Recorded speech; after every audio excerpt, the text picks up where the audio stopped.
line. Look, you see, I never been one for the games, so you better think twice before you even try to step in my lane. My pen game so lethal, with it rupture your veins, then penetrate in your thoughts and explode in your brain, and have you shook like Fox got ball every game. And yeah, we on the same court, but we ain't ballin' the same. Oh yeah, I'm that nice, even without the ends. Boy, I'm cold as ice. These rappers need writers for hits. A bunch of poltergeists, I'm nasty.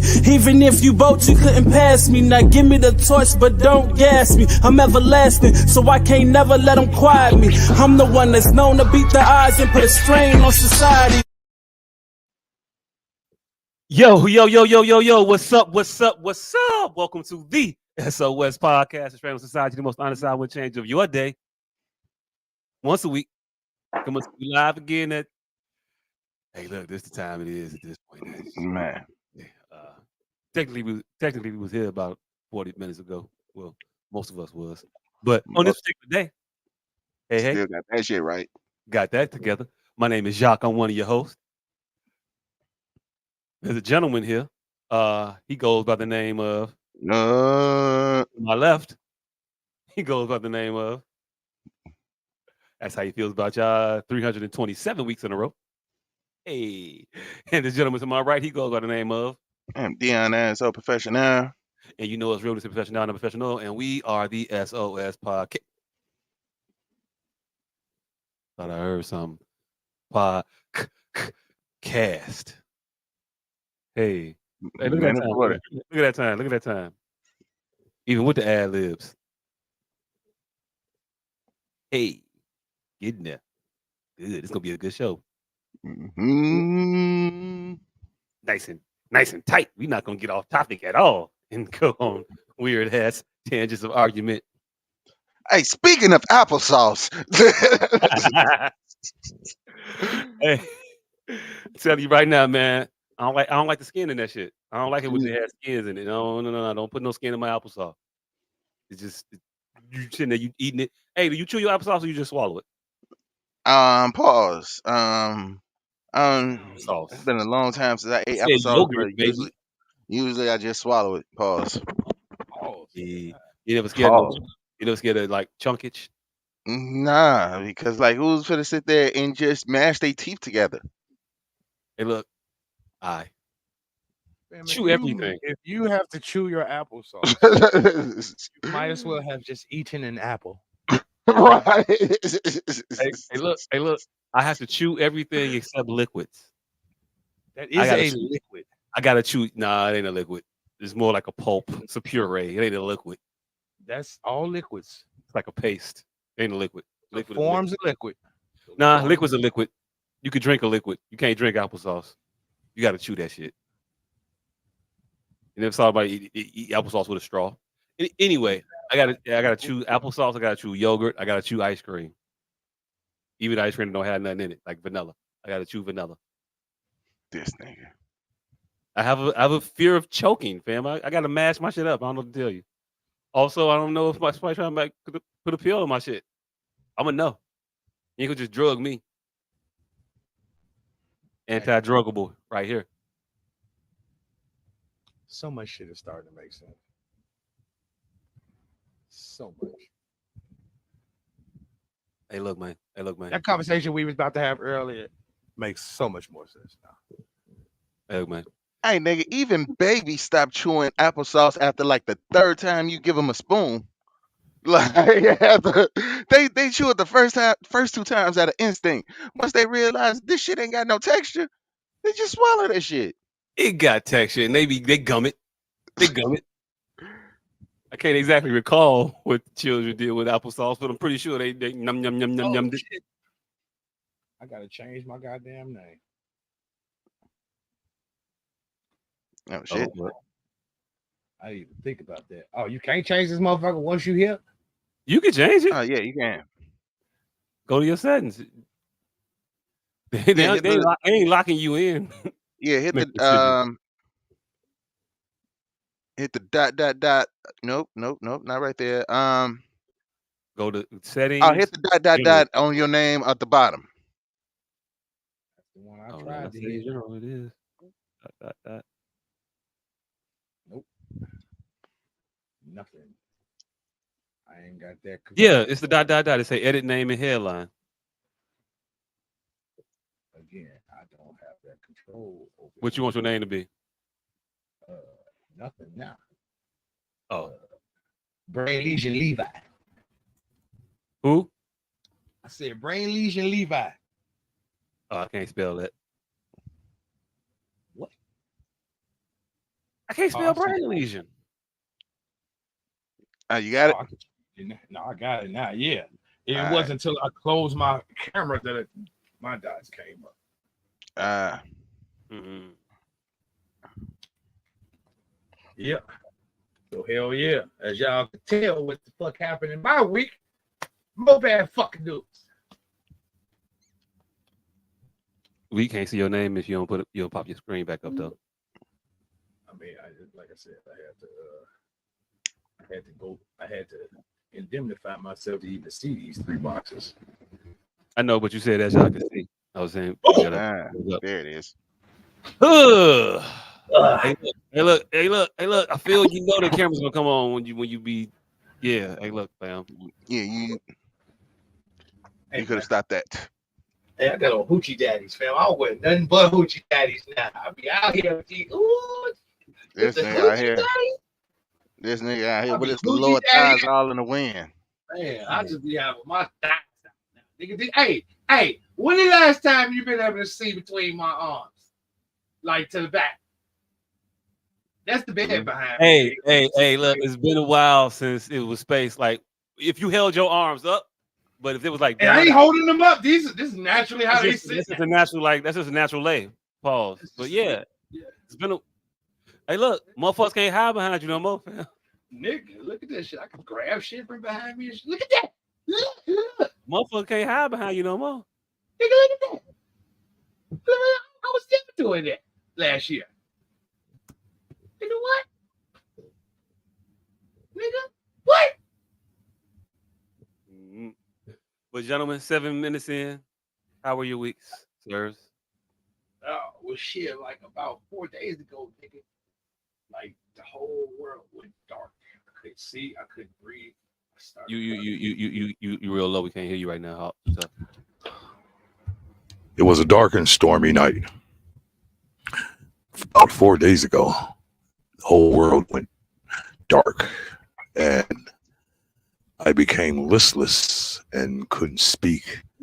Soon after, I had trouble walking, so I laid on the floor for about an hour or two. After that, I realized I was in some sort of a rhythmic moment, arrhythmia.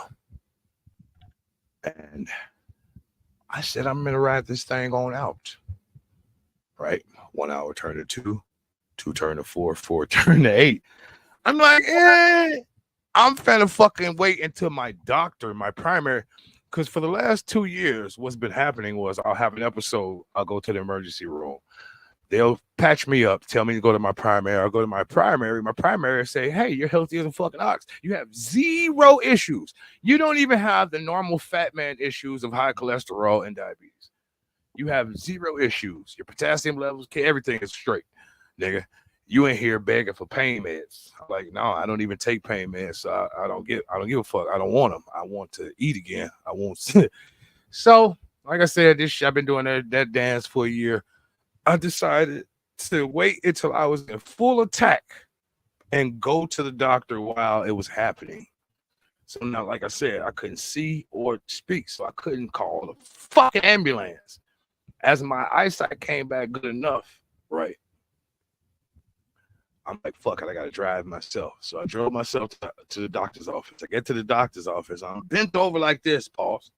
And I look up. It's just a dead white coat. I'm like, good, Dr. Ahmad, you can fucking see for yourself. So I ran the black guy. He was like, no, I'm not Dr. Ahmad. I've been waiting to show this motherfucker white. Where he at? I'm like, why the fuck is you standing in front of Dr. Ahmad's office with a fucking lab coat on there, nigga? Shoot. And then he's like, what do I know you from? It was the pharmacist from next door. I'm like, man, when COVID happened, I bought all your masks. Wait. I moved. You outside the doctor's office accosting random motherfuckers? Like you on I the thought street. I'm in front of my doctor's office, and it was a motherfucker that, like I said, my vision going. It was a motherfucker in a white lab coat with a darker skin tone. I thought it was my doctor. It wasn't. Racist. It was a pharmacist from next door. Racist. Okay. Hey, Hey, hey, you see a motherfucker in a white coat in front of a doctor's office 9 times out of 10, you just assume it's the doctor. no, you see a black man in a white doctor's coat in front of a doctor's office where the only motherfucking doctor in there is black. You figure like, hey, this got to be him. Nope. Yeah. Yeah, it's the Other racist. black guy from next. It was the You other did- black guy from next door. It wasn't that he mistook the guy for a doctor. I wasn't having a problem with that. He was mistaking Oh. that motherfucker for that particular. Hey, Eddie, you must be Eddie. You gotta be Eddie. And they was like, So hell there's no, I only ain't one Eddie, black nigga. doctor around here, huh? I know there's a bunch of us, nigga. Turns out there's nothing but doctors in Pill Hill. But yeah. So I'm like, no, nigga, I'm the one that used to come in here and buy all your fucking masks. So you gotta be. I would buy all of them. He like, oh yeah, that's right. People hated you. I'm like, I'm sure. Oh, like, and the nigga remember me years later, nigga. I'm like, I'm sure they hate me. Because every day I would go in there because I stayed right on the corner. As soon as he would open, you got him in yet? Nope. They get delivered it. Ooh, I will come back. Bing, let me get him I'll out. be back. This I would motherfucker get back. I would buy all. He wasn't getting like no major shit. He was getting like 20 boxes or some shit. About all 20 boxes at cost. No deal, no wholesale. He didn't give a fuck who bought it. He get this money right then and there. Like I said, he remember me to this day. And that was at the time where it was in the beginning where we was all scared. I was getting masked up, and I went and bought. That was when I hit everybody with the motherfucker. I ain't gonna tell you motherfuckers now. Yeah, I had put everybody in the game when the disinfectant had ran out. You niggas just forgot what disinfectant was. I had everybody in AutoZone like, yeah, nigga, Ozium is the best disinfectant ever. It never And got. Hey, look, I come from a long line of shoppers, fam. And Ozium was stayed untouched during the whole pandemic. All my people was like, see, that's the esoteric shit we need from a motherfucker. All my people stayed disinfecting up because none of you idiots knew that Ozium was disinfecting. I just never not had Lysol on deck. No, it was Again, family of shoppers over here. It's deep. It's ingrained in me, fam. We had all kinds of alcohol, peroxide. We never ran out of tissue in this motherfucker. We had paper towels. I wouldn't wipe me y'all ass then. Hey, look, all 3 bathrooms was fully stocked. We was straight. Hey, I wasn't for a year. Oh yeah, we got a low a couple times, but we was never out. We was never out. A couple times. Was it very easy to find toilet paper? Oh no.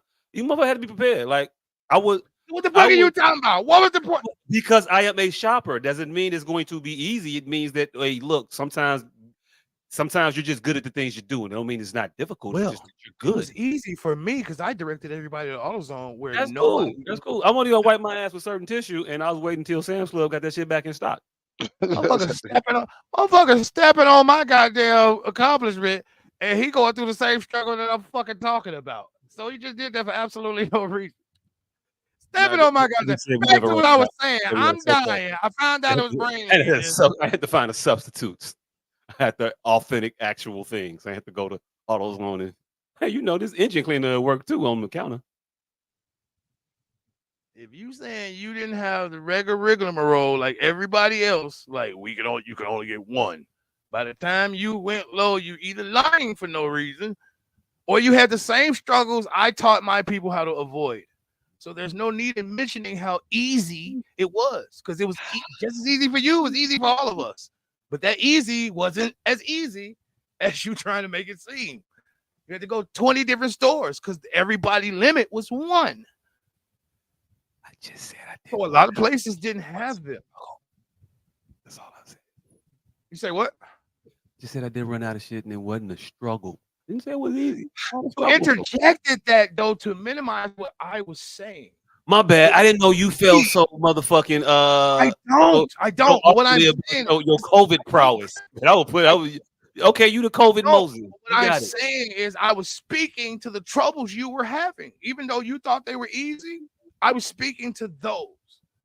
because everybody didn't think those were easy. Everybody didn't like to deal with those shits like you dealt with them. We all dealt with them, nigga. It wasn't difficult for none of us. You weren't under some type of superpower to get tissue, nigga. We all got it. But the struggles you had, everybody had. I taught people how to circumvent it. That's all I was saying. That's it. That's all. That's it. Back to why I was saying it, though, because I bought all this motherfucking mask from that nigga. And then I went in and found out I had brain lesions. That was my week. I'm dying faster. I had lost 9 pounds from my last doctor's appointment, which was 9 days prior.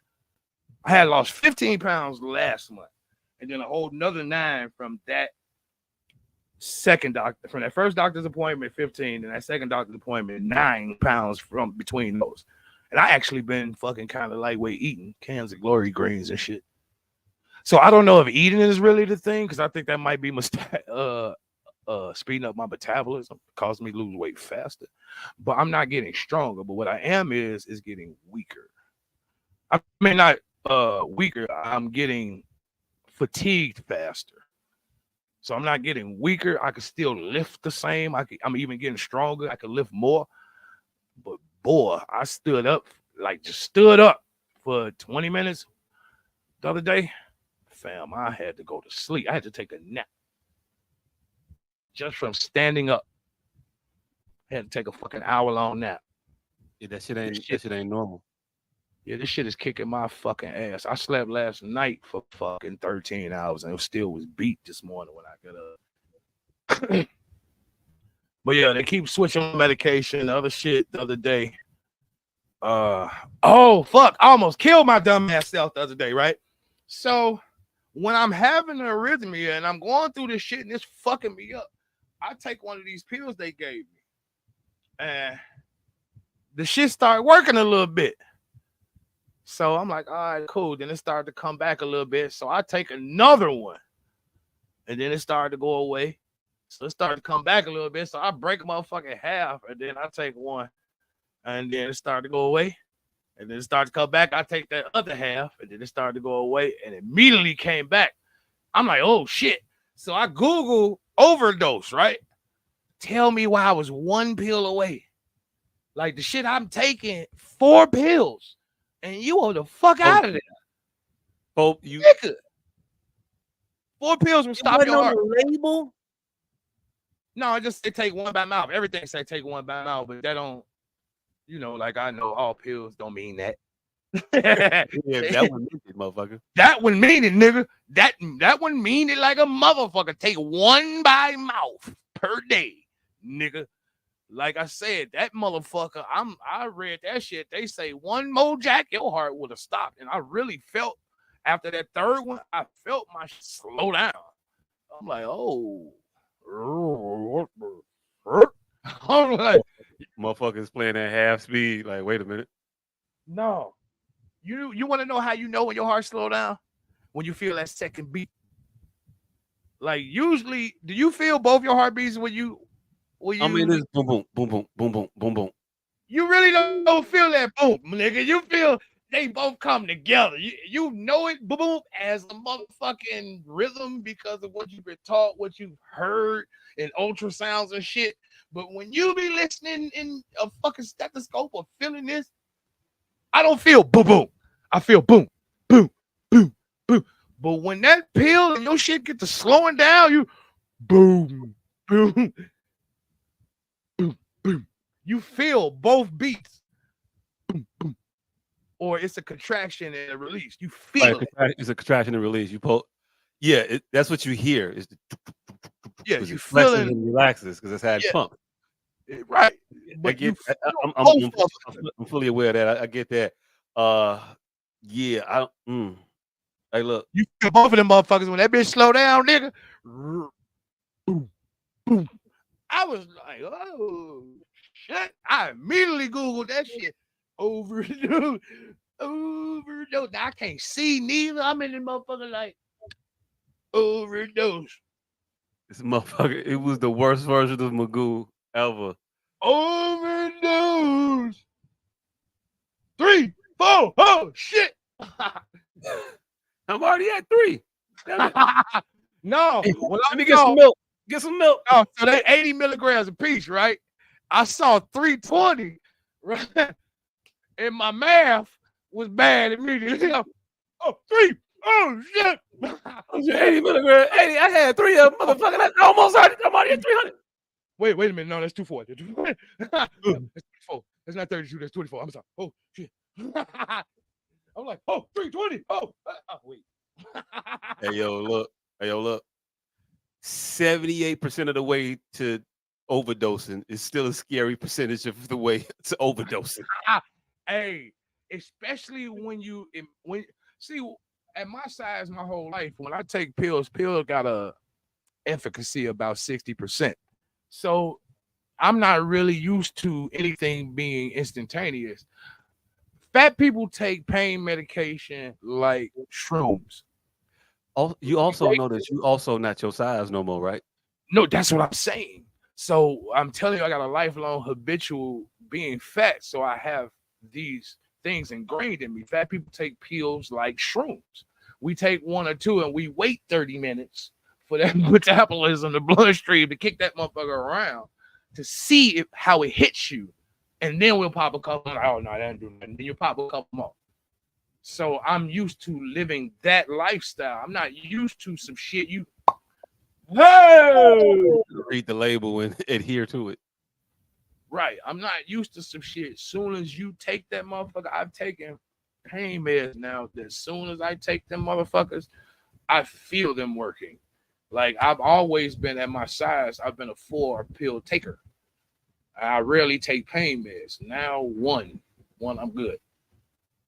I'm a 1-pill nigga now. Have you ever been a 1 Tylenol nigga? You was a baby. I'm a 1 Tylenol nigga. Hey, I am the Tylenol. I am a pill on the bottle adherer. Now, if it's like if it's a NyQuil, my NyQuil intake is a little bit different than what the suggested normal amount may be. Oh yeah, nigga. I might play NyQuil a little fast and loose. You a swigger? No. I put it in the I put it in the thing, but I'm gonna go to 30. But I'm gonna fill it to the top, so it's gonna be a little bit more than 30. And I might go stopping at the line. Yeah, I stop at the top of the thing. I don't go to the line. I stop at the top of the little cup, and then I hit that, and I go back for another little half shot, depending on how the symptoms are occurring. But I don't play with the pill shit. Yeah, It say 2 Tylenol. I'm taking 2 Tylenol. If it say every 4 hours, if I took it at 4 o'clock, better believe I'm waiting until 8:07. All right, now that will depend on the pain. Like, cause I definitely cut that time short.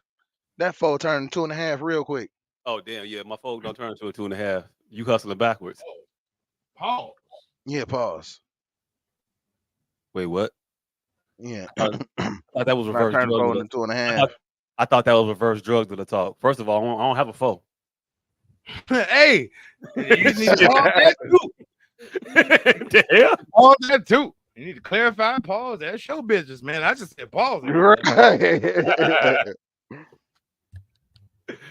Shit.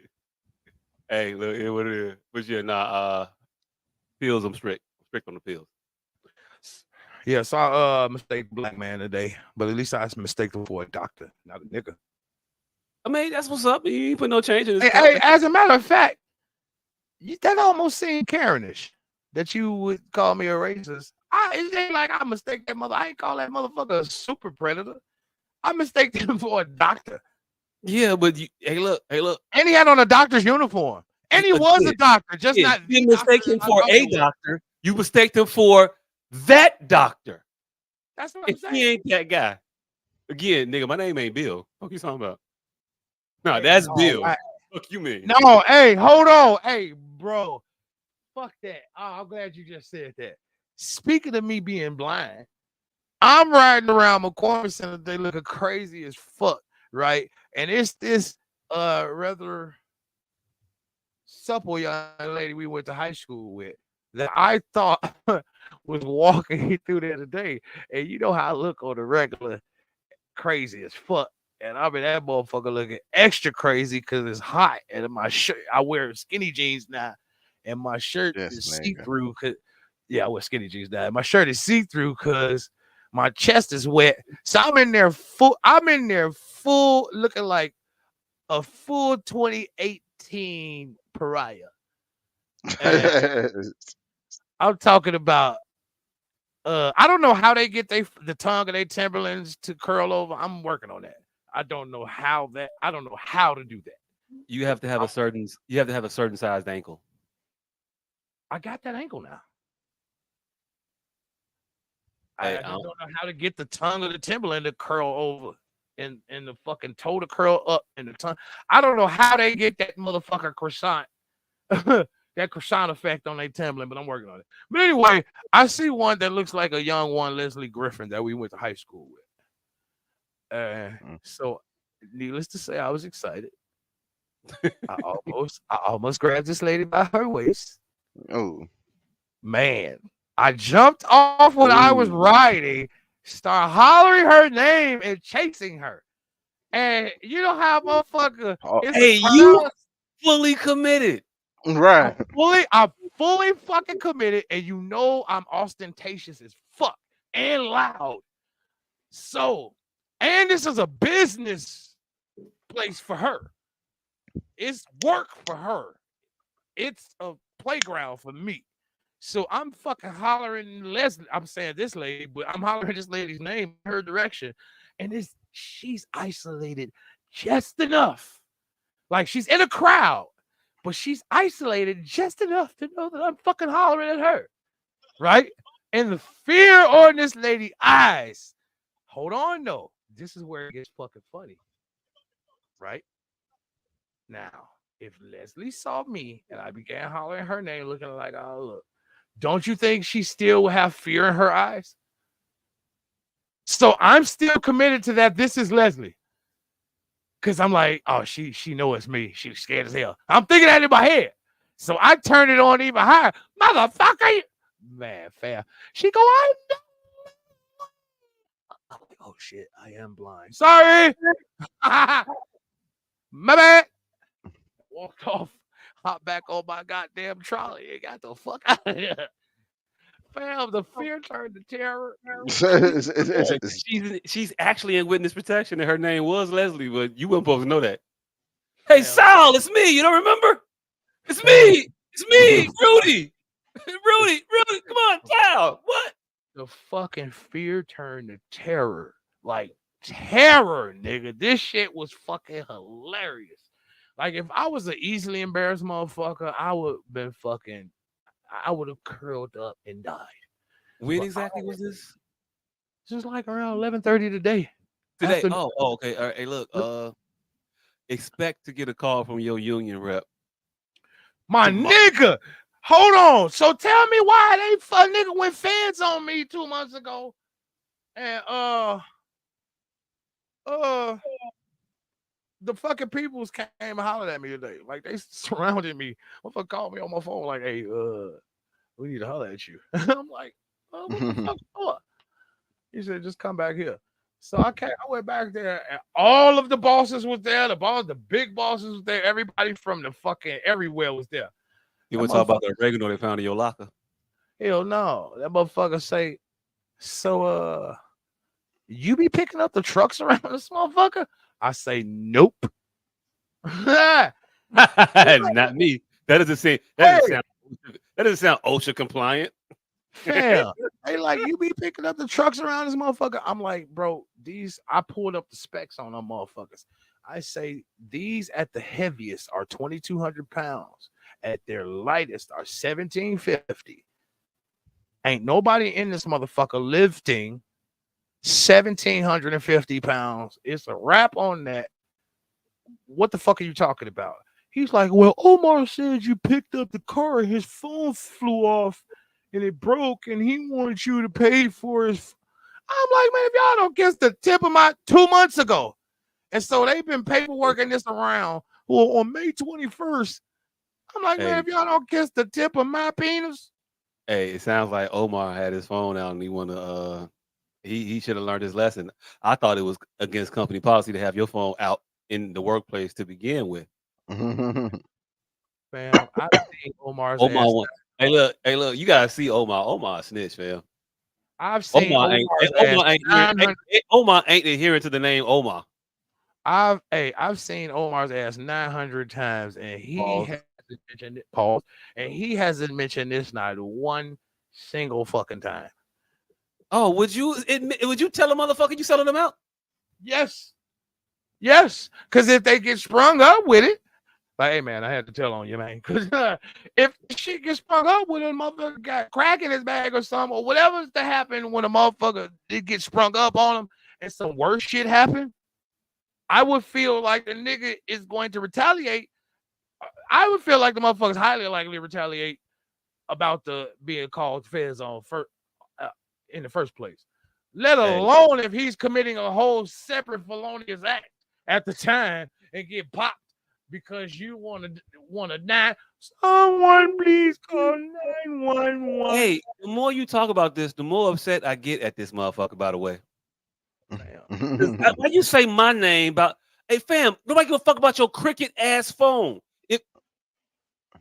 Because if it was a And the if it was a bullet. good phone, if it was a good phone, you had insurance on that motherfucker, and you'd just use your insurance and switch it out and being cool.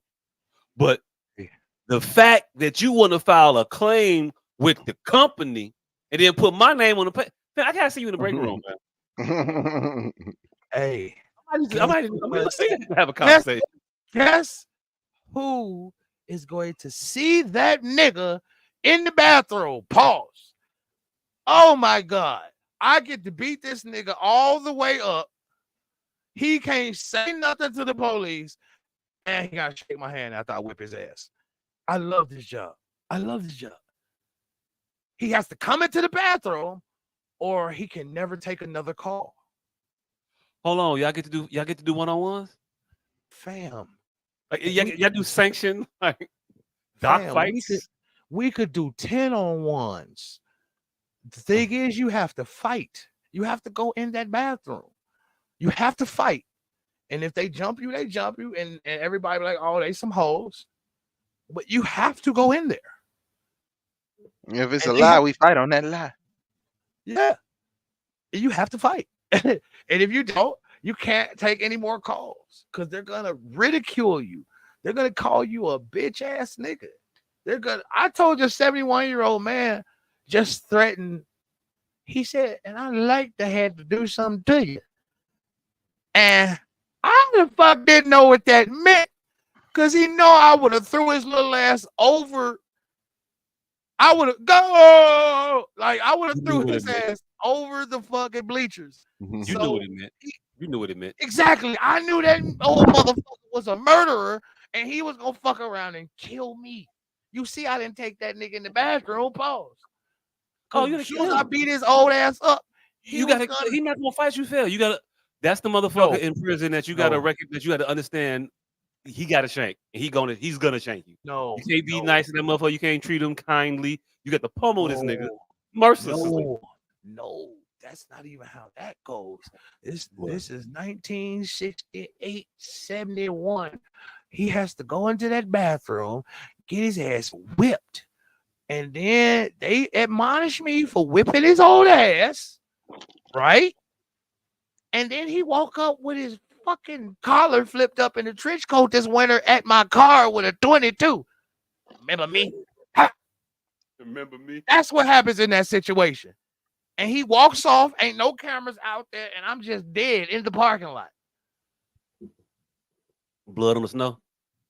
Blood in the snow. And I think it's still hot, nigga. He just got the trench coat because it fit the scene. Shit. What the fuck? This nigga brought his own snow. He just wanted the aesthetic. Nigga, he brought a fan. It ain't even for the snow. It's just windy to the motherfucker. He got it on his neck. He old. He's 77 and like 110 pounds. Got that motherfucker. He closed it up on his neck like Glenn Thurman and walked off. Hey, tangent, side note, whatever you want to call it. Was ascots made for old motherfuckers because their necks was cold? and it was just too inappropriate to wear an actual scarf. Yeah. Man, knowing white It's just people, more. everything was made for the other sex first. Skirts was for niggas. Fucking boots was Hey, for we should have never got rid of skirts. By the way, I ain't gonna hold you. oh hell no. See? God damn. Hey, That look, nigga said man. we Hey, should look, have man. never got rid of skirts. Hey, look, man. Hey, look, man. Skirts and high heels. This nigga's behind men never getting rid of skirts and high heels. Hey, look. Nigga. High heels. I ain't with the high heels, but skirts. Just hear me out. High heels was riding shoes at first for horses. Nah, them was boots. That caught me now. I'm not saying no high heels. I just need something to catch the stirrup High with. heels. High heels. Not a Was, high heel, just a persistent heel. Just a little. high heels were for fucking riding horses, and they got higher and higher based on how much money. It became a rich thing, and they got higher and higher based on how much money you had. But they were men's shoes. Hey, look, man. I don't give a fuck. I don't give a fuck how rich he is. I'm clowning you in them stilettos, nigga. Stilettos, skirts, and wigs, nigga. But no, All but was wigs. hear me out though about the functionality of the skirt. It's airy. What? Hey, look. You know, the number one complaint I have throughout the day is ball comfort. Okay? I don't know if you like me, but if you a man like me, ball comfort is at the top of your everyday priority list. Now, the issues with ball comfort is cumbersome, heat, and what does a skirt do? It opens it up. It's no longer cumbersome. It allows airflow. You get rid of that heat. Balls is comfortable, able to move about, jostle as they please. Hey, and see, this is why I'm here. I'm here for the reality of the situation. So it's a fantasy that nudity is more comfortable, but we all know a pair of tidy whities far far more comfortable than just being butt ass naked. Shit, hey, look, fam, I'm for you talking about not at all. I wore a pair of basketball shorts that I had since high school, so they're not basketball shorts no more. They just shorts. I ain't wearing no drawers with them. And I was like, why wasn't I doing this earlier? You ever walk around after you get out the shower with just a towel on? Mm-hmm. Just a towel. Tell me that shit ain't liberating. No doubt that is extra comfortable. Until you dry off. Fuck you mean? Fuck you mean? Until Fuck you you mean? dry off. Nigga, I'm not walking around the house soggy. I'm dry before I left the bathroom. What? Then why are you fucking in a towel? That's when you got kids. That's when your balls come out. Once you dry, that towel's supposed to leave. Yeah, I mean, I get you, but modesty. And then walk around your house with your balls out for 30 minutes. You're like, man, I need to put on some drawers. 30 minutes. Shit, no.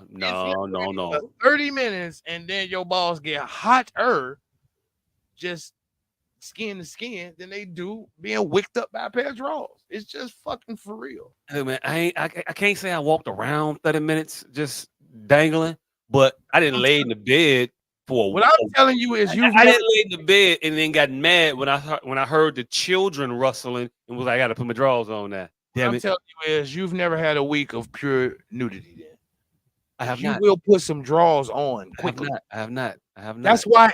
You ever wonder why Arab motherfuckers wear shit all the way down to their ankles and cover up their face and shit? Because it's actually cooler with fabric. It be loose. The pants is what the pussies wear. If they shouldn't be wearing. All I'm saying is it's cooler with fabric. It's cooler with bodies heat up when they don't have fabric to separate the layers. Hey, look, man.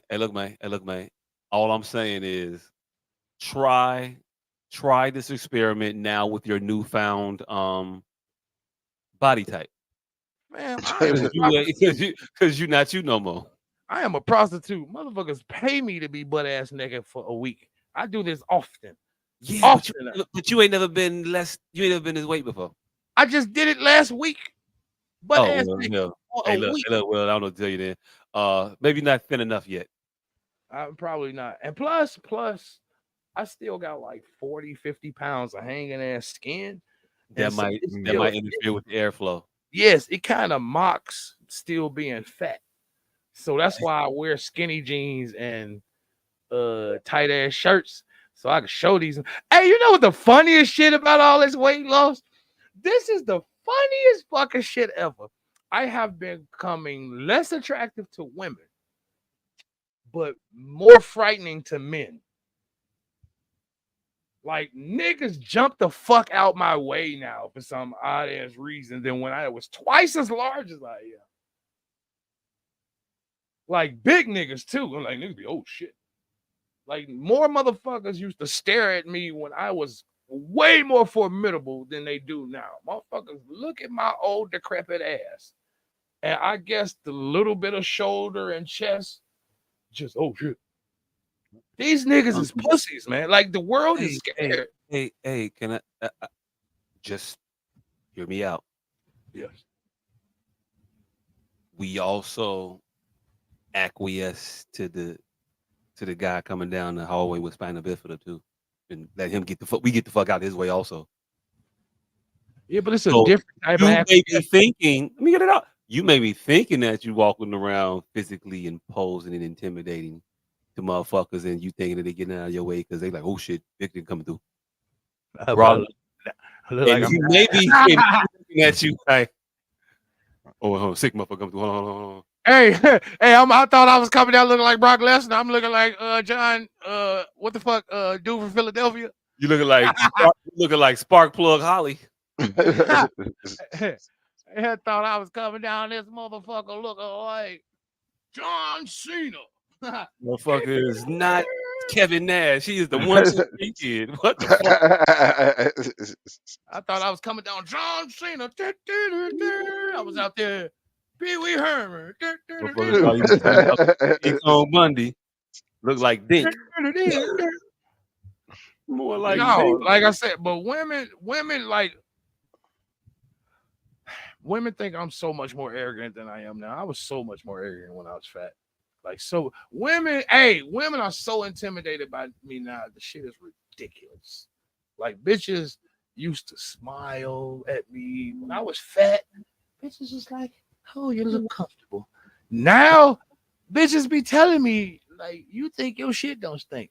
I'm like, I thought my shit didn't stink 200 pounds ago, bitch. I am unsure of myself right now. Oh, I gotta. When you was big as hell, they never thought you would get up and run away. And now you get up and run awayable. Hey, bitches, hey, fam, the shit is so crazy. I be striking out left and right. And my bitches, and it took my current bitches to tell me what the fuck the new bitches be thinking. They like, nigga, you can pull now. They thought they was doing you a favor back then. They thought they had found the one fat fine nigga. They didn't know you was a hoe. Like each one of them, while they was smiling at you, because each one of them bitches thought that they was the one bitch that was going to change your life. They thought it was just them. I'm gonna put That's this why they was. He ain't never had nobody good as me. Right. So they didn't think you last week. Nigga, they wasn't looking at you like you was the catch. They was looking at you like they was your catch. And now they look at you with the disdain that you could have them at a whim. You gonna give me and my sister, motherfucker. So now you're instantly repulsive. They instantly think of all the men that favor you or favor your ilk and how they've been treated by you. You are now what the fuck the bitch called me? Pretty nigga plight. No, a Justin. It's a name, a Justin or a Mitch or some shit. It was like you are. You a fuck boy? Yes, you are now a fuck boy. Essentially, she said, especially with that dress. This was a decade or so ago. You be Ed Hardy had away from just that nigga. Fam, I think she said something like, "Nigga, you are what the fuck, a wife beater and something hat, biker chain." No, fucking not Ed Hardy, but Evizel. What was not Evizel? What the fuck the white boys used to wear? Ed Hardy shit. I don't know. No, those are the fuck boys. I'm talking about Aeropostale. The nigga from Punk'd. It was his shit. Abercrombie and Fitch. No. When you say that shit, I'm gonna be like, oh yeah, that. because it He said crossed over into blackness. It wasn't Ed Hardy. It was Tom something or something. Tom Ford, but nah, No, he made the the suits and shit. hats. Them hats were called something. Trucker hats. Trucker hats. I thought they were. No, but Ashton Kutcher, he used to wear the motherfuckers all the time. I thought it was Ed Hardy, but hey, look. No, it was Like, right after Ed Hardy. if I hear it, I'll probably be like, just like you. Oh yeah.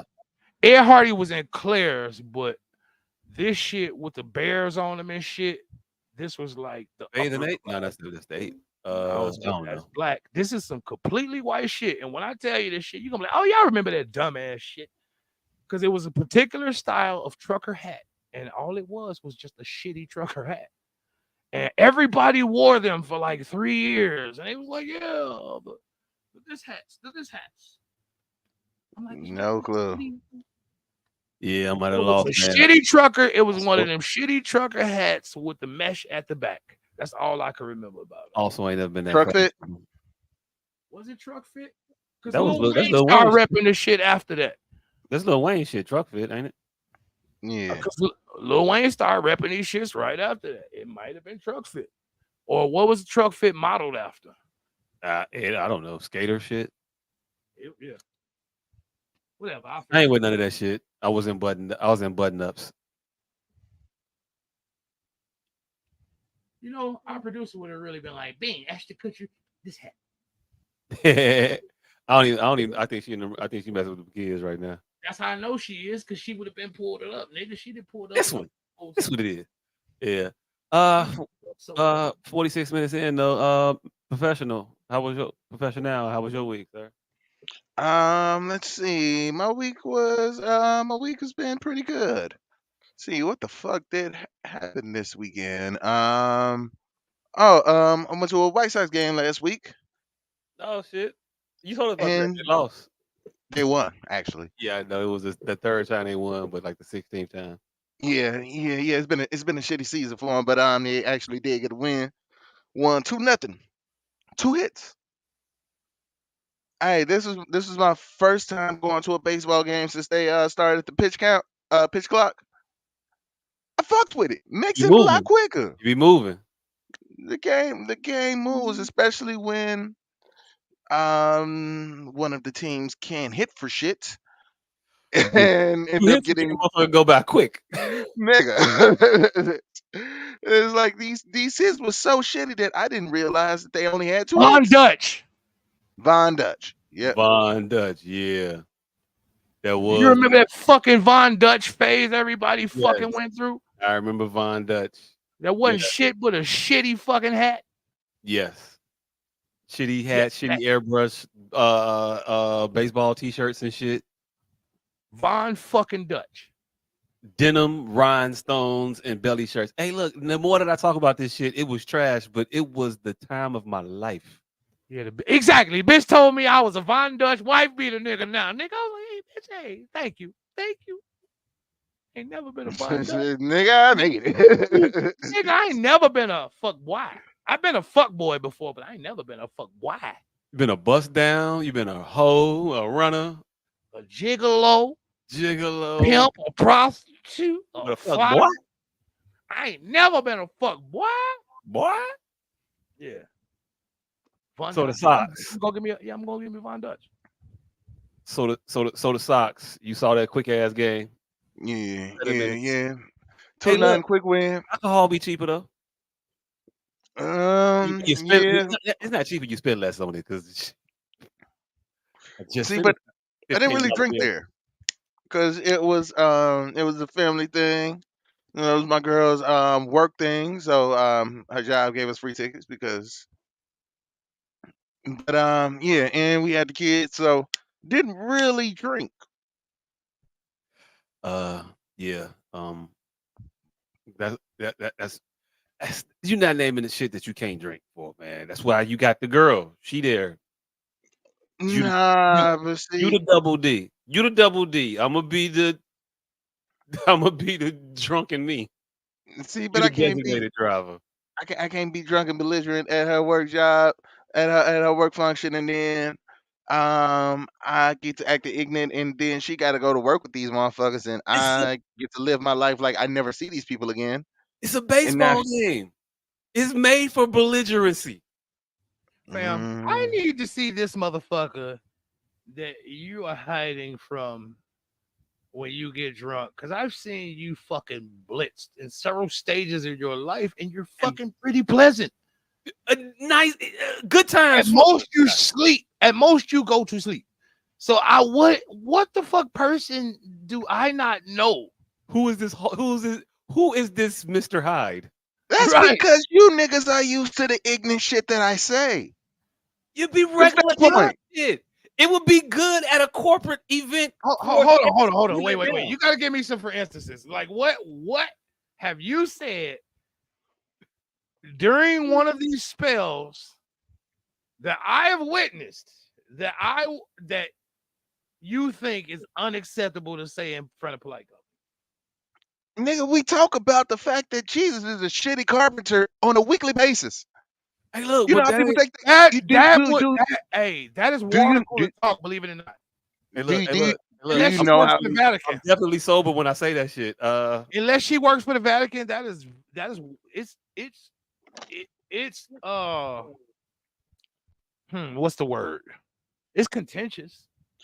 Hey, look, hey, also look, there hey, was look. Timon and You know Pumbaa how bad of a, you know how not good of a carpenter Jesus was. Nobody kept none of his shit. Like it ain't Ain't not no, one Jesus in a museum. They got the cloth. They got the cloth. They've been looking for his cups and shit. Ain't nobody said this was the deck he made me. Jesus built this in year 3. None. Oh shit. No one ever say none of that shit. Hey, so ain't nobody get word around after that nigga popped Lazarus back up. Hey, that nigga Jesus out here bringing people back from the dead. Y'all might want to save this table. It might be worth something one of these This days. Might be see, worth something. Ain't no pilgrimage to the house Jesus built. but The first, here's first house Jesus and Joseph built together. It should be a thing that tours are built around. but But hey no, no, but this is what we have to come to terms with about human existence, right? Like how did we find out Jesus was a carpenter? So you have to Origin story. retrace right. oh, So you have to retrace it. So oh, they wasn't talking about the things he was building. So why were everybody just mentioning that he was a carpenter? He's a Motherfucker don't carpenter. say like He ain't pistol got no diploma. structures here. Yeah, right. Niggas don't say because pistol I'm gonna diploma. tell you We why. talk about some shit he was building when we call him a Damn, plumber. We I'm don't gonna pistol tell you diploma. why. I'm gonna tell you why. Because even Jesus had to have a job. He had to contribute something to society besides, hey yo, you know y'all should be loving y'all neighbors and shit like that, But right? that works. That works. Besides all of that preaching that he did and saving people for naught, he wouldn't have been shit if he was not a carpenter. For he had to have a job title. If he'd have been Jesus, the motherfucker who just talk shit all the time, pay attention to this nigga. Motherfucker, So, I don't know. I got a day job. No, I don't just be preaching. No, I got you ain't see the temple we made over there. You know what I'm saying? I got a couple houses. You know, I did the 7-Eleven down the road in Bethlehem. Whatever the fuck he did. All right. Hey. hey, See, this is what I I'm love saying about our I ain't conversation. saying Jesus didn't build nothing. I'm No, just and I ain't saying Jesus was a. I said shitty. I ain't mean shitty. My bad. Average at hey, best. My bad. this Nah. is what I this is what I love about our conversations, right? Because you just opened up a new dichotomy to this conversation. So are you insisting that the Bible was made up? Because I was approaching it from a literal aspect. Oh, we can get to the topics. We want to get into topics right now. We want to hear about your week, nigga. Oh, my yeah. bad. We was hearing about this motherfucker week, but you bring a topic Exactly. up. I wasn't bringing up topics, nigga. You just opened up. You opened up this conversation, nigga. I was just My joking bad. about Hey, it. look, I was screaming at my phone for a half hour earlier when Corey Holcomb. It was a video about Corey Holcomb. He was talking to a preacher. He had a preacher on this show, and it was talking about the Bible and stuff to the preacher. And I was screaming at the phone like, "Answer the question, preacher." So I'm already there. My bad. hey, and preachers would get a lot further if they just admitted, hey, Some of this shit is made up, but the main theory of it still stands. Be good, motherfucker. That part. I will go back to church Sunday. If a could just admit it. Just stop acting like stop acting like I'm crazy. Hey. Like, yeah, I get it. Some of this shit ain't quite making sense, but the overall theme, hey, be a good motherfucker. At the end of the day, I just want to hear my say, you know what I'm saying? Some of this was just to keep your attention. Hey, y'all But got any experimentation in y'all pause? I know there's a new Diddy world. You gotta add some shit. You gotta. Hey, look. When you ask about Mhm. y'all feel like experimenting? Whoa, wait a minute. Hey, Yeah. Man. no, because I know y'all might not. I don't Hey, see no hey, beakers, no test tubes. You ain't got a Bunsen burner around. no, None of no, that. I know because we passed the age of No doing. experimental I know accoutrement. because I know we all passed the age of doing random drugs, but I got this pill, right? And I swear to God, the more I'm talking, the higher I'm getting.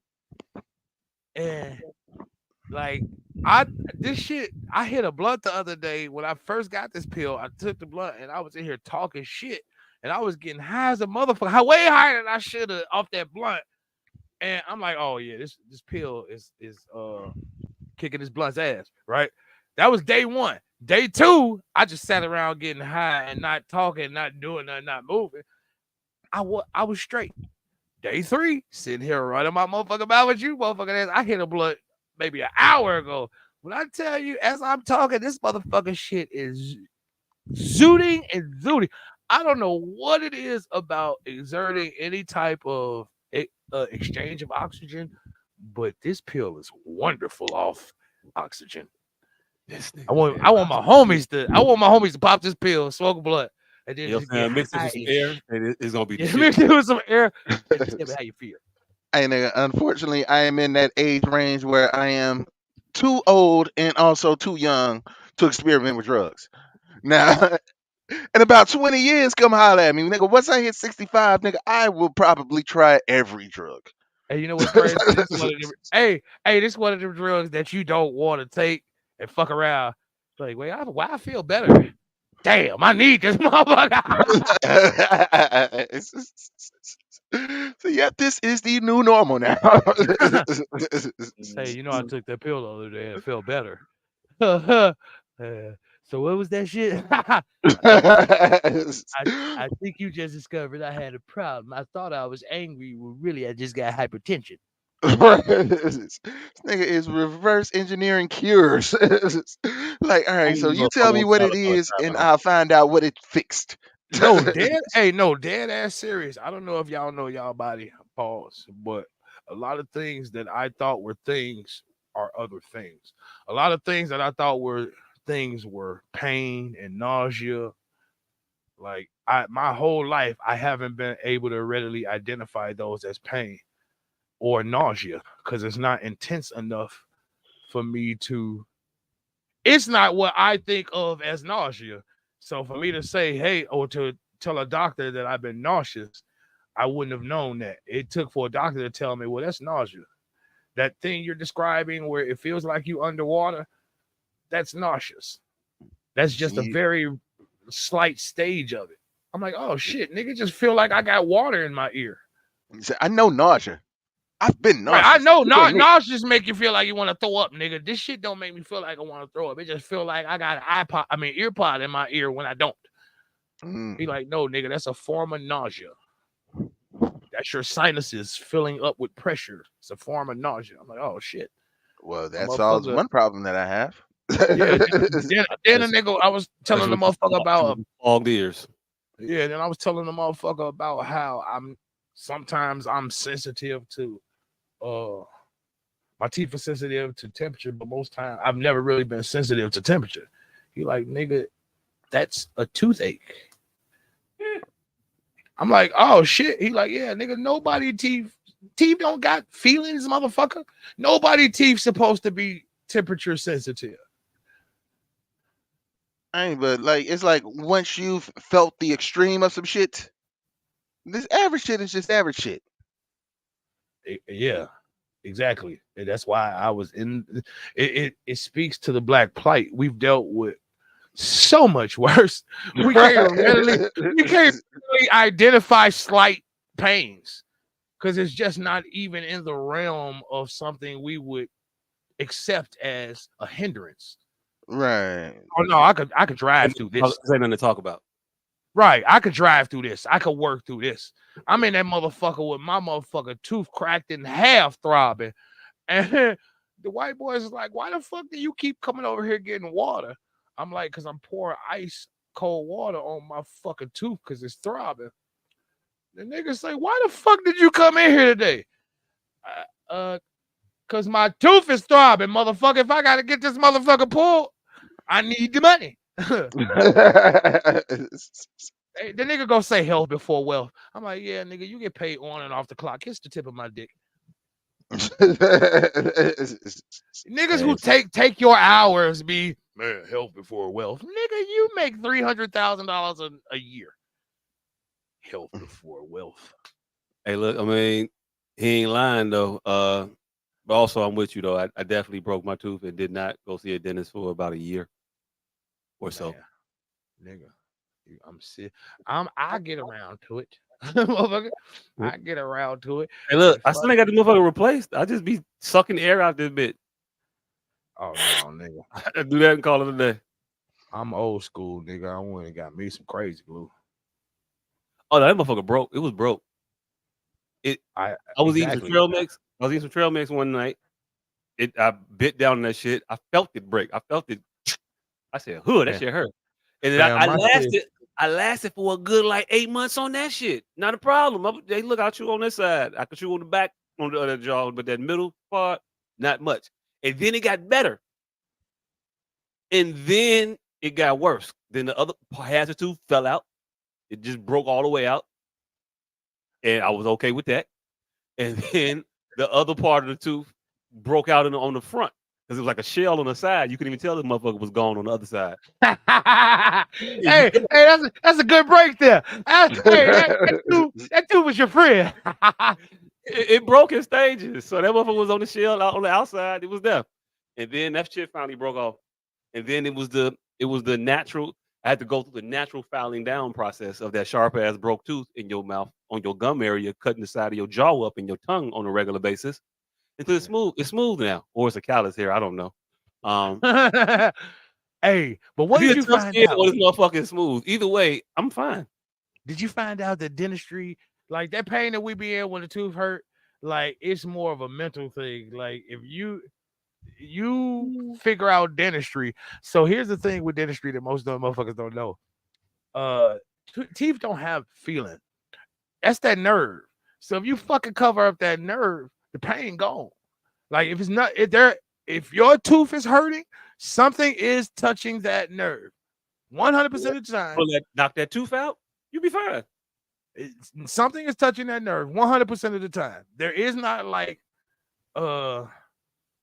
ancillary pain. Most of the time, it's an infection touching that motherfucker. So with tooth pain, if you just clean that shit out, you could get rid of the pain and you could wait it out. If you clean it out, stuff it with something so nothing can touch that nerve, you could wait that motherfucker out. That nerve will die on its own. That's how we got here way before dentistry. But when that shit is kicking your ass, you feel like I'm finna go rob, somebody better get this out my face. You would take a branch and a rock. We saw Castaway. And hey, look, that was some real shit. I will take a hatchet. Hey, look, tooth pain will definitely. But you didn't know. You took it like a G, and it went away in like 30 minutes. No, nigga, it didn't go away. I sucked the shit out this tooth, pause, until it broke all the way off in my jaw. It just took a series of months in order for it to happen. I was in pain. Damn, your shit was in pain that entire time, 24 hours a day for months. Yeah. Tooth pain. Like a motherfucker. I was taking ibuprofen like I would carry it in my book bag. Well, my brother, had you called me, I would have told you how to get that out. I would have told you how to fix that without pain for 8 months. All you had to do was peroxide rinse to get the infection and whatever was touching that nerve out, and then shove a Q-tip in that motherfucker.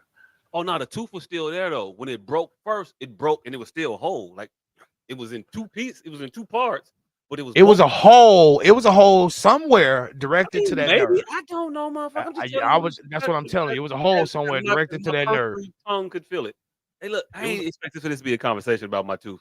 Hey, We because was we still talking. ain't got to this nigga week or your week. Talking He about. still We was talking talking about this. about. We His was week is talking. so interesting. It keep causing We these was side talking about conversations. Jesus carpentry levels and him being an average carpenter, and we was talking about that because this motherfucker was scared to be belligerent at a baseball game. Damn, look, hold on. And I got mixed emotions about it. I kind of want to send him off and say, yeah, go be the nigga. Jesus was shitty carpenter. But he's black. Like you could be that Jesus was a shitty carpenter guy at a family function when you white, but the fact that he's black is iffy. Like his smile, pause, could fuck up. Like that's the Jesus was a shitty carpenter guy, or that's the nigger. Some tells me that this was a pretty diverse group of people. No, it was nigga, it was all niggas. Oh, then you definitely could have been oh hell no! I was trying to Nah, shoot you some nah. bail, bro. See. But also, I had I a was unless you situation work at the where Vatican, nigga. Unless you work at the Vatican, I was trying to shoot you some bail. Unless she no, works at the I have Vatican, to you be. definitely could have been a Jesus. No, it ain't just the Jesus was a carpenter. It's the fact that there was a bitch that looked like fucking Timon that pissed me off, and at some point in time, I was about to cuss this bitch out. Was you gonna sing the song?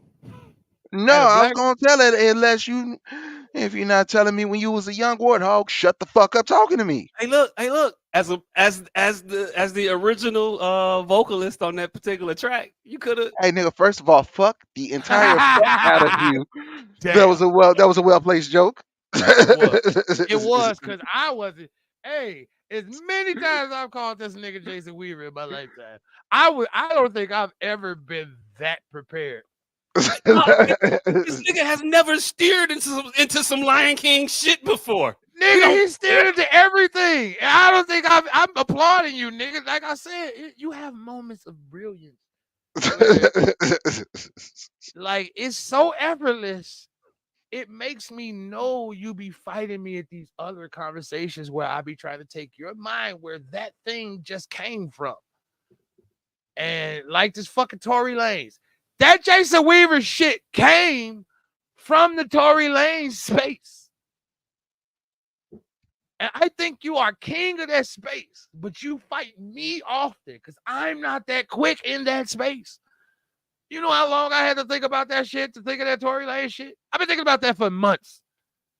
I've been thinking about why do we care about Tory Lanez? And I finally landed on that. you Like think in this you, in you, his you sphere, he's a bigger person than Tupac was. Get back in your plane and find another island. yeah, Fam, because nigga, in his I guarantee. sphere, in the Chief Keef sphere, Chief Keef is God. I don't know what to tell y'all. I'm sorry. No, he is. I Hey, ain't hey, hey, doubting hold that. on, hold on, hold on, hold on, hold on, hold on. But it's also because of who the fuck he shot. Like, let's be honest. If Tory Lanez had shot Charlie Baltimore, no one would care. Hey, Yes, look, they would. nobody knows. Tory Lanez was still Nobody knows Tory what the fuck we're Lanez. talking about right now because Tory Lanez was. nobody in the group Nigga, chat. tell me knows what your the- week. We gonna get into this argument. Finish your week. Finish your goddamn week. Hey, fuck my week. Let's get to it. Fuck the rest of the week. White Sox won. My teams are 2-0 in games that I witnessed, and White Sox tickets are as low as $4. And with at 81 home games a year for $324, I could save these niggas seasons, but I won't because they got to learn the fucking hard way. Hey, look, they've been learning the hard way for about about 10 years now. Shit, Like it's been a if minute. I show up at every game, they will win every game and make the playoffs.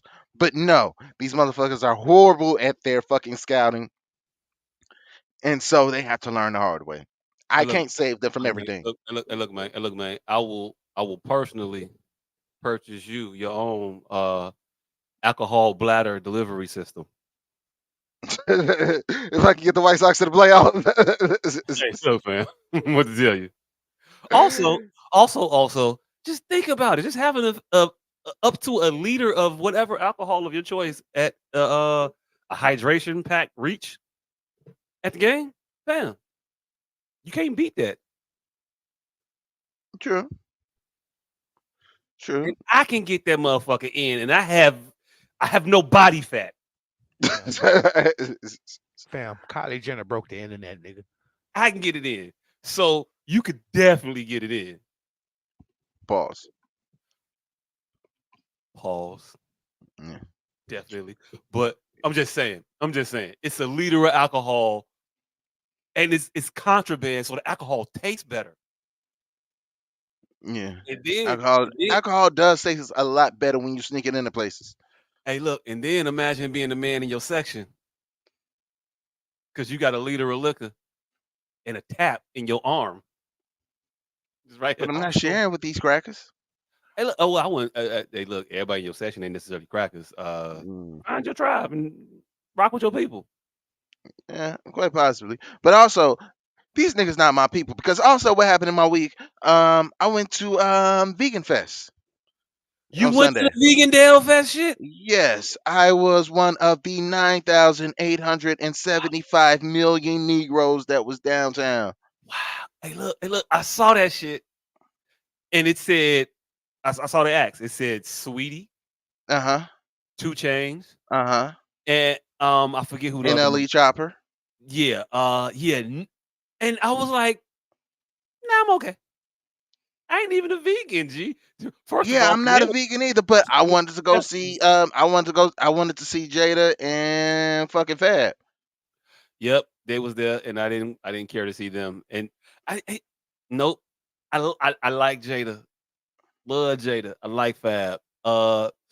Yeah, it wasn't enough to get me out there with all the vegans. It got me because I figured, all right, this is fucking vegan fest. It ain't gonna be too many Negroes out there. There ain't be too many niggas, and if it is, it's just gonna be like the wokest of the Negroes, the Negroes that with the sense of common. So it'll be pretty chill. I was very much mistaken. Um, it was Negro Central. Like it was definitely 15, probably 15,000 niggas down there. All of Black Chicago, damn near. Like if you did not run into at least two people you know while you were down there, you're a fucking hermit. Hey, Two look, people that you knew that you haven't seen in a long time. hey, look. Festivals in Chicago would tell you about yourself. Hmm. If you could, if especially if you walk around with a motherfucker who's known, and that motherfucker got to stop every 3 minutes to chop it up with a motherfucker, and don't nobody ever recognize you. Yeah, that'll let you know who you are. And Yeah. yeah, yeah. Hey, look, if you can go to a gathering in Chicago and not bump into at least like 5, 6 people, do something better with life. Or maybe you did the right thing. I don't know. One of the two. You're either really, really good at this shit or you are bad at it. See, Anyway. it's one or the other. But yeah, I went to Vegan Fest. It's way too many, way too many, way too many motherfuckers, and supposedly VIP. I paid for the VIP tickets because I it said it came with free samples, so this was gonna be the only chance that I was going to ever eat some fucking vegan food. Couldn't find out. Fucking samples were nowhere to be fucking found. And apparently everybody is very he's important always because looking for some free shit. yes, Is hey, I it paid free? Is it $35 free if ticket. you paid for Hey, it? no, no. You know what? I'm sorry. Yeah. I apologize. I'm sorry. That was fucking uncalled for. That was very jock esque. First of Uh, all, that was uncalled for, nigga. And so the nigga for some free food, calling it for one free food and calling it chalk ass. Or no, I called you a nigga. That was jock esque for no reason. Cause I like to bring up one Blaze pizza. Yes, sir. We did go all the way to the fucking Blaze Pizza and fucking Grand opening, Oakland. mind you. Grand opening, mind you. Like Grand we was opening. thought we was being Negroes to their grand opening just because it was free, knowing that we were never going back. And have yet I have successfully God damn it, I just lost. You nigga, you had a Blaze Pizza? No. Anybody watching this, I ain't never gonna think about the motherfuckers again. the Maybe. time of death is fucking Wednesday, 11:48, 6/26, 2024. I just lost after fucking 3 weeks. 2 weeks. All right. But yeah, so I've never been back to Blaze Pizza ever again. Yeah, me neither. But that one day we said we're gonna be Negroes and we finna go to this place that we know we never going back again. And when we got there, because we were Negroes before that day, we got there, we became Americans. Right. Because there's a whole bunch of crackers out there. It wasn't a single nigga in that line, and it was long as the Constitution, nigga. Oh, And bunch of you could crackers. tell none of them motherfuckers was ever coming back to Blaze Pizza.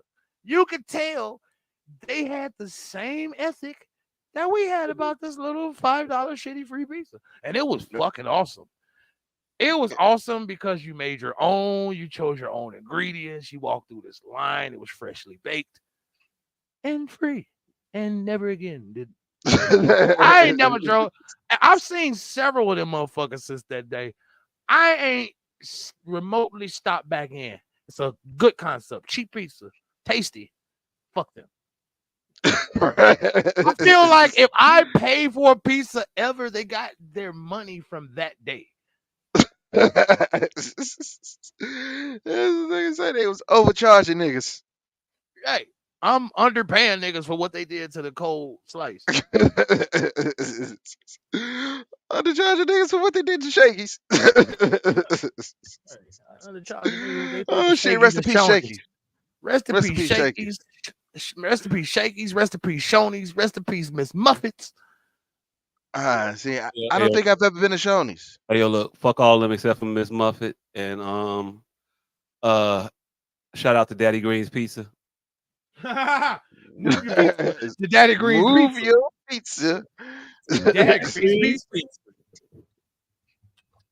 Yeah. But yeah, Vegan Fest.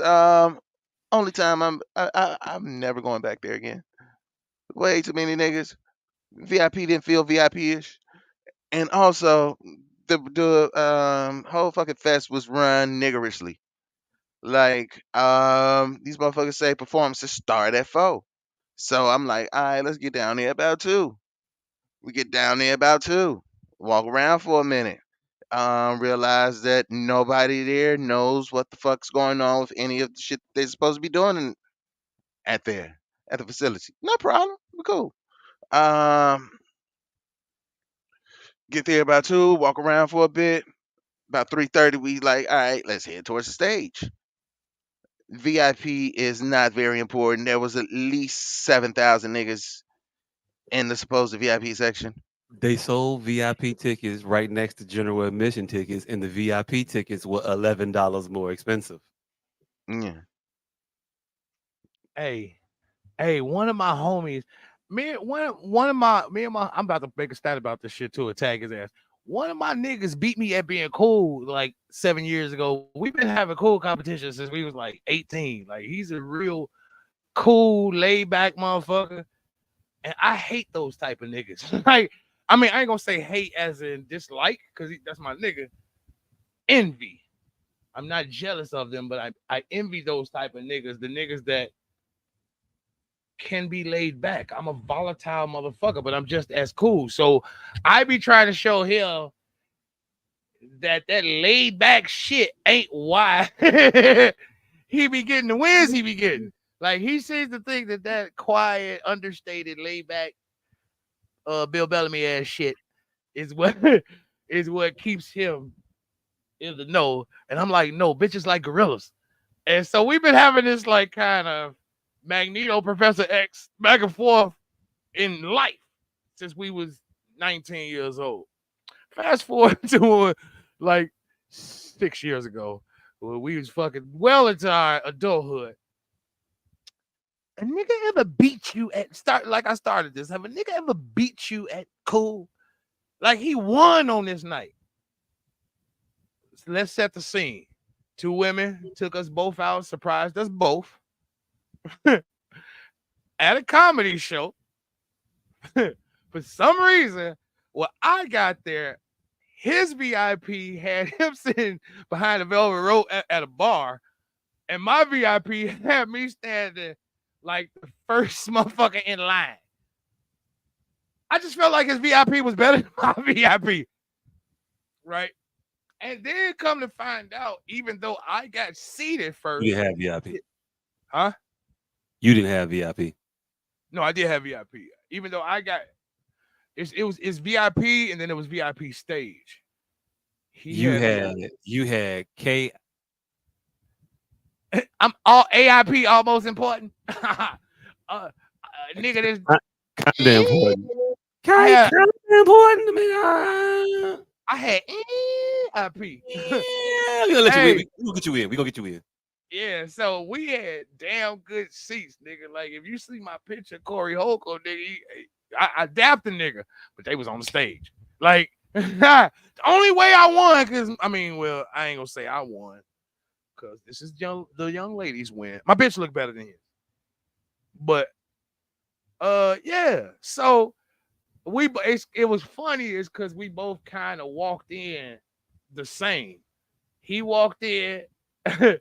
And I walked in, and we both kind of walked in nonchalantly because everything was both prearranged for both of us. So we both were kind of already cocky. We didn't have nothing to do other than walk in and breed trophies. So, and neither one of us knew this shit. We didn't know we was gonna show up. I walked in, I see this nigga Billy. Say, my nigga. That nigga hit me. He looked over his shoulder. He say, shh. I said, me too, nigga. Cause you know what I'm saying? We both be on some bullshit. We was both with somebody else's bitch. Right? I'm like, mom's the word, nigga. Me too, nigga. I mean, so then we sit down. He go sit down, and I go stand up by my bitch at the line. I'm like, hey, why he sitting down? Why we standing up? She say, oh no, we got VIP. I'm like, he VIP. He look pretty VIP too. But you see, we over here by the door. I'm like, but they bringing him drinks, and he behind the rope just like our rope. His rope all the way over there. Bitch, we standing up. I feel like this ain't VIP. I feel like he's in the PPIP. God damn it. Slightly more valued individuals. Hell yeah. So they let us in. We go sit down first. Cool. They seat the whole audience before this nigga come in. I'm like, oh yeah, that nigga way in the back. Boy, they hit the light in the middle of what was he at? Riddles or whatever that fucking comedy club way out. Jokes was on 47. Riddles was on right. Whatever comedy club is way the fuck out. They hit the light in the middle, nigga. These motherfuckers sitting right up in the little, like, we sitting in the orchestra, but they sitting in the pit. In the pit. Yeah. Yeah. Oh, this nigga got better seats than me. Fuck you, nigga. Hope he roasts your motherfucking ass, because you right there. You got a light on you, nigga. You better not shine. Laugh hard one time.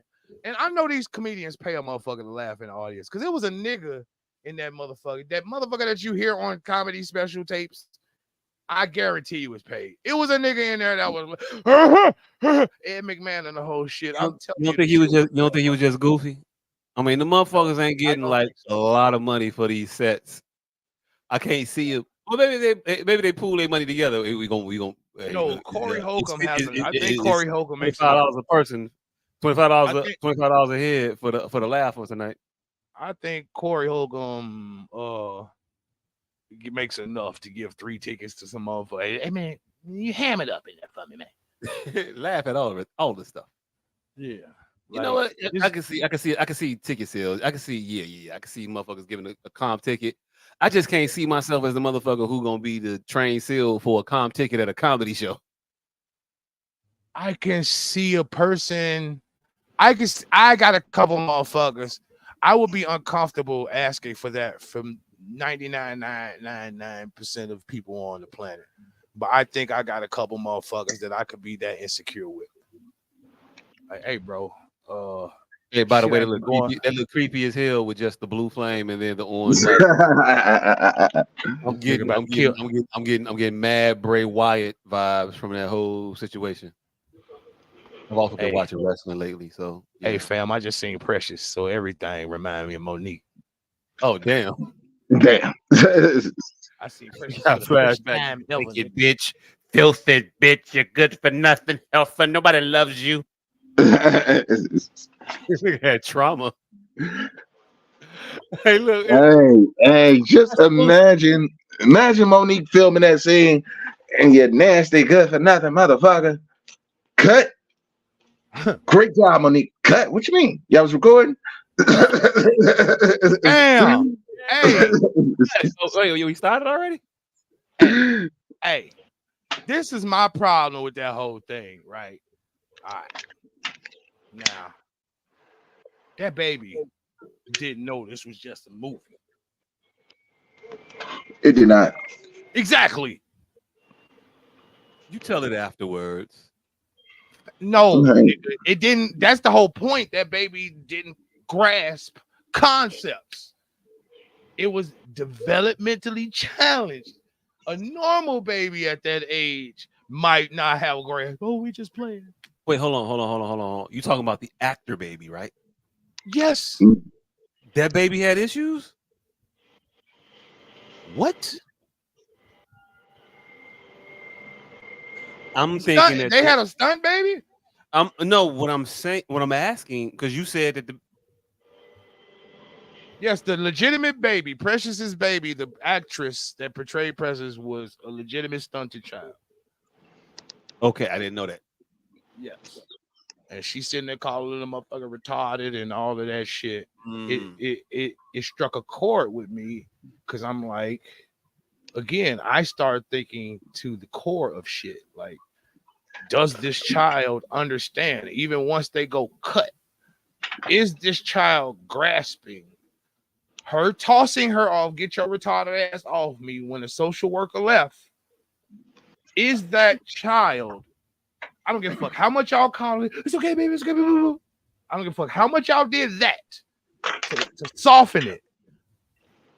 Does it have the wherewithal to understand that this wasn't real? Or is that a core memory struck in that child at this point? You never know. You never know. Which brings us to no. God damn, we gotta wait till next week. Nigga, wouldn't that have stopped right then? God damn it, we gotta wait till next week. Hey, but next week we're going to talk about. Yeah, we're going to talk about. Is it better to have fucked and lost than to never have fucked at all? And also, white saviors. And also, brilliant actors. Nigga. Like, the cliffhanger was it for me. The cliffhanger. And here's the pessimism in all the world. It wasn't a cliffhanger, probably, to nobody but me. Like, our world is so stupid. That was just a you thing. No. See, that's what I'm telling you about esotericism. It takes for it to be just a me thing, but that's not a bad thing. If everybody could understand, it wouldn't be esoteric. But that's not a bad thing. So I don't ever take that as an insult. But what I'm saying is, we are in a institution where it was only a cliffhanger to me because he didn't look over his shoulder and wink. See, that's what makes everybody else an idiot.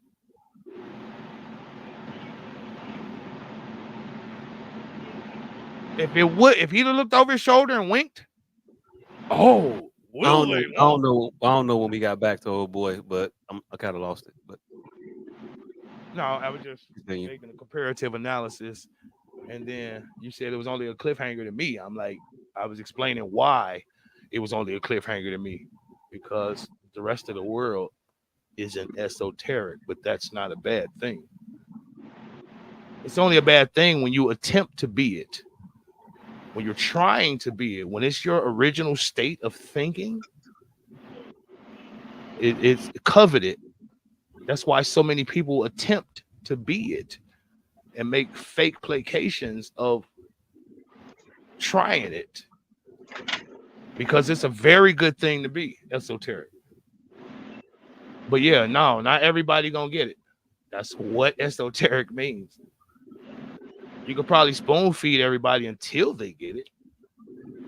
But yeah, that's what would have made it a cliffhanger to the average person if he would have looked over his shoulder and winked. Nothing changes the movie about that, other than my ability to perceive and not need to be spoon fed.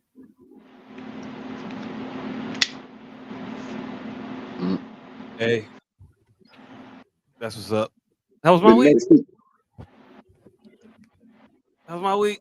It wasn't shit. Hey, nigga, how was your week? I ain't do shit. We went to the museum today. Science and industry. It was fun. Yay that. Wind and shit. Mirror maze. Great.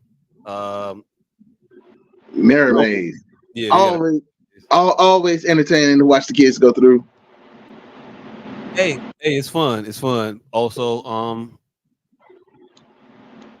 not as fun as you think. It's only fun for a couple minutes, and then you like, wait a minute, hold on. How the fuck do you get out of here? Yeah. And then you start really trying to figure it out, and it's not fun. It's survival, and we're not gonna die in this maze. Oh no, I'm still people watching. I'm people watching 75% of my time in the mirror maze. Oh no, it was just us in there. Oh, it was just y'all. Yeah, it was just us. So yeah, it was. Let's figure this shit out. All right, it's not fun anymore. Wait a minute, hold on. Let me get my bearings. All right. No, did you have the kids lead?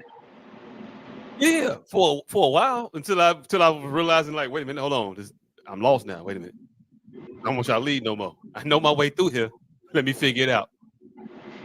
All right. Now, did you make them lead with their hands behind their back? No. They went around. They touched everything. Nah, you gotta let them lead with their hands behind their back. Hey, Life look. lessons I learned that way. Hey, look, fam. I'm not making no ER trips. No, the glass will not break. I promise. The mirrors will not break. Hey, look, I'm not worried about the mirror breaking. I'm worried about this motherfucker being bloody after he ran into it. Man, hey, I was out the room, but all of that pause. Pause it all. But I'm gonna say this. When we walked into that motherfucker, I wasn't settled with the stability of my children going into the museum.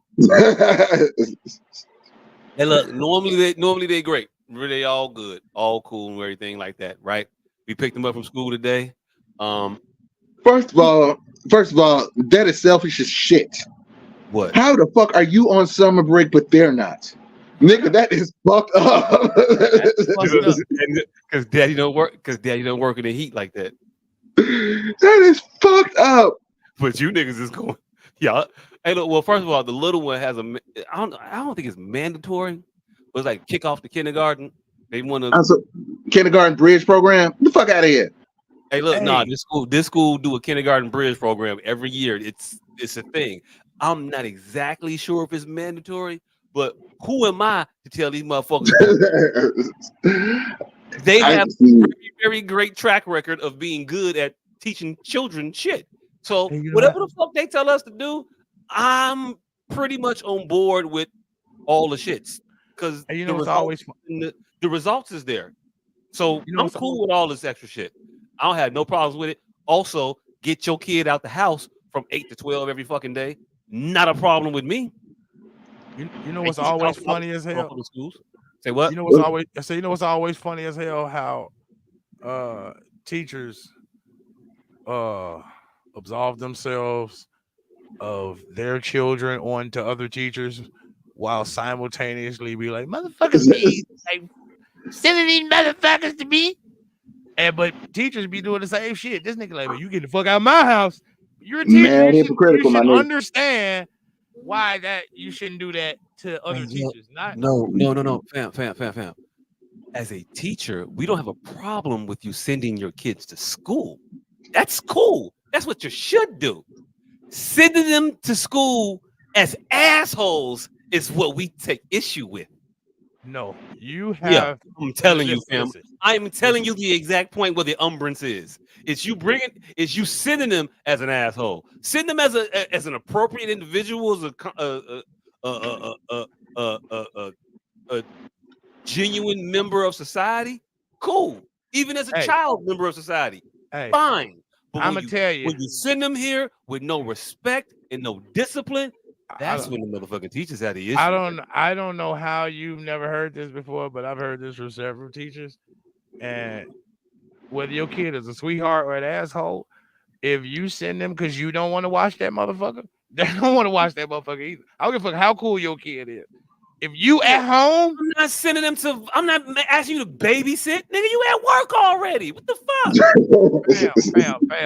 Fail. If you at home, they want you. Hey, listen, Linda. Listen, Linda.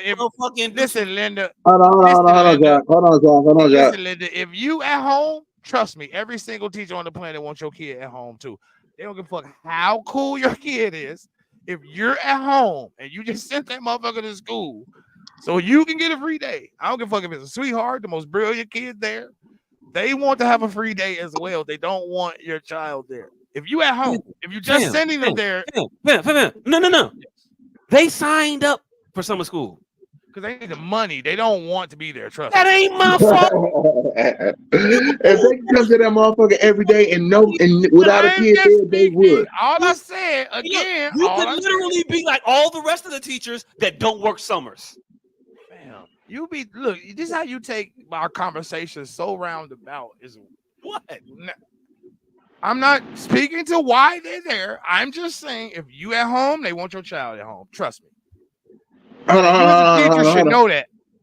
Fam, if I'm at home, my child's at home, then there's no reason for you to be there.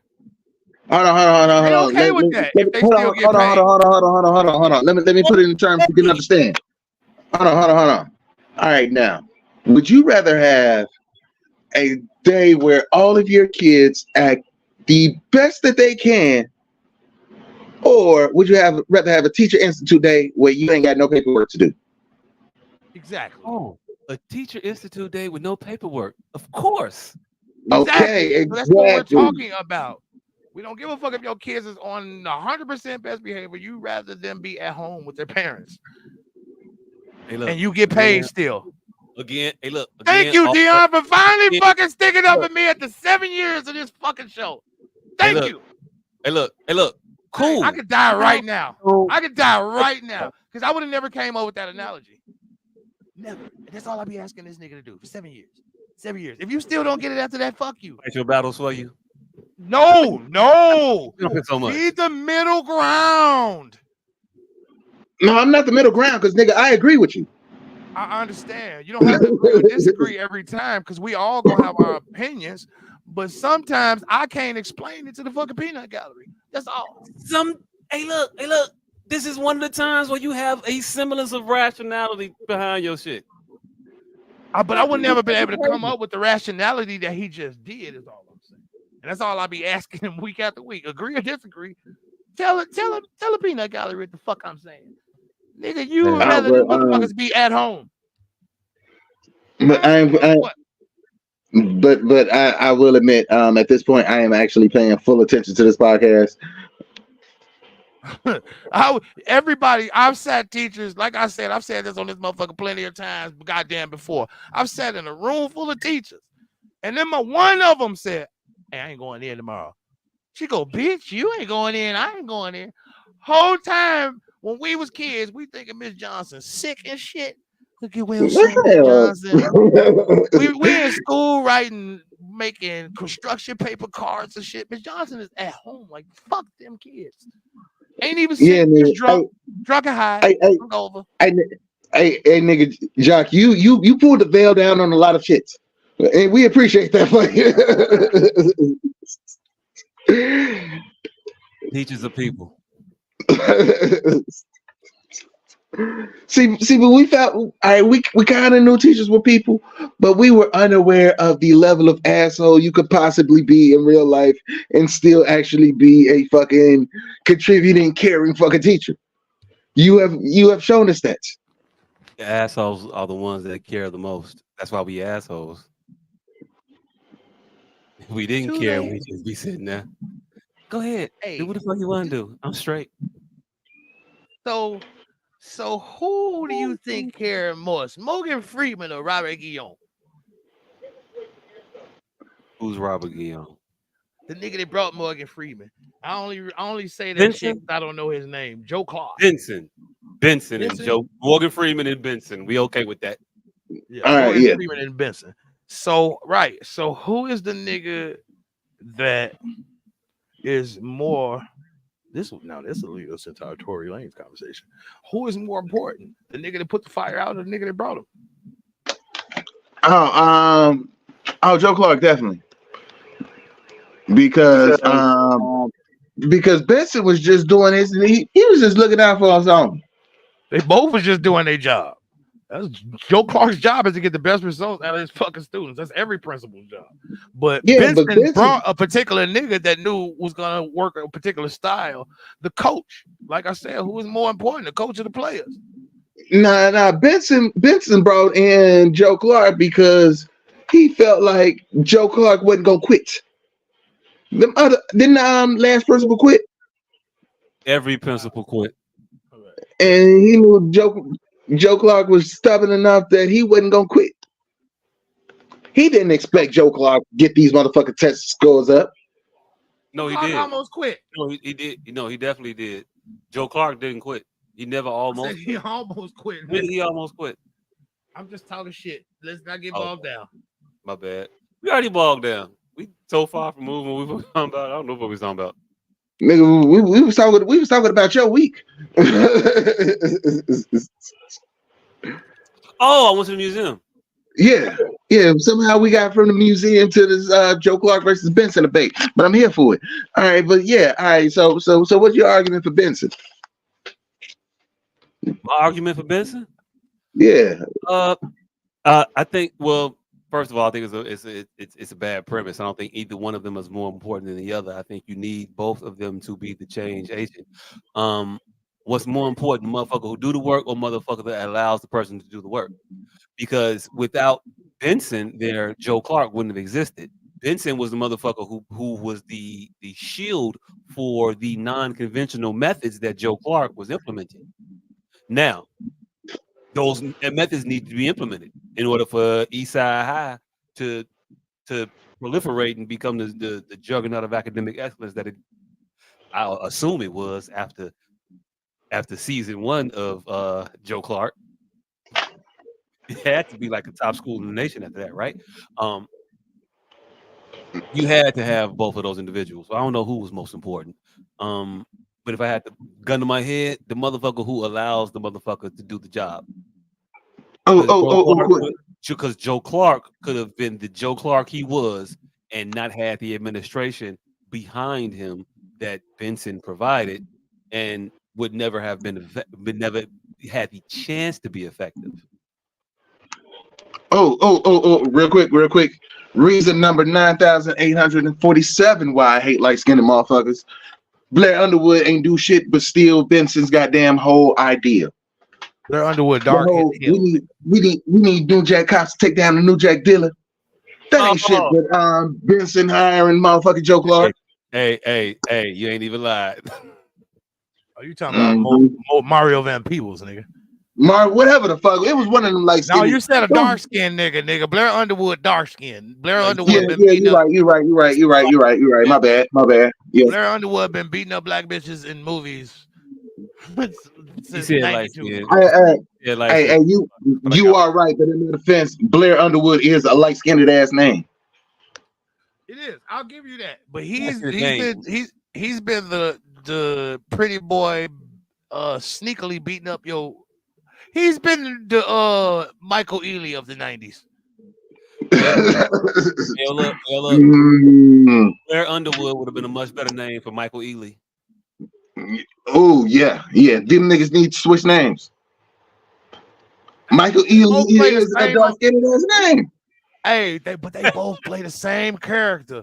A well put together nigga. Pause. That just 45 minutes into the movie started beating the bitch up. That shit crazy. Hey. Every movie, both of them. Some ain't right about this nigga. Some ain't right. They play very good. Some ain't right about you niggas. But hey, Yeah. the thing is, they both have a "some ain't right about you" nigga look about them too. Blair Underwood with that thin ass mustache and no beard. Michael Ealy with them high ass cheekbones and green eyes. Like they both got a "some ain't nigga." Why do you have a traditional American afro? Like what the nigga? It's 2010. Why does your hair not have a texture style to it? We are not finna remake the Soldier Story again, nigga. Hey, one of them niggas is green yellow. One of them niggas is yellow green. Just like it's the 128 crayon box, and them niggas is damn near the same, but it's just something a little off one of these things. They're the same color on the opposite ends of the spectrum. Right. If you go to the gradient and put both of them niggas in there, one is on the left and the top, and one of them is on the bottom and the right. Say exactly one standard deviation from each other. Exactly one standard deviation away from Tyler Perry on either side. Tyler Perry is in the middle. And Michael Ealy. Tyler Perry is exactly in the You are middle. not finna say Tyler Perry is the middle ground between light skinned evil, dark skinned evil nigga. Yes, you are not finna say that. He is a not. man in a He is man not. in a dress. He is not the folk. What is it? The Fam. fulcrum of So a man in a dress is the fulcrum between light skinned and dark skinned black men. evilness. Evil black men. Yes. Yes. Hey, y'all heard it here first. We gonna hash this out at some point. Shit. Man. There's some science behind it. I don't know Between the dark skinned and light skinned evil is a potato shade nigga in a dress.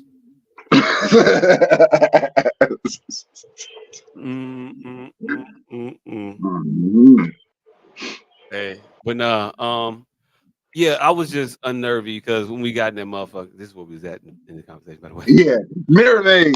I was unnervy about their performance in the Mirror Maze because minute 7 walking in this motherfucker, the oldest boy broke his water bottle. He was trying to, in my opinion. I don't know how to. He's a smart child. He knows the results of actions. He kept doing the same action that resulted in the same consequence.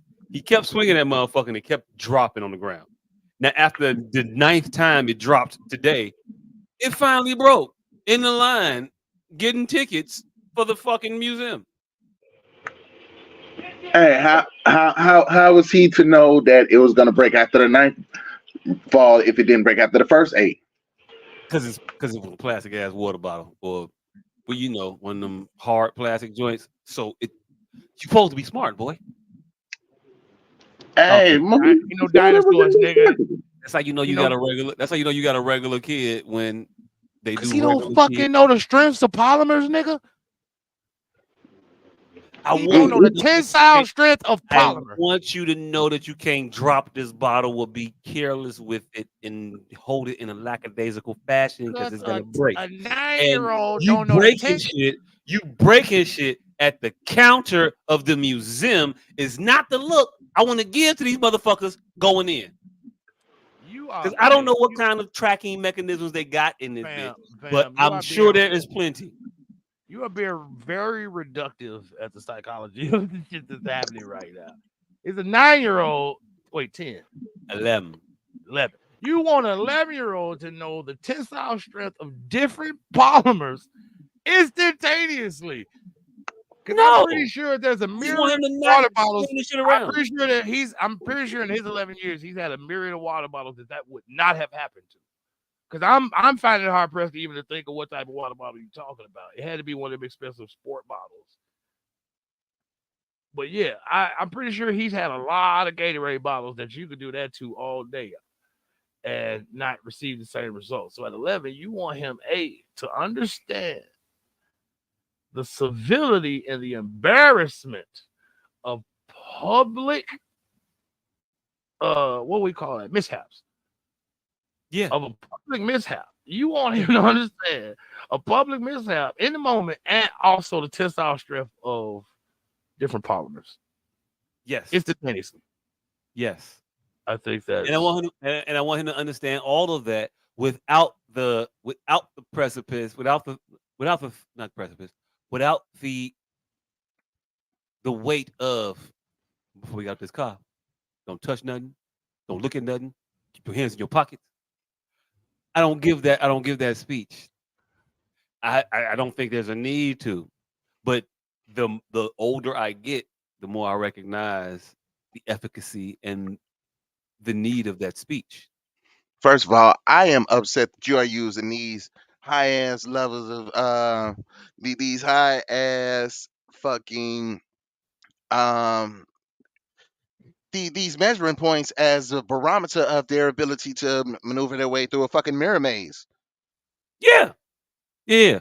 All for my comfort. Cause if you come in this motherfucker breaking shit, I am going to be on edge. Now I'm extra. Don't touch nothing. Keep your hands on that. Don't fuck it up. The whole purpose of going to the Museum of Science and Industry is to touch shit. Yes, it is. That's the one museum that you can't touch shit. Yes. Hey, do they still got that is. coin where you put the penny in and the shit roll around? That was Yeah, they got that. They got that was the only thing you could touch back then. Yeah, you could fucking put the penny in that thing and that shit rolled around. It was fucking Oh, that was tripping a over. bunch of shit in the Museum of Science and Industry you could touch. Man, that's what it was for. Look at the manipulatives. I only remember that and the penny smash. It was only two things I remember you could actually touch. Oh, it was a bunch of shit. The little I'm trying to think about when I was on trips and that when I just I'm talking about when we was kids though. I ain't right. talking about now. When we was Trying children. to separate my advanced knowledge of this museum because I've been there Yeah. 19 times in the last. So I know it well now.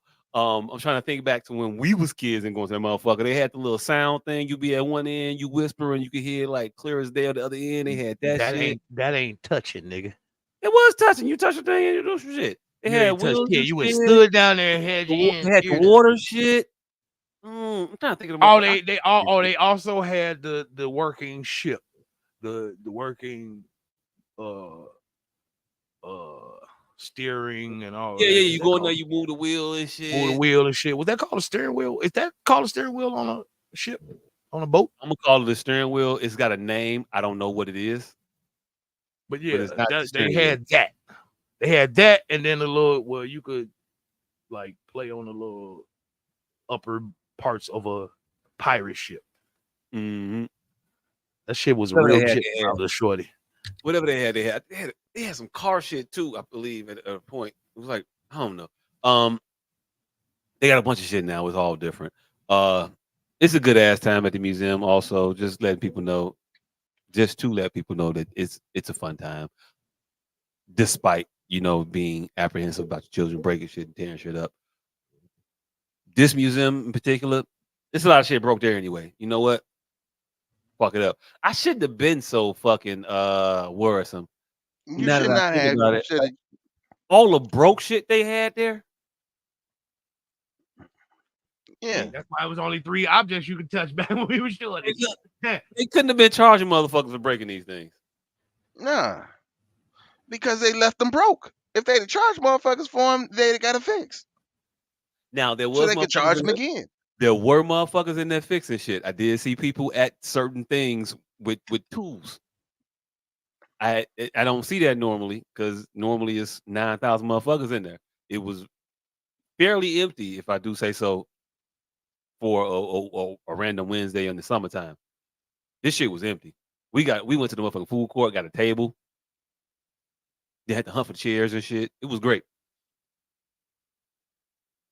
Very few people out there. A lot of shit broke.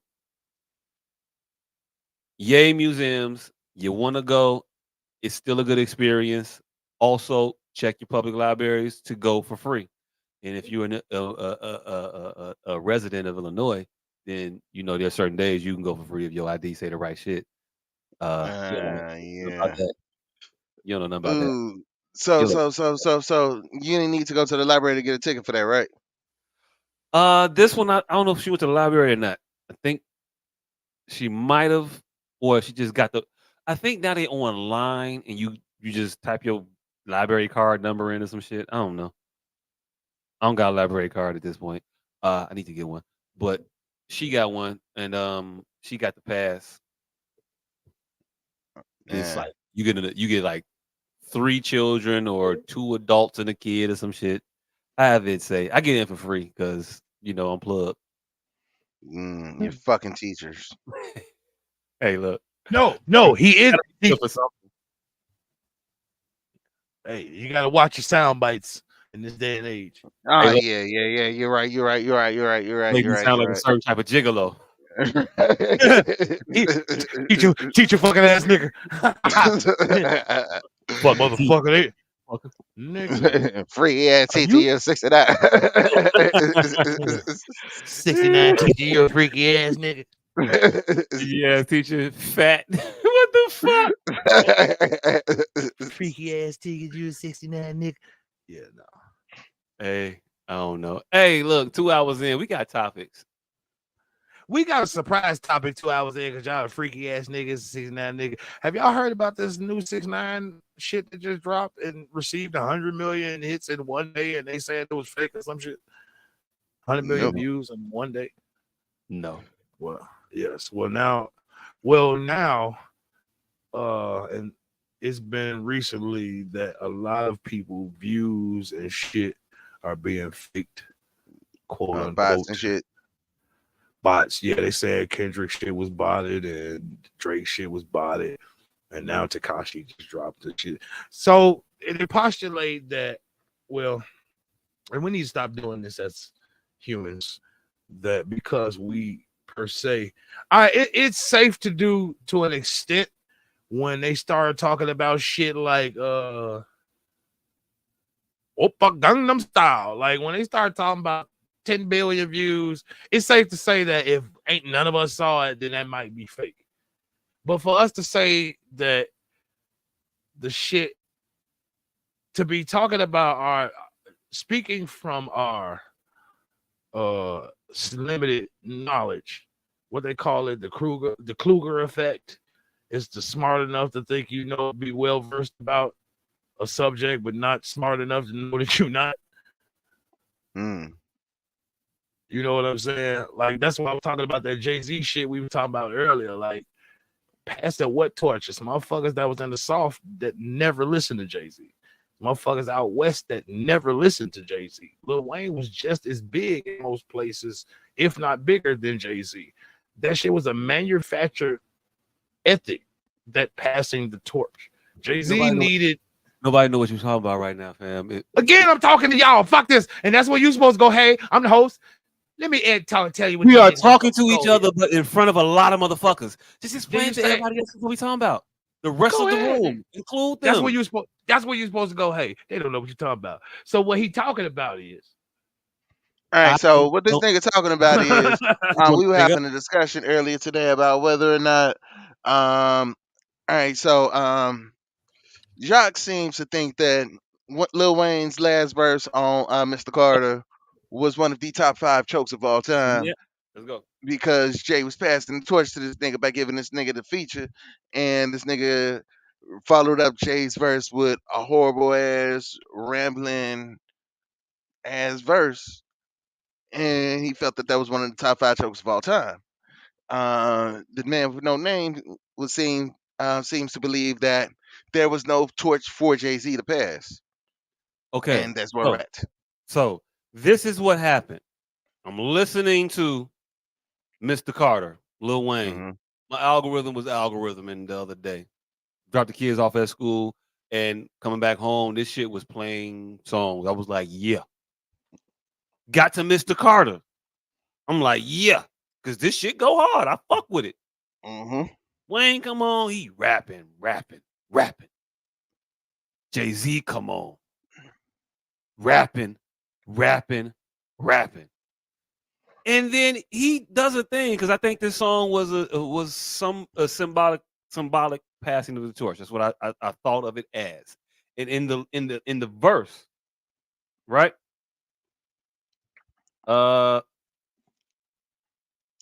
Jay-Z ends it, right? I'm I'm gonna give you the Passing the last torch. couple bars. He says, "Kaboom! The rock boy in the room. They dope. The dope boy. I just came off the spoon. Also, I'm so fly. I'm on autopilot while guys just stare at my wardrobe. I see euros. That's right, plural. I took so much change from the rap game. It's your goal. Young. That's the end of the Jay-Z verse on Mr. Carter. That is that's why I'm this is a passing of the torch. This is verbally he's saying I've took so much change from the rap game. It's your go. He's telling him And that also, But you got to remember you're this is talking more one. figurative. This was right before one of Jay-Z's 4 retirements. right in the midst of his retirement celebration parties, and yeah, he was in the middle of one of the motherfuckers. Mm. But it felt like he was giving the game to Lil Wayne. Like it's your shit. I'm gonna take my break, fam. You got it. All right, and Then no names. Lil Wayne comes back on and starts to rap, and he I'm says so after off he's the passed the Richter, keys, he gets this alley oop in the verse from the great Jay-Z, and Lil Wayne said, "It's my goal, yeah, and I'm gonna go so opposite of soft." off the Off the Richter Richter, Hector. Hector Camacho, man, Randy Savage, far from average, above status quo, flow Oh, you meant so pro. I know I ride slow, and when I pass, they say, "What up, killer?" Man, stop bringing up my past. And the next time you mention Pac, Biggie, or JC, don't forget Forget Wheezy, Weezy, baby. baby. Hey, look, it was only cold because the beat culminated at that point when he said, "When you don't forget to mention me, when you mention Pop, Biggie, or Jay Z, don't forget the Wheezy." That shit sounded cold, but when you listen to it and like remove from the hype of the moment, you like that was so horrible. If that Yeah, was your introduction as the man, and these are the things you say as the man, you're not the man no more. let's be honest. That nigga should have just left that fucking verse off. He Somebody should should have. have told him. No, just put the hook right there. That's it. Put the hook, because the shit you said wasn't worth saying. so you weren't talking about in the diaspora. You just meant in regards to that song and those verses. Nigga, I literally said the last verse of Mr. Carter was top 5 fumbles of all time.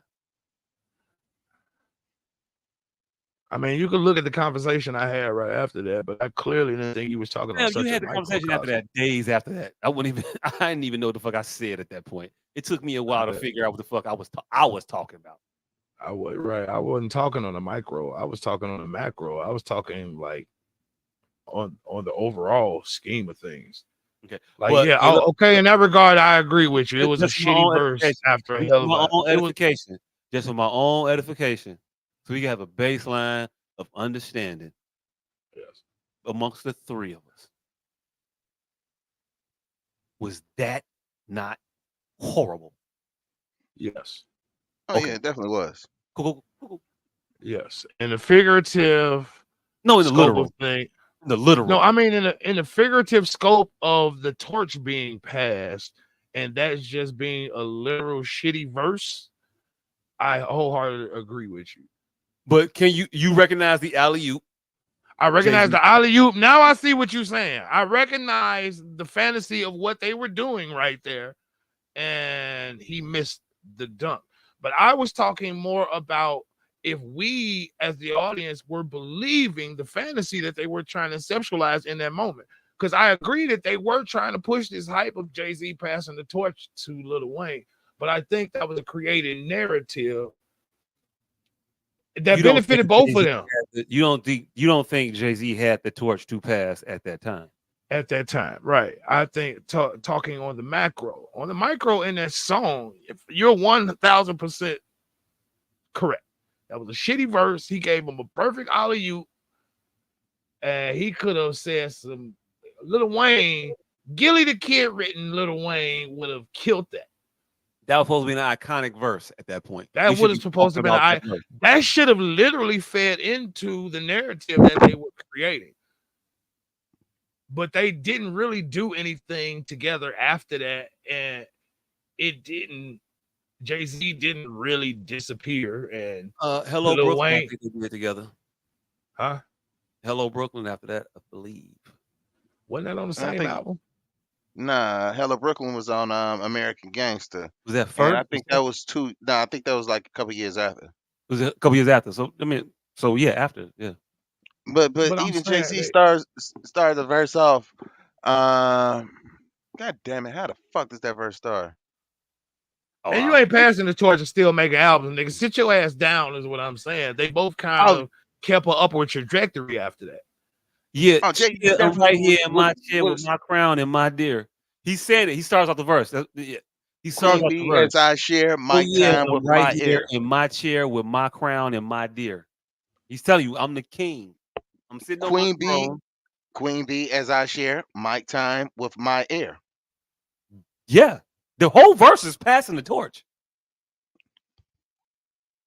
But he didn't have an heir at that point. Him and Beyonce had just married like 2 months before that. He don't mean his actual literal Yeah, I know. genealogical heir. I understand, but you understand Jay-Z don't never be talking on one plane. So I he was mean, you talking tell about me a the other lot of planes. shit. I don't know. That's what I'm saying, because he had just got married. They didn't know kids, so what is this other plane? Because he was sonning somebody in that. Right. He No, And was I he don't was think it saying was saying more. Yeah, he wasn't sunning nobody. He was saying as I share my time with my ears. So like Lil Wayne is the next Jay Z. hey fam, if I'm giving you the throne, I'm sonning you. yeah, you sonning. The I'm way sonning. the way this normally works, the changing of the guards, the transition of power is usually coming with me taking my sword and cutting your fucking head off. Now I'm the king. That's how it normally works. But in this civilized society we live in now, motherfucker can step down and pass it to you. But typically, I'm gonna kill you in his mind now. And everybody is cool with me killing you. It ain't even the motherfucking thing of dishonor. It's honorable for you to die this way. All right, quick question. Quick question. That line right there. Would Lil Wayne have been well within his right at that time, at that exact moment, to LL Cool J, Ludacris, Stomp? Once he heard that, could he have Nah, taken offense to that and like, yo, air, nigga? Hold up, I'm just as big as you right now. I'm talking literal. I ain't talking about me just being cool, being younger than you, and listening to that. I'm your little homie. I'm just saying, if he really felt his nuts, like I'm Lil Wayne, would he have been well within his rights? I'm asking y'all personally. If he was a crazy nigga, I ain't saying he was the cool ass Lil Wayne. I'm Wait a talking minute. Can I about. answer? Can I answer? Go ahead. Yes. no. You can't do that when you call that nigga your big homie. When you constantly bigging him up and he like, yeah, you gonna be the next me. No, I'm not talking about in the literal. That's the literal. I'm talking about if Lil Wayne didn't say none of that. I'm talking about who Lil Wayne was at that time, who Jay-Z was at that time. Could Lil Wayne have took offense at that? Like, nigga, I ain't your little homie, nigga. I'm doing $250,000 a week too. I'm your And brother. I'm doing it more often than you. I'm your brother. I'm not I'm your your I'm not brother. your I'm son. not your little nigga. Yeah, I'm doing it twice as often as you. You put your shit out. Yeah, of course you do harder than me, quicker than me. But I get up right up on your ass, pause, and I Pause. do it 5 times a month. You do it once a quarter. So would he have been well within his right in 2008 to say, I'm not your little homie? We've already answered, fam.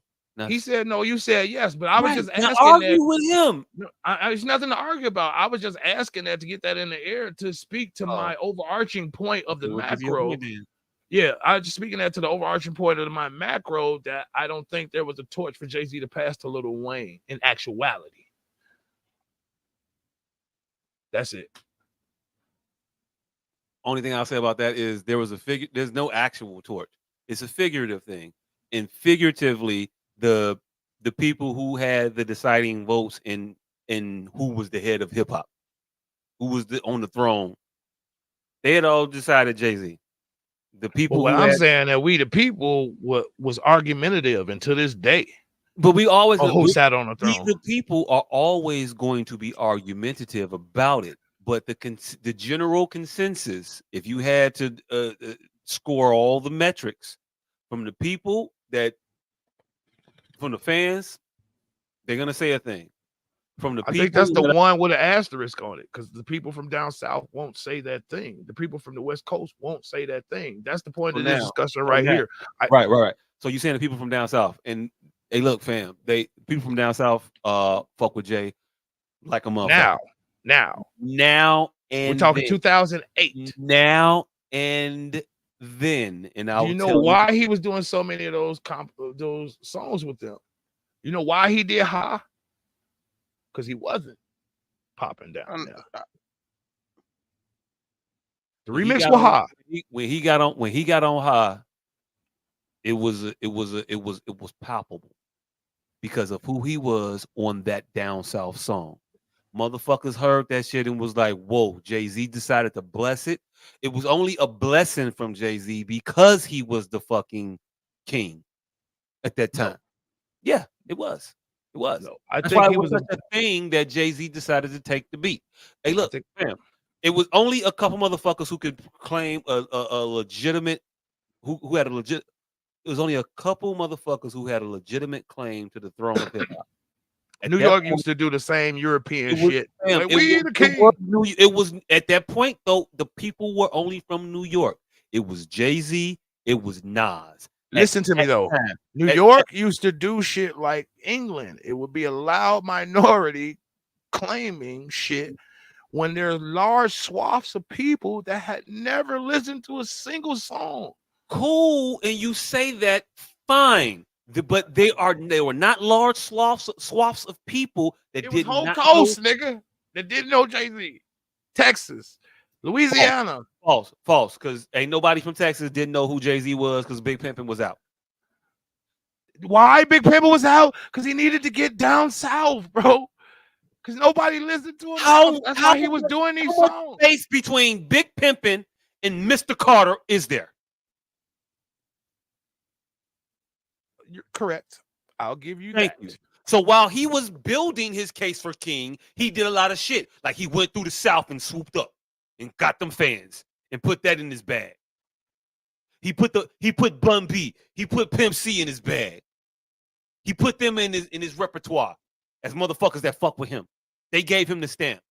I'll give you that point, but I'm still pushing back. What I'm saying to you is this: when judged by their contemporaries, meaning the rappers in the industry, there was one motherfucker who the consensus would say was the man.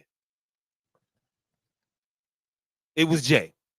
Some motherfuckers would say it would be Nas at a point, and actually Nas by the time Mr. Carter and shit came out, Nas was done.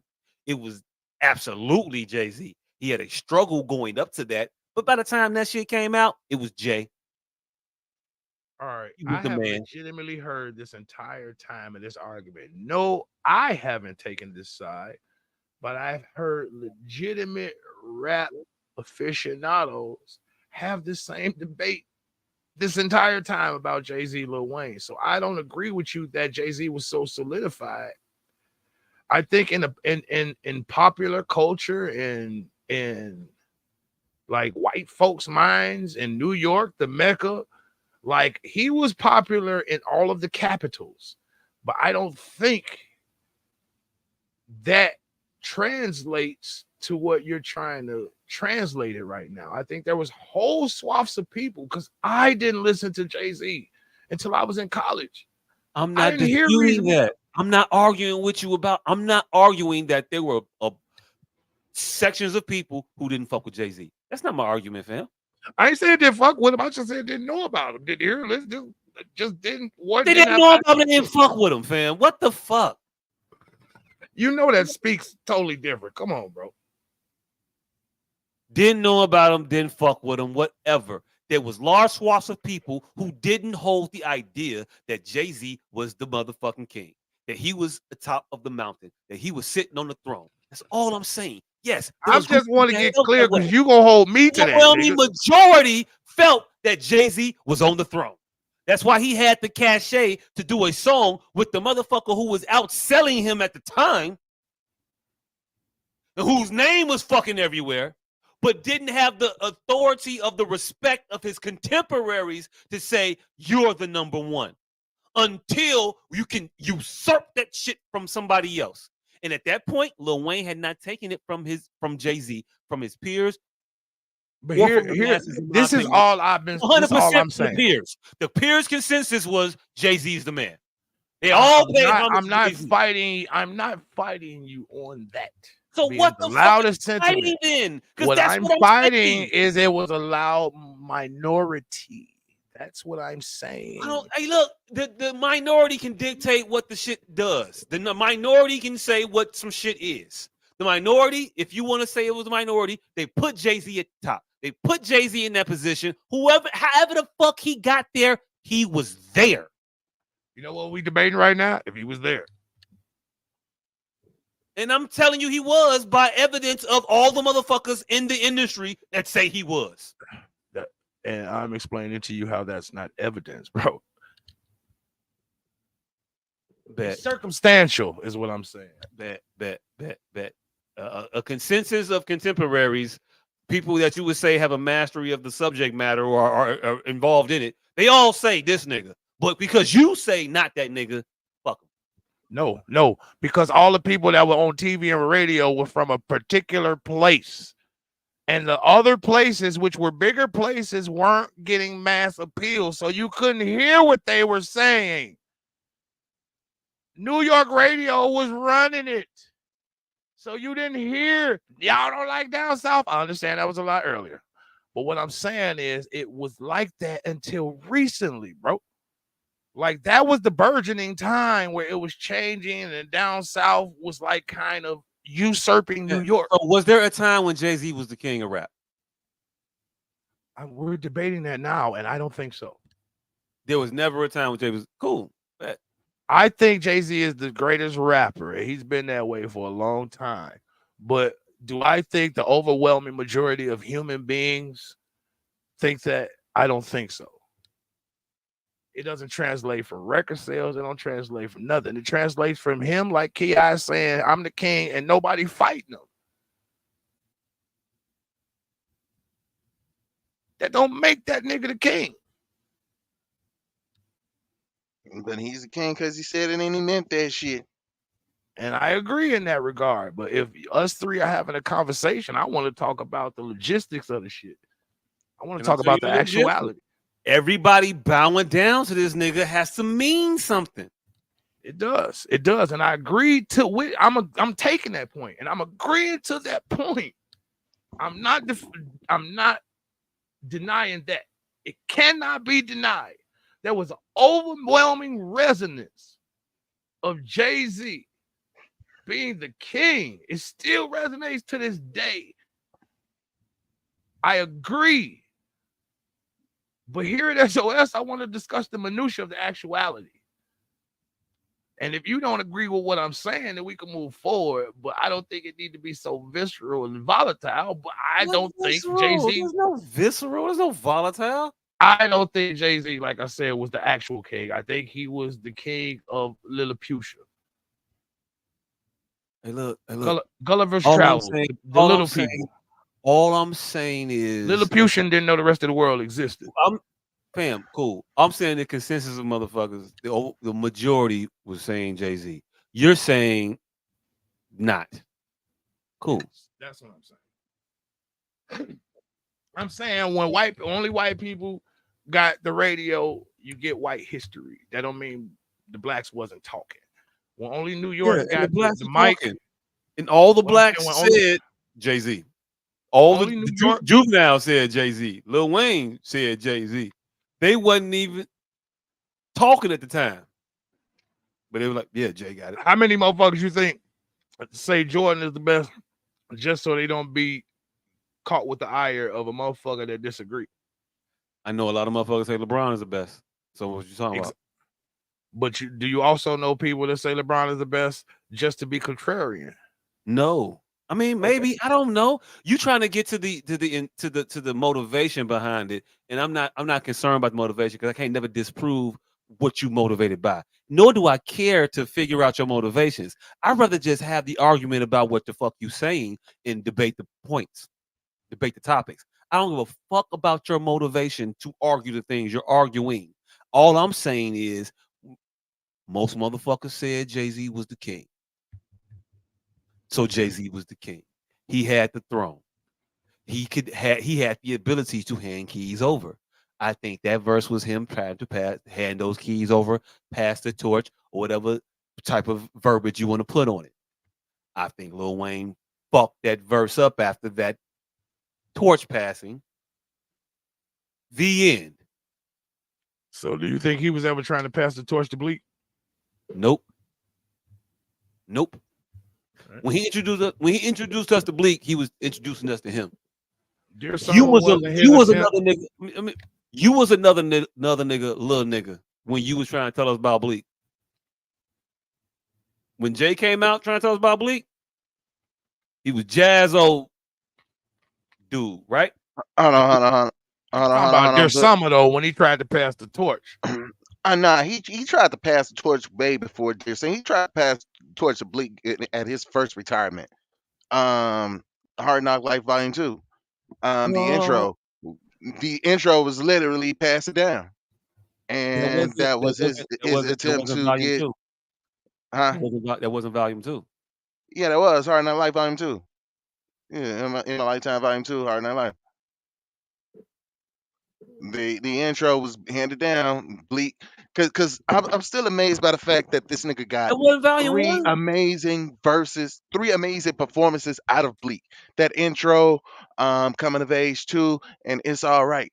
Three amazing performances out of Bleak.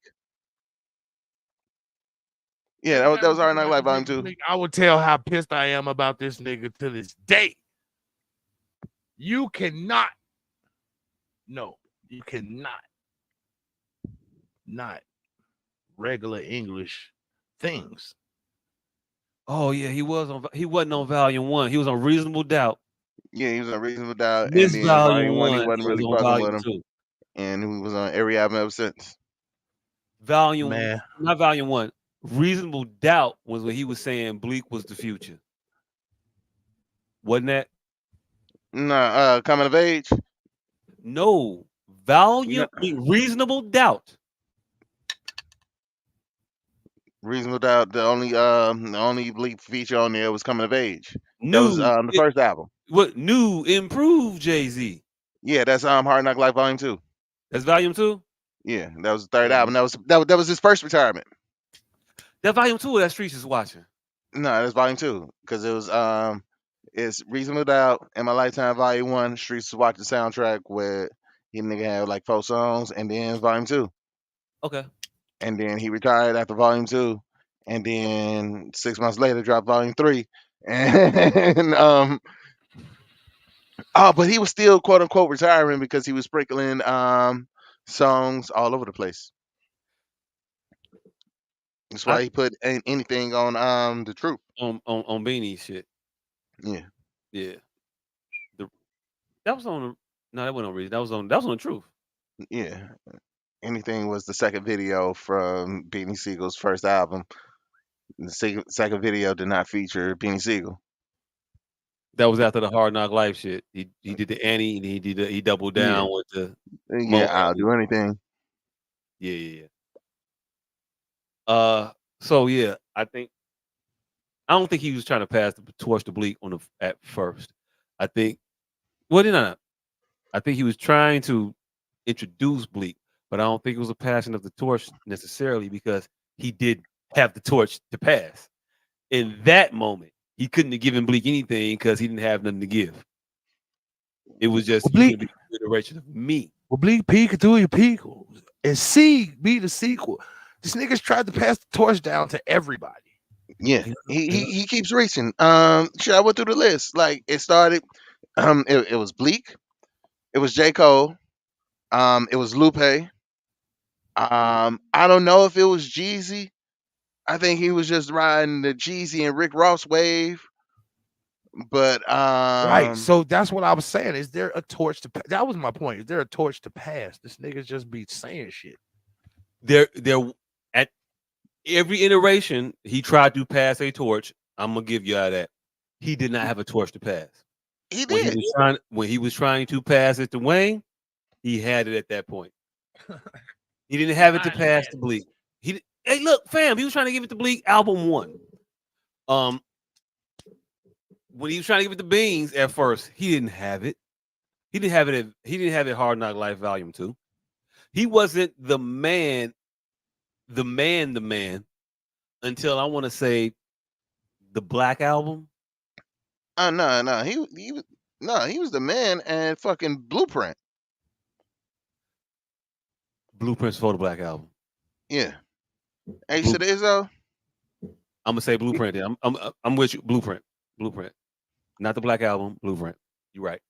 And the thing is, I don't think that was much off of fucking the dynasty for this nigga to just suddenly feel like, oh, you know what? Yeah, actually it was.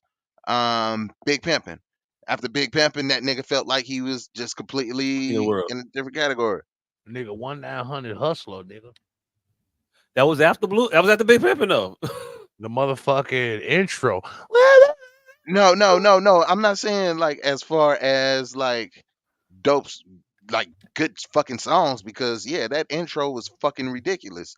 Um, but as far as like popular songs, like nothing off of fucking Dynasty really made that much noise in fucking mainstream music. Like That nigga, that he knew that album, and this was so the funniest shit.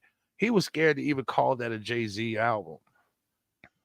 He didn't know how that album was gonna land.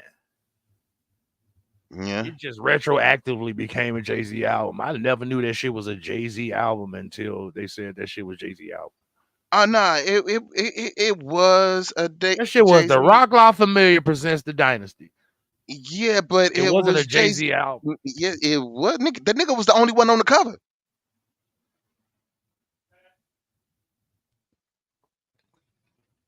I mean, I'll give you that, but Like he did do it to feature these other niggas, but yeah, he made that shit for it to be a Jay Z album. That nigga marketed this shit as a Jay Z album because he I don't definitely wanted remember it all the at the credit time. for it. I don't remember it being marketed as a Jay-Z album at the time. That shit was some retroactive shit. It was always a compilation. It was always represented as a compilation. Jay-Z wasn't on all the songs. Nah, he It was wasn't on all the songs, but every fucking I think every single except for Change the Game was a Jay Z song. Like there was the Not Guilty. Was Give It to Me was on there. Yep, Give It to Me. yeah, it was. Yeah, like the nigga. Fuck. What did he do another single off that album? I'm just trying to think off the top of my fucking head without looking at the track listing. But I think Give It to Me and the song with R. Kelly, and then Change the Game, and he did Change the Game remix on the Clue album. But most of the singles was just him. Like he stole Sparks' song and then used it as a single. So Sparks, of course, was on the hook, but like wasn't no shine for that. Also, now let's transition this to Before you Jay transition, Z. before you Jay Z transition, let's go hates ahead. Puerto Ricans. Before you transition, hey look. Before you transition, that's the album. That's the album cover. On the top, Rock La Familia, Jay Z presents the Dynasty. Well, I don't even say present. It say Rock La Familia, Jay Z, the Dynasty. Intro changed the game. I just want to give it to you. Streets is Mhm. talking. This can't be life. Get your mind right. Stick to the script. You, me, him, and her. Guilty until proven innocent. Parking lot pimping. Holla, 1-900 hustler. The Rock. Soon you'll understand. Squeeze first and where you been. I don't think Jay-Z's not on a song on this motherfucker. Nah, he's not on. God damn it. Second to last song is Bleak and Siegel. Squeeze first. Oh, Huh. we will shoot squeeze first, ask questions last. That's how most of these so-called gangsters pass. Alas. Nah, Nah, they use that sample for the hook. Yeah. Yeah. But not there is a song, there's a song with just Siegel and Bleak because Siegel fuck. That nigga pretty much just did his he didn't have a whole verse. So he just spit the verse and then halfway through started over, I believe. Not 100% Oh sure shit. how this goes in my head because I've been drinking and I've been smoking. It's 1 o'clock. So hey, look, And it shit. is one I've been o'clock. drinking watermelon. Who remembers an album from 20 years ago Me. verbatim that Me. you ain't put in them fucking CD? First of all, you put a CD in nowhere. I got a shit ton of. Hey, look, I wouldn't pull this motherfucker out. I ain't played this bit. I ain't Hey, you want that's an actual CD. You know, I don't touch my CDs until we get to this show to pull them out. Look at some shit. I got Get Rich or Die Trying right here. I got Rock My Familiar. I got a bunch of shit. I got hey, hundreds of CDs, but yeah, I don't touch them until I have to pull them out to look at some track lists and shit to make sure that I'm not getting the Mandela effect. hey, you want to know some crazy shit right now? What? Everybody know every lyric to Freaking You. It's just Jodeci? Like every single lyric. day. No, Oh, I'm talking about the verses. I'm talking about the verses. When that song come on, I guarantee you can sing every single word. Every time I close my Every time I close think my about freaking you. eyes, I wake Think up about the feeling horny. so horny. I Hey. can get you out of my mind. Sexy, you be all I see. I'm telling you, Mhm. when that shit come on, I would give anything just to make you understand me. Hey, look, while you singing, I just want to say, these bottles on the table feel less. I feel less proud about them. But it's just you.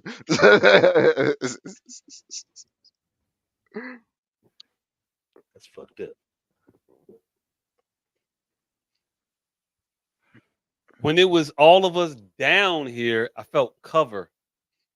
I felt like it was us doing all of this extra ass drinking. But now it's and that's me. Not this That's was you by full. I'm gonna yourself. crack them open now. Well, yeah. And I kind of been refilling some of these motherfuckers. Yeah, I have. buddy. Hey, look, not kind of. I ain't gonna hold you. I buy a Hey, fifth. I buy a fifth, and then I just buy half gallons. At that point, I only buy the fifth because I want the smaller bottle. But why would hey, I ever buy the smaller quantity of the alcohol ever again? Hmm. hey. But My here's the aim is great to fill these bottles every time with a bigger bottle.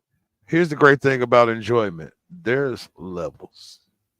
So you can always, long as you go uh from dabble to hobby, hobby to pastime. Long as you don't pass pastime and it becomes like you could go from dabble to hobby, hobby to pastime, but pastime the problem is where it comes.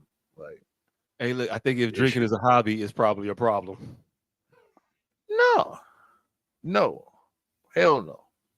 It's a Because problem. It's a problem. people don't people I just have to manage it. I ain't gonna hold you, no fam. people don't Drink have is, time for their drink hobbies is, often. drink is an issue. It just not. It just hasn't Oh, really. Me. issue is after problem. Hey, look, it's an issue. I need to be aware of it. I need to be Issue, cognizant of my drinking. I need yeah, to be. like I said, issue is after problem. Once you realize, Oh, see, this is the thing. People don't realize they have a problem. That's how it becomes an issue. I think issue is before problem. I don't have a No, problem hell drinking. no. I just have an issue with it. Ain't no No. problems. You realize this is listen to me again. You don't realize you have a problem, and that's how it becomes an issue. You're not listening. That's how it happens. You don't realize You you having a see, problem, and that's how it becomes an issue. Issue is Hey, see, look. but if definitely you, after problem. Hey, look. yeah, yeah, because if you have an issue, I mean, if you have a problem and you solve that problem, and it's not really an issue.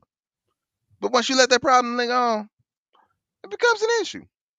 Hey, look. Hey, If a look. nigga walk up to you, say, "Nigga, we got a problem," what you gonna say? Nigga, you can get your issue. Right. Mhm. Ain't no problem. It's just an issue. We can solve an No, issue. if a The problem nigga might be a say different you balance. got a, if a motherfucker walk up and say you got a problem, you gonna tell that nigga, "Hey fam, you can get your issue. Ain't nothing but space and opportunity. If I say I Issues can get after your problem. issue, it now is not a verb. It's a noun now. You can get your issue, nigga. Ain't It's not nothing but a verb space no and more. It's a opportunity out noun. this When I motherfucker." was using Right? issue, it was a verb. I mean, it's You an was doing it. Hey, ongoing buddy, what's thing. the issue? When But I that's not say how it happened. you can get your issue, it's issue is now a noun because it's a Right. thing. You were saying it like, "Hey, buddy, what's the issue? Let's solve it." No, that ain't how niggas say it. Nigga, you can Oh, get your issue. You can Yeah, get your yeah, issue, nigga. yeah. Ain't nothing but space and Issue. opportunity in this motherfucker. Nigga walk up Hey, and hey, say, what, "Nigga, we got a problem, nigga." nigga? What? Once the issue becomes possessive, then yeah, Yeah. it's a whole It's different your issue situation. at this point. You can get your issue, nigga, because I ain't had a problem until you walked up with your chest poked out. I hey, didn't have a problem till the you walked up with your semanticism, chest the poked out. Now I have an semanticism. issue. Hey, look, the semanticism of words is gonna be an argument we're gonna have all night. I think what we can leave our listeners with is keep your head on the swivel. If Keep your head on motherfuckers the say they got a swivel. problem, you better think it's an issue. Every time. If they got an Every issue with time. you, you better know it's a problem. Tabernacle. Church on the move. Just in the mood. Hey, speaking of moods, I don't know. Fuck it. But hey, did Pause. y'all hear about Pause. JJ? Pause. Pause. Ooh, Pause. Cause pause. hey, Hey, oh, you was hey, going hey. JJ Redick. I thought you was going to Chris Brown, and yeah, Oh, I mean, I got an issue with either. yeah. But Oh, one of y'all them want to go? is. Well, I definitely don't want to talk about. We don't want to go to the talking about a nigga move and to the Chris Brown issue. Let's go ahead. Let's go Yeah. ahead and talk about JJ Redick. Okay, Yeah. so if y'all didn't know, JJ Redick has now been hired as the head coach of the Los Angeles Lakers. Surprise! We didn't know before the final started or before the conference finals started. We didn't know. We didn't have no clue. But now, finals over with. JJ Redick is the new head coach of the Los Angeles Lakers. First time coach, by the way. He ain't been an assistant. He ain't been a motherfucking volunteer nowhere. He He just did had coach that fourth grade team. he got them all the way to city. No, ain't no city for fourth grade. So yeah, Yeah, he just look. They was running around. They got orange slices at the end. Great. He has no credentials as a coach. Nothing to hang his hat on. But he's a coach now, and he got his coaching chance because he was a critic in large part. He was a middling basketball player that became a more influential or more prominent critic of basketball than player of basketball. Am I wrong? yeah, you might be wrong about that. I mean, you underplaying JJ Redick, Mister always make the playoffs.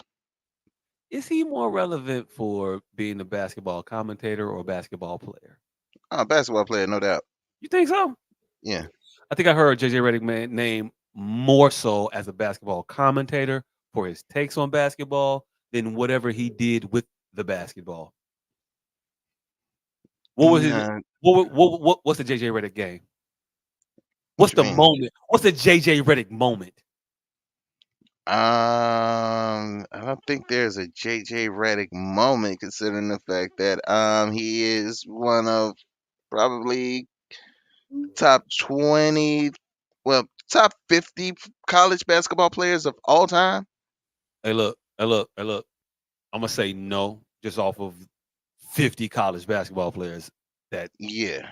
I can say off the top Yeah, of as my far head. as accolades, you put that nigga resume up against pretty much anybody. Hey, look.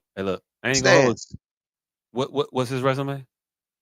Let's see, national Whatever that. champion, college player of the year. I think multiple time All American. The nigga resume reads. Most of the niggas in the league was a multiple time All American. No, they Most of them weren't. might not have been in college. Hey, look, they was all Americans, fam. The No, they majority weren't. of these niggas was all Americans, fam. Nigga, there's 60 players drafted a year. There's only 10 All Americans every year. Most of the motherfuckers in the league were all Americans. There's only how many people? How many hundred people in the league? There are, let's see, 15 players per team, 30 teams, 450. Of the 450, I'm gonna say 300 was all Americans. I'm gonna say you out your mother the fucking mind. Hey, look, prove me wrong. Anyway, I sure will. Google it. Hey, look, do your due diligence? Yep. I feel it's Googleable, so you could do All right. that while we talk. So, Mm, JJ Redick as a player, I think he was mid level. I don't think he had any moments. But JJ Redick as a commentator, I think he is top tier as far as moving the needle is for what commentators you want a commentator to do. A talking head or whatever, he moves the needle. He says salacious shit and he gets attention. I know more JJ Redick comments than game winning shots, game tying shots, whatever it has you. The the narrative about his career is going to be more heavily about his broadcast career than his basketball career. absolutely the fuck not. Broadcast career got him the coaching job. His All play right. did not do that. He was All right. not All on right. All right. All he right. was All not on right. anybody. You got the shit?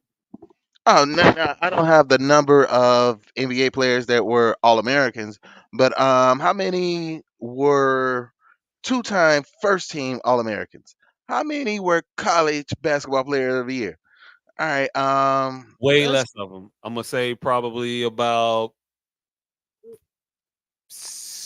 24 people are in the league as college basketball players of the year. And I said 24. I shouldn't have said 24. I meant to try to do the average of the motherfucker's NBA career. So I'll say there are 11 former college players of the year in the league right now. all right. Let's see. Hold on. Let's go through No, the that's list a of. credit. That's a credit to JJ Redick. I can't take that away. That's a thing to do. It's not a lot of those motherfuckers walking around the earth. So notable. But when you search your mind's memory banks to think of notable JJ Redick shit, what comes to your mind? His play Um, or his legendary college player. you? Um, I don't watch college ball, so I'm gonna take myself out. Nobody watches college ball now, but I back don't. when that nigga was playing in college basketball was different. I asked you a question. Yeah, and I gave you an answer. You said legendary college. Cool. So you had to go back to his college career Yeah. to pull up anything of note about JJ Redick. So as a professional, nothing. As a professional, I got this nigga going like 10 or 11 seasons, making the playoffs every year. You That think that was was the I think that was what? you think that was a function of him? Yes, because that was well, I'm not going to say he led all these teams to the playoffs, but he was a contributing factor on all of those teams. Like, And and so that a, was so a that was 12 hold other on, hold on, motherfuckers. nigga, the words are still coming out of my mouth, my nigga. And that was like a major thing about him when motherfuckers talked about him as an NBA player. Like, yeah, JJ Redick never his teams never missed the playoffs. Like that's one of the reasons the nigga went to fucking LA. And I'm watching clip right now.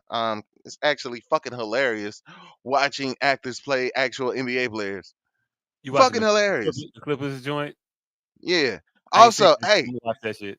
these motherfuckers was on point having Lawrence Fishburne play Doc Rivers. The Hey, that resemblance shit is looked good from the trailer. ridiculous. I ain't gonna hold you. The resemblance is ridiculous. Like they fucked Blake Griffin and Jamal Crawford and Steph all the way the fuck up. But these motherfuckers was spot on with Doc. Hey, look, hey, look, hey, look. That's how good of an actor Lawrence Fishburne is. That This nigga, motherfucker, first of all, first of all, to get Lawrence off of Larry. Nigga, your name is Larry. mhm, First of all, that's an amazing feat. Just hand clap that shit. right, and that was after he introduced Larry. He went as he started out as Larry and switched it to Lawrence. Like you can't get a motherfucker to extend their name. No, I'm not gonna Before call he you even nothing had like longer. real juice. Before he had Right. the juice, he was like, nah, fucking call me Lawrence. Hey, look, Nigga, I I'm ain't not even gonna gonna call hold you. you. I'm not gonna use these extra letters. Fuck out of here. I'm not finna deride Lawrence Fishburne, but I am. No, I'm not. I don't think it's gonna come off all that bad. It might be fucked up after I say it sometimes. Lawrence Fishburne is such a great actor that we don't even recognize he don't look shit like Doc Rivers. We No, think he's so good, we think he looked like Doc Rivers while looking at Doc Rivers. That's how much he embodied that motherfucker. And I've just seen the trailer. nigga, I'm 5 episodes in. Like the resemblance is uncanny because like I'm watching the shit, and then I showed my girl a picture of Doc Rivers, and she was like, "Yeah, he looks exactly like him." However, this nigga looks exactly like Lawrence Fishburne in this movie, but in everything else that nigga has been in, that nigga don't look nothing like Doc Rivers. Hey, Lawrence Fishburne is such a good actor. He got us feeling worse for Tina Turner than people who actually saw her get her ass whipped because they knew Ike was less Nigga. formidable. They knew Ike was a lot less formidable than Lawrence Fishburne was over Angela Bassett. That's cause motherfuckers in real time actually saw Ike Turner, but He's such a great actor. He changed the dichotomy of ass whippings that he was nowhere near. Right, because like people knew Ike Turner was whooping Tina Turner ass before that movie. But once that movie came out, those ass whoopings took on a whole different connotation. motherfuckers got mad at Ike for Bettina ass Right. after They the movie. got mad at that nigga all over again. Woo! Before the Like, movie, Fam, y'all wasn't mad that when I was doing this shit, but now fam, y'all mad because Lawrence Fishburne doing it? fam, It's not even me. Ike Turner was doing interviews about those ass whippings. He used to have serious sit downs with serious journalists about, man, let me explain to you how I be beating this bitch up. Sometimes she be won't needing to be beat up. I don't be trying to hit her. She just be acting up, and then I be like, and then I be like, and then I smack her and she slap out of it. The nigga said that in public. He said that No, on an nobody bats an interview. eye. He said that Nobody in an bats an interview. eye. Right. Right. Motherfuckers like, yeah, your little ass probably do have to smack a bitch up. Lawrence Fishburne do that shit as him. And then Ike the rest of Turner. us, Tina. Tina Turner made 3 songs, goddamn it.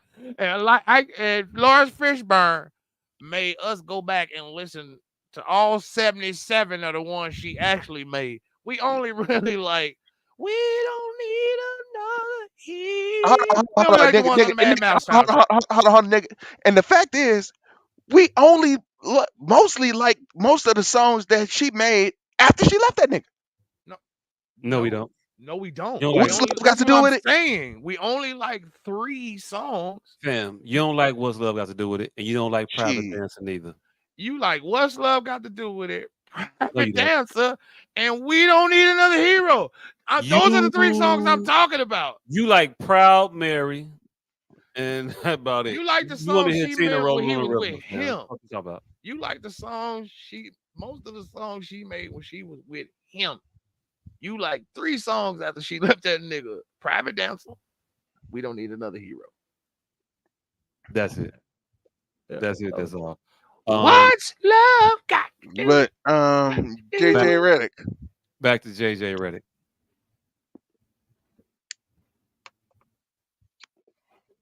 quick tangent.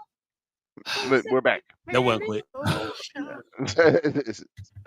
But yeah. Did he's definitely not the most credentialed person for this job. But also, I mean, who the fuck is? Well, I mean, there are people who are, but you got to think about it. Steve Kerr came from the booth, won the ring. Nope. Mark Nope. Jackson, No. no. No. Oh yeah, he did. I mean, you're not gonna give him credit for that fucking GM and shit in Phoenix. Yeah, I He am. was a, I am. he was I am. not a good GM. Hey, look, I ain't say he was a good GM. I'm giving him credit for time served. You learn things through trial, error, whatever the fuck have you. He worked in this arena, and then he got a job as a coach. We're talking about JJ Redick, who just started talking shit about people, and then got a job. You were a mediocre basketball player. Keep it a bean in the NBA. I don't give a fuck about what you did in college. In the NBA, you were mediocre at He wasn't best. mediocre. He was mediocre, fam. And I'm Mediocre at best. The nigga fine was by saying starting. mediocre. The nigga was a 10-year starter. For middling teams that never had a threat to do nothing. If you The want to nigga, talk about, hey, look, he ain't even the white boy to point to for white boys to point to. Hey, look, I take Kyle Korver over this motherfucker all day. I'll take Matt Miller over this motherfucker all day. no. All day. All day. Better white boys that can shoot. And also, one of the motherfuckers had a little bit of D. Cole. Korver had a little bit of D. Pause. Hey, look, I've been defense, but pause it up. But Corver was a system defensive player. JJ Redick was just getting abused whenever he would be in the starting role. That's why you couldn't start him. He had to be a bench player for your team to be successful. If your He did team wanted to do not. anything, he could not be in your starting lineup. Nigga, the Clippers, he started for the Clippers the entire time he was there. Were they successful? Or were they Not particularly. perpetual underachievers? Always like, damn, what the fuck happened? Yeah, they should have always gotten better. They should have all they were threats to win, but never What actually threat? threats to win. They got a semifinal appearance. They got a conference final appearance. They got neither one of those. No, they do have semifinals, conference semifinals. The Clippers. Yeah, What second round win? a couple of years when they blew that. JC Redick. When they blew Chris that Paul and fucking Griffin and them. nigga. I'm asking. I don't know. I want you to... And I'm answering. Yeah, when they blew that fucking when they had Houston on the fucking ropes and they was up 20 in the fourth while up 3-2 and lost that series. That I think JJ was starting there. Those were the semis. Yeah. So they Like, made it there once. No, they made it to the second round constantly. They didn't make it past the second round at all, which is part of the reason why Doc got fired. But yeah, he was not a mediocre basketball fucking starter. Like he had I'm looking at this shit. Tell me. 1, 2, 3, 4, 5, 6. What 7-year run where you averaged 15 points a game for each of those 7 seasons? It's not mediocre. But why is this even news? Mediocre. So what's good? What's good? Good is 20 a game. Okay. If good is 20, what's after good, fam? What do you mean? What's after good? There's average. There's all right. Let's go by the basic. Right. When I say this motherfucker's mediocre, and you give me these 15 empty calorie ass points, but I'm gonna give it to you 15 points. Cool. 15 points on the playoff team. I ain't even gonna trip. 7 seasons, 15 points. You want to say that was good or mediocre? Average. What is average. It's average to I'd say about average, a little bit above average, but yeah, because let's be honest, most NBA players are not averaging 15 points a game. They're not. But most NBA players aren't good. Was it this much motherfucking NBA players are mediocre. Was it this The much Heat conversation? NBA players. Go ahead. My bad. Was it this much conversation when the motherfucking Baghdad bud slinger, the nigga was the assistant player coach in Germany for a week and a half? Who was what? I can't remember the nigga name. He came from the Baghdad Bud Slingers. Motherfucker. He was a German assistant player coach for Talking like about a week and a half. old boy that And, coached LeBron and then in he went to Cleveland that year. straight to a fucking championship Cleveland. team. Yes, old boy, that Oh, French motherfucker. No, he old went to French- Miami, nigga. He didn't go to Cleveland. He went to Miami. I don't know And went who to went to Miami. I don't know championship what you team and talking about. never coached No, a single no. day. Eric Spoelstra is what you talking about? Eric Spoelstra. Yeah, that's He's not his name. German. That motherfucker look more like he's. I said he only coached in Germany for the Minnesota he Bud coached in Slingers. Germany. I thought you were talking about the motherfucker that coached LeBron in Cleveland the first year. you talking about Eric George Black? Spoelstra. Eric Spoelstra got an NBA team and he never coached a day in his life. He was assistant player coach in Germany. But also Eric Spoelstra And he had never been played working. in the league. And he was a He shitty was an college assistant. player.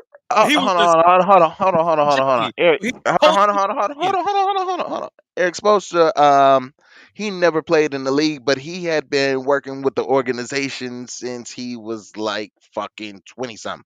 Like he been as part of the team for 20 years and worked his way from fucking video editor to fucking coach. JJ ain't never done that shit. JJ was just a mediocre. So Spoelstra didn't come. I don't straight know from why y'all Germany want to change the straight definition to of America mediocre. as a fucking Spoelstra didn't come straight from Germany to America as like an assistant coach or some shit. Nigga, we don't know that nigga life story like that. I don't know.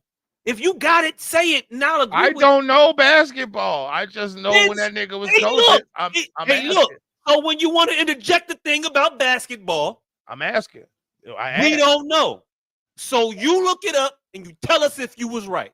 I'm just asking because I know I had a problem with this nigga when he came in. And the way y'all talk about a nigga, 20-year NBA nigga, motherfucker, I think I would have this much problem with Spoelstra. The way we got a problem with JJ Redick, I don't remember motherfuckers having this much a problem with Spoelstra. I had a problem with him. But now we talking about JJ Redick, a nigga who's an NBA veteran. That nigga never played in the league, never coached a team. When Eric Spoelstra got the job as the fucking head coach of the Miami Heat, people looked around, said, why is it not Pat Riley? How are you going to lead these people to a championship? And when they didn't win the first year, Eric felt the heat. Oh. Okay. Hell, the nigga we was just talking about, Doc Rivers, went straight from the booth to coaching.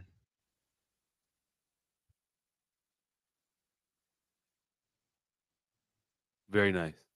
Very nice.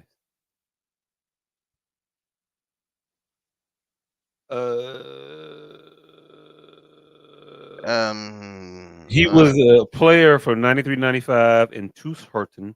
He was also a player coach at Tushurten. I think that's the German shit that the man with no name was talking about. From 93 to 95. 97 to 2008. He was an assistant for the Miami Heat. From 1997 to 2008. He was an assistant with the Miami Heat.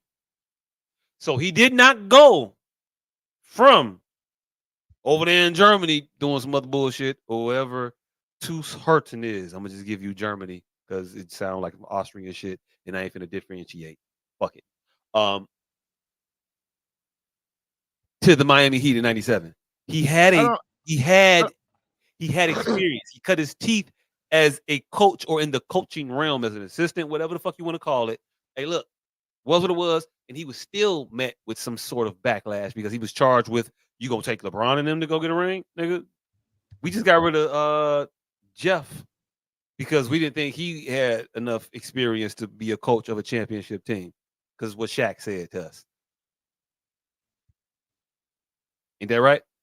I'm equating 10 years as a significant role player to 2 years as a fucking assistant player coach in Germany. Is all I'm doing. Look, fam. Again, from 1997 to 2008. He was an assistant with the Miami Heat. Was he assistant or assistant coach? Assistant coach, assistant whatever. I That's don't a know. very big jump from fucking 2 years playing the Mississippi Mudslingers to the Miami Heat. 11 years, by the way. Just No, say no, 11 years. No, 90. I'm talking about when he became assistant coach. I didn't. 97. That's even a jump from the we will talk a Watt Assistant Watt coach. tapes. So No, he was what a should you player be? coach in Germany. Is what Why I'm saying is why are you bringing this up in the JJ Redick fucking conversation? It because don't I match. don't remember this much vitriol. Is all I'm saying. Because he had 11 years, my bad, 9 years as an assistant. JJ Redick has 0 years as anything other than a mediocre basketball player and All right. below average commentator. All right. You don't think them I 10 years gave on the you a court direct. equate to that shitty assistant coach? No. I gave you a direct comparison with Doc Rivers. I'm equating that 10 years on the court to the fucking 10 years he got shittily being assistant coach in Miami, is all I'm saying.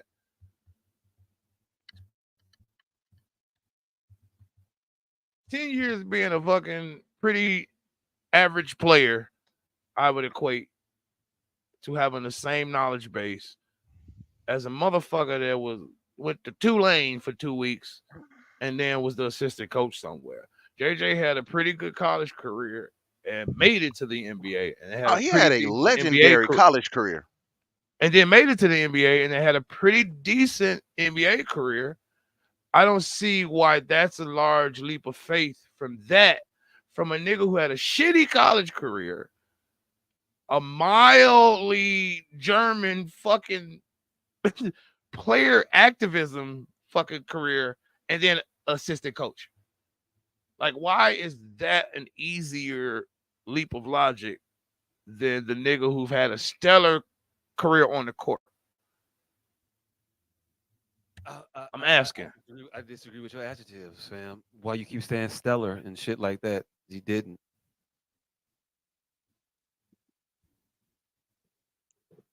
He didn't what? Have a Have a stellar stellar- college career? Stellar ain't never been outstanding. I mean, it was just a way of saying mediocre without calling the motherfucker mediocre. I thought stellar was outstanding. No. I came from. I never looked up the word stellar. I don't know the definition of it. I thought it was great. You telling me it's something different? I just No, it is great. It was a way that people when I was said a it's kid, like they thick. said You know how stellar thick awards, and you I know just how thought, thick used to be, girl, you getting fat. Stellar was like, oh yeah, it's the Stellar Awards. It was like it's not a real award. It's the Stellar Awards. It's the all. Are you going Anyway. to the all? JJ Redick has no coaching credentials, no administrative credentials in basketball. He went from being a player to talking shit about the league to now being a coach. I ain't even mad at you, JJ. Do your shit. I saw how you got that job though. You did a show with LeBron and said I could be a coach, and he coached. He stamped you. He brought you in. He gave you the okay to be the fucking coach, and they made you the coach. Worst kept secret in NBA fucking history. Some of the more better kept secrets in NBA history, though, or things that we swept under the rug, or maybe it's things that we didn't pay attention to because this motherfucker was so mediocre that his transgressions wouldn't crack the top 10, the things that would catch our attention. So he got this head coaching job, Los Angeles Lakers. Woohoo!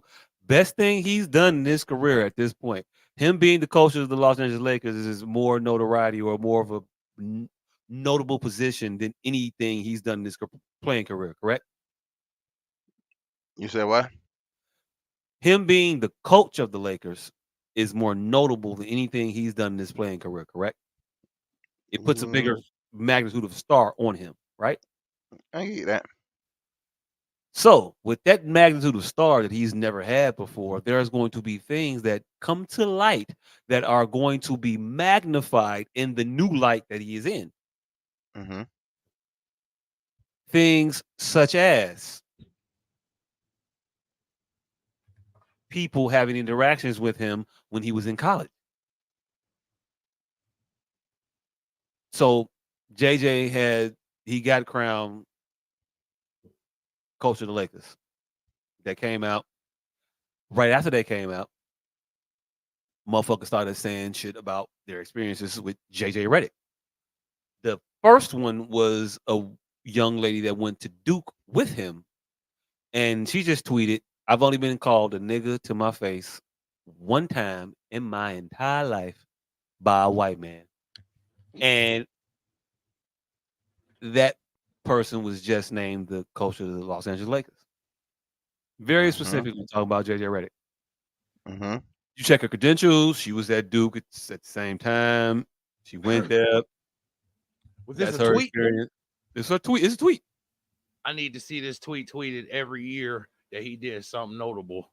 Well, I don't believe it. Here's the thing. JJ Redick ain't never been notable. That nigga has been What's an it? NBA player for 15 years. We've heard far worse about far worse players. Like let's not Hey, go hey, look, there. hey, look. Jaylen Brown is currently dating a woman by the name of Kelly Grossenek. You know why you know her name? Maybe, maybe not. I don't know. I don't. You know her name because she's one of the more aesthetically pleasing members of the Chicago Sky that comes to work dressed like she wants to impress people. She get about 2-3 minutes a game, but you know her name because there was a guy named not Green, Kevin Porter Jr. played for the Houston Mhm. Rockets a while ago. He was also made famous because of a particular training camp video. Him in the dorm room with another fella. That was the humping nigga. He was one of the humping niggas, I believe. I believe Engelbert. He's one I of the believe Engelberts. I believe Humperdinks. I believe he was one of the humpers. Don't quote me on that. I'm not exactly sure. I'm just trying to remember this shit. So Brian he was Humper. he was with old girl Kelly, whatever her name is, right?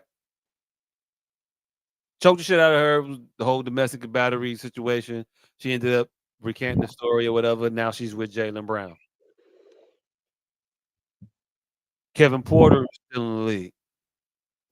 Had he been better at the time this shit happened, the heat and the vitriol he would have been met with because of those actions would have forced him to be out of the league.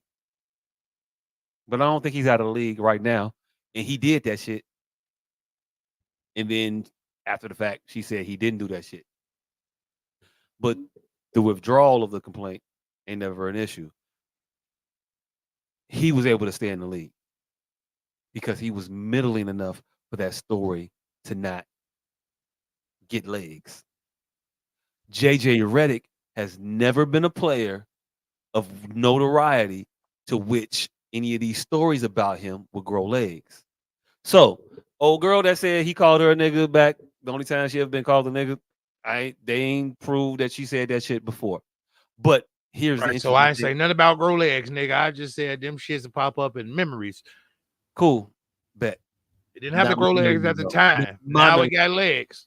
Not my memories though. Anyway, Her so memories. That's what I'm saying. It didn't have to have legs at the time for her to you say it then. you know your memories only known to other people if you share them. Right. And now the fact that she's known, I'm giving a proper amount of time for her to have said this shit before. All I'm saying is, so I need to do some due diligence. This bitch ain't never said this shit before. Do some It's due highly diligence. suspect. Hey look. Be suspect of her.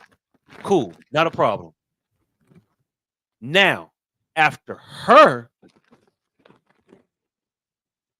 there were more stories that came out. I already did that shit, yo.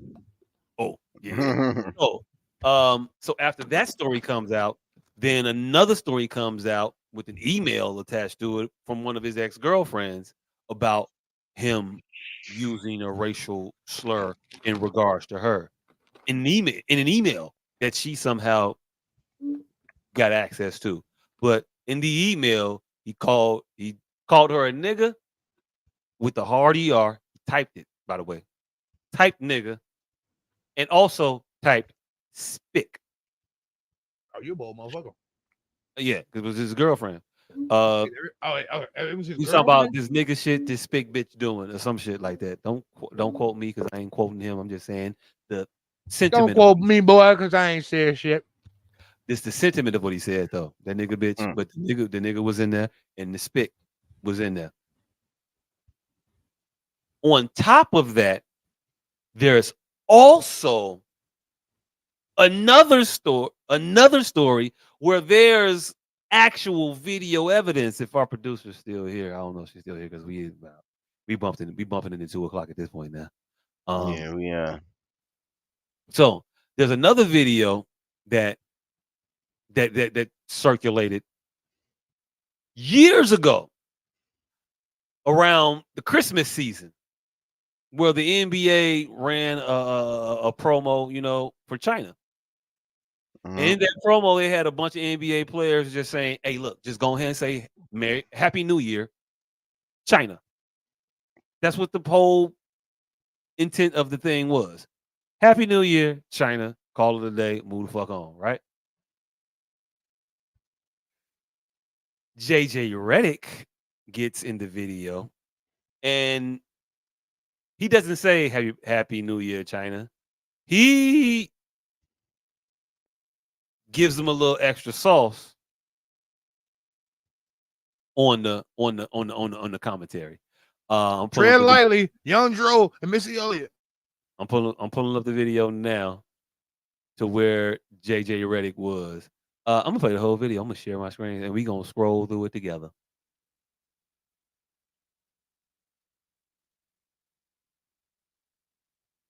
Also share audio. Yep. Boom boom bow. Here we go. Can y'all see it? Can y'all see it? All right, bet. All right, I'm finna stop playing. Let me know if y'all can't hear it. Y'all can hear it, right? Mm-hmm. All right, cool. Happy New Year. Happy New Year to dogs. Definitely. Happy Chinese New Year. Happy Chinese New Year. I'm Daddy. Happy Chinese New Year to all my fans in China. Waini. Yeah, Xingling Kailu. Happy Chinese New Year. Happy Chinese New Year. Happy New Year. I'm gonna skip forward. Fans in China. I'm gonna skip forward to wish all of the NBA. I just wanted to wish China Happy New Year. Happy New Year. China. Jayo. China Happy New Year. Happy New Year and go Jazz. I just wanted to wish all of the NBA fans in China a very happy Chinese New Year. I wish you guys a happy Chinese New Year. Happy New Year. A very happy China. I just wanted to wish all of the NBA fans in China a very happy and go Jazz. I just wanted to wish all of the NBA fans in China. So if you ain't understanding what he's saying, he said, I wanted to wish all the NBA in China Happy New Year. All right. Now. Let me play it one more time before you say No, you ain't gotta play no more. You ain't gotta play no more. No. I just want you to think about this.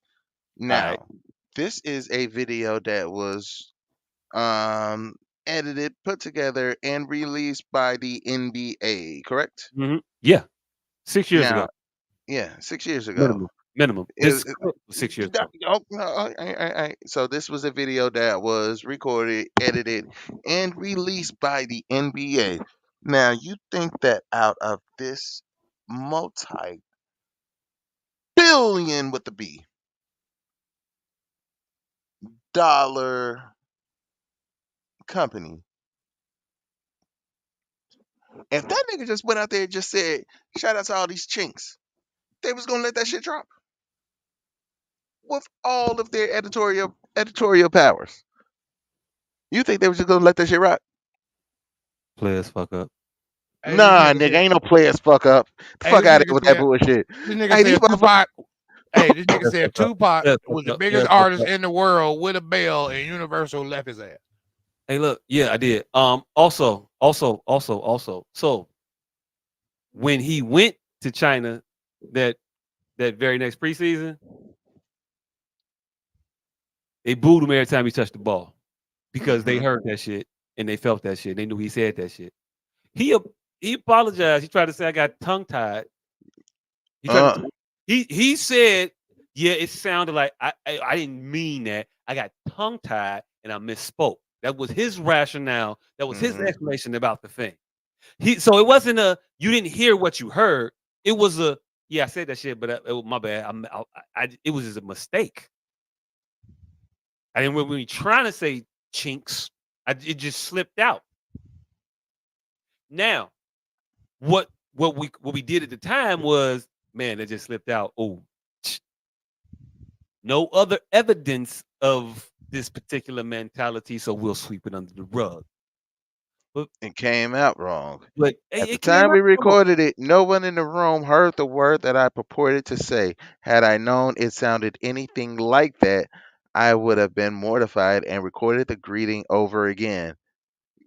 We can clearly put together just by those couple of sentences that he did not intend to say that. He didn't accidentally say that. The shit that he said did sound that way.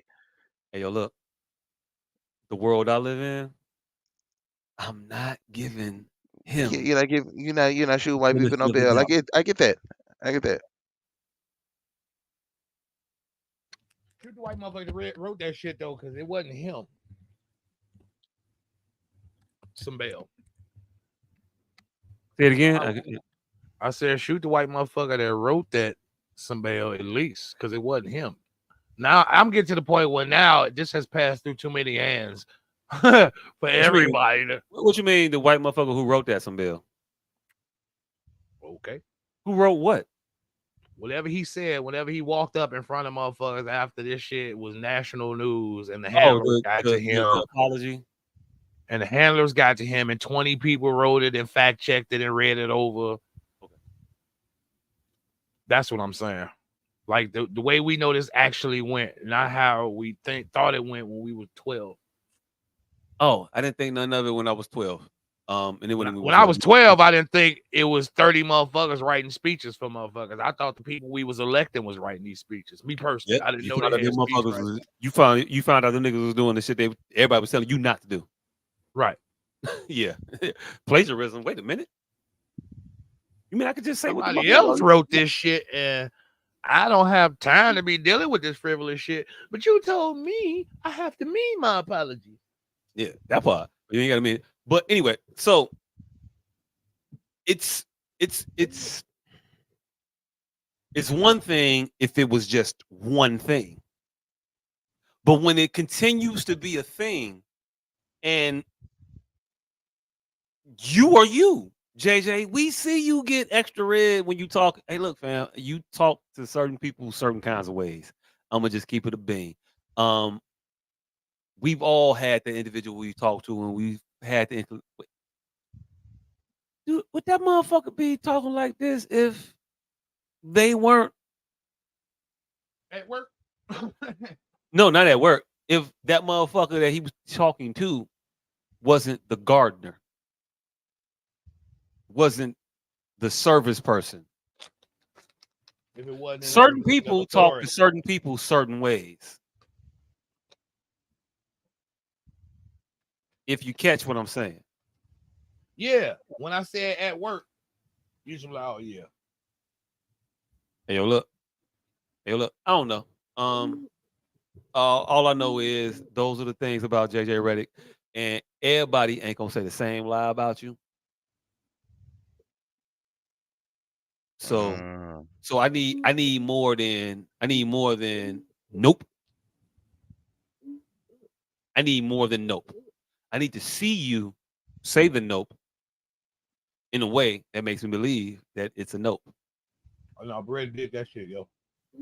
I believe so. Nah. I believe so. See, I'm gonna give you some pushback here Go ahead. because Jay Z. I mean, goddamn it, not Jay Z. Fuck, JJ Redick has always been champion to the. He's always been supporting black people and our racist bullshit. That nigga was part of the protest against fucking Donald Sterling, part of the Black Lives Matters movement, all that, yada yada yada yada yada yada yada yada yada. Most important part. Now, according to this email, um, JJ Reddick was accusing her of doing some nigger shit and acting like a spick. Is that what you said? Say, Something like that, yeah. what if she was I putting had way it. I too much thought I said tahini on her fucking microwave noodles? What All if right, she was now putting way also, too much tahini on her microwave noodles? And it clearly says on the cup, do not stick in microwave. And she stuck it in the microwave anyway. Wouldn't she technically be, wouldn't that big bitch be doing some nigga shit? mm, Like, at no point do white men get to call a spade a spade. no. mm. At no Oh, point. oh, do oh white- no, Hey, oh look, no. hey, look, hey, look. At no point do a white man get to say they doing some nigga shit. But hey, look, if you did say that, then go ahead and own it, fam. That's all I'm saying. I mean, do we get any forgiveness if it was actually some nigga shit? I can't forgive you until you admit you did it. Mm. Until you admit you said that shit, I can't forgive you. Well, it's in the email. He No, no. So to be fair, he's denying the legitimacy email? of the email. Yeah, I mean, yeah. Nigga, Motherfucker we gonna can pull say up that. your email. Hey, look, motherfucker is definitely gonna get you with the shaggy. Right, nigga, we can pull up your email. Pull up your email, motherfucker. No, it wasn't me. He gonna say she sent it. I didn't send it. He's either gonna go from the she photoshopped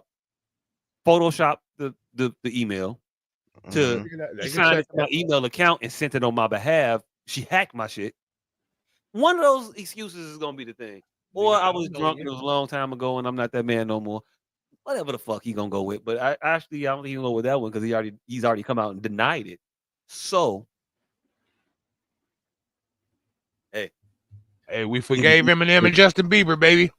Also, hey, she might have been on some nigga shit. Because That's what I said.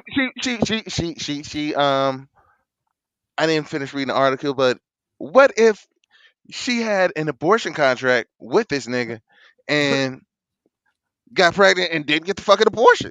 Some nigga shit.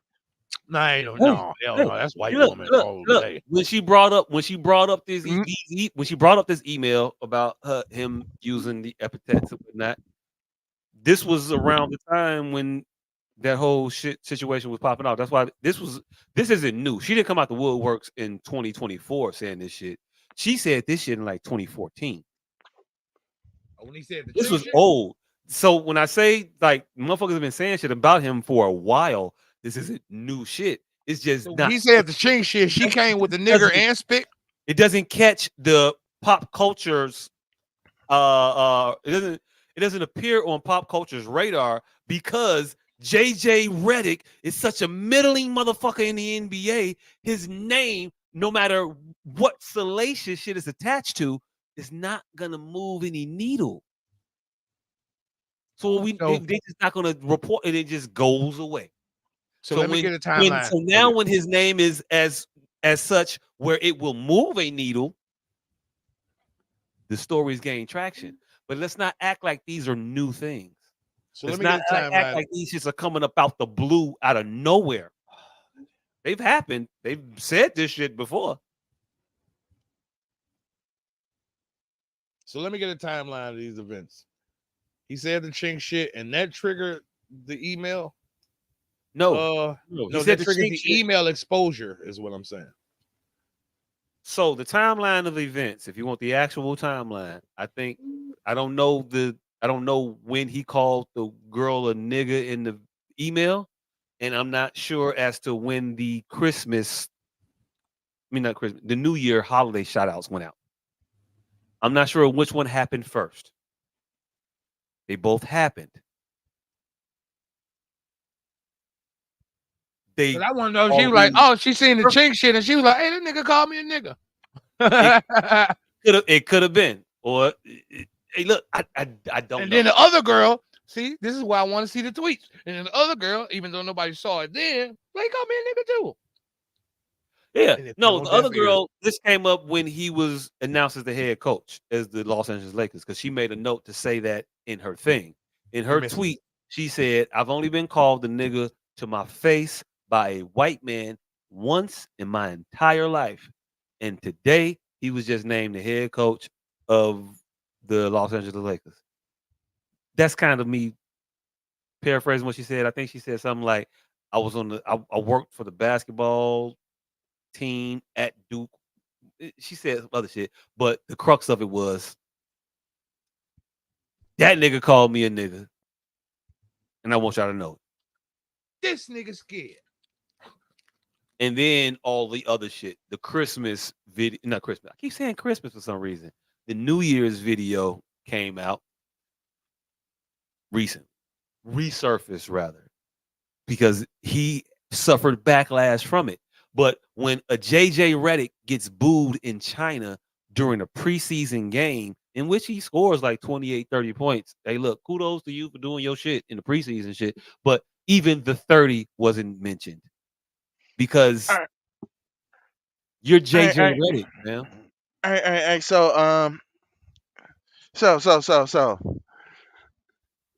because I feel like being an asshole. For the record, in the email, JJ did not call her a nigga. He sent her an email saying, Greg, my brother-in-law left her an email, left her a voicemail calling her a dirty nigga. We got some problems if that stupid spick leaks it. What the fuck can we do, JJ? Hey, look. Hey, look. Now this I can believe. Hey, I can believe that he you right. didn't actually call her a nigga, but he typed the word out. You right. That's what he said. Yeah, that's what Called happened. that You nigga. right.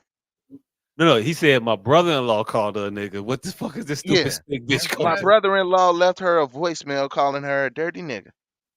That's We what got I'm a problem saying. with this That stupid. was him calling her a nigga too. It was, but plausible deniability. Plausible deniability, and also a Porsche contract.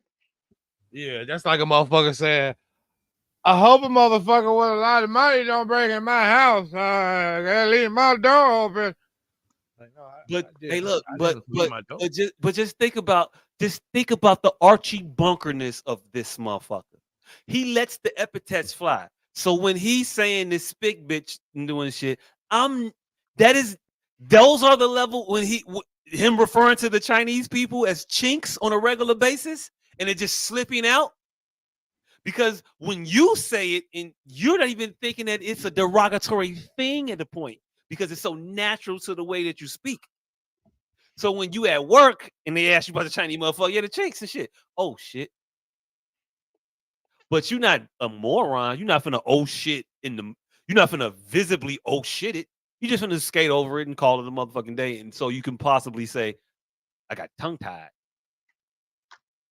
And But you're also, not hold on, hold tying on, your hold on, hold on, tongue. hold on, hold on, hold on, hold on, hold on, hold on. Now, for you to make that, all right. So you think he was just gonna let that simmer if he caught himself saying it? Like, oh, like he's not gonna say, "Hey, you might want to edit that." It sounded like I said some shit that I didn't, or he's not that smart.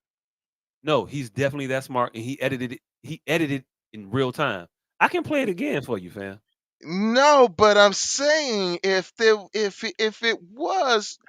he knew that he accidentally let that out, he would have told the motherfuckers right there in post, like, "Hey, go ahead and edit that out. It sounded like I slipped up." The audacity of these motherfuckers, of this. I'm not even Okay. saying G is good. The audacity of the mentality of motherfuckers who operate this way don't even recognize that as some shit. No, no, no, no. Scratch that. Let me redo it. The ego is such. I miss smoke. That'll work. Or I didn't even say the whole. I didn't even say the whole chink word. I just started it off and kind of, but I ain't really. I could again. Plausible deniability is what he chose to lean on, and it worked because he was not impactful enough for motherfuckers to care enough. He wasn't on no championship team. Motherfuckers didn't even know he didn't miss the playoffs until somebody said, he ain't never missed the playoffs. Yeah, they announced that I think like 7 seasons in. We didn't know. Word? Good shit. Nobody noticed. He's always here. Nobody knows that shit. But they noticed it that year and the 4 years after it. Yeah, great. Never credited for none of those teams success. Because they didn't have no success. Because they didn't get no chips. And again, championships are the only measure of success in basketball.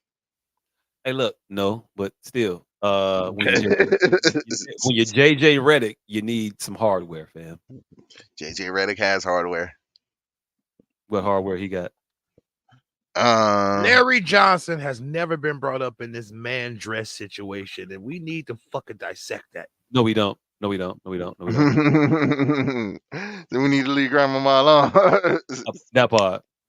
No, what I'm saying is when you a man, like even a dress, when your manhood is so starched, not even a dress can hinder that. Or like I've never heard a motherfucker bring up Larry Johnson in the dress debacle. Not once.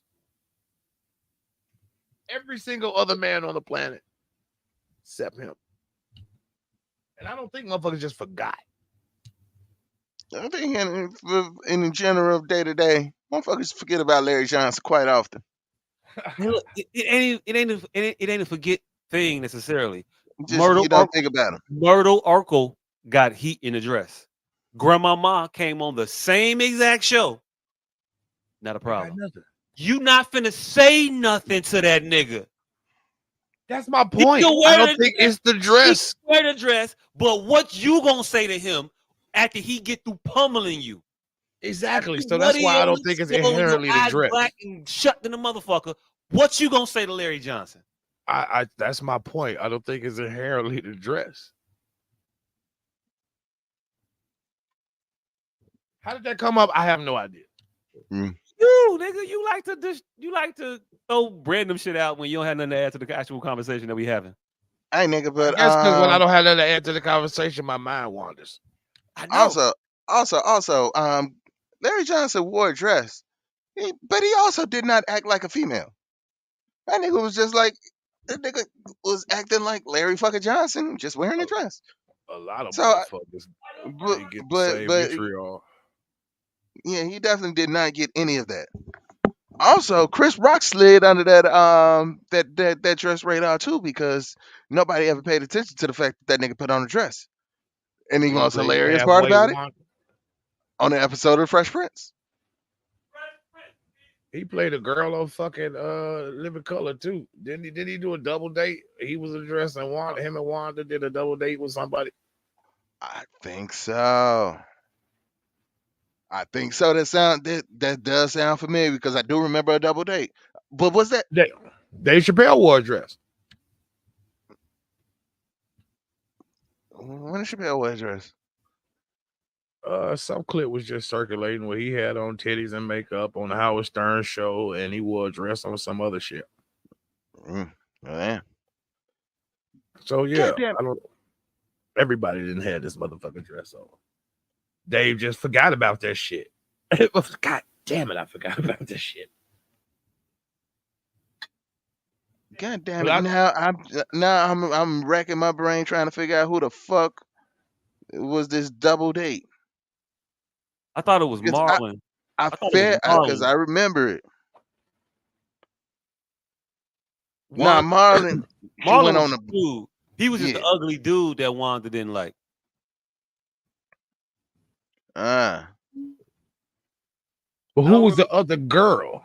I think the other girl was like an actual good-looking female, or supposed to be a normal-looking female. Well, that was typically the bit. Yeah, it would be a regular. It would be Keita, whatever her name was. She was bad too. I liked her. I got a type.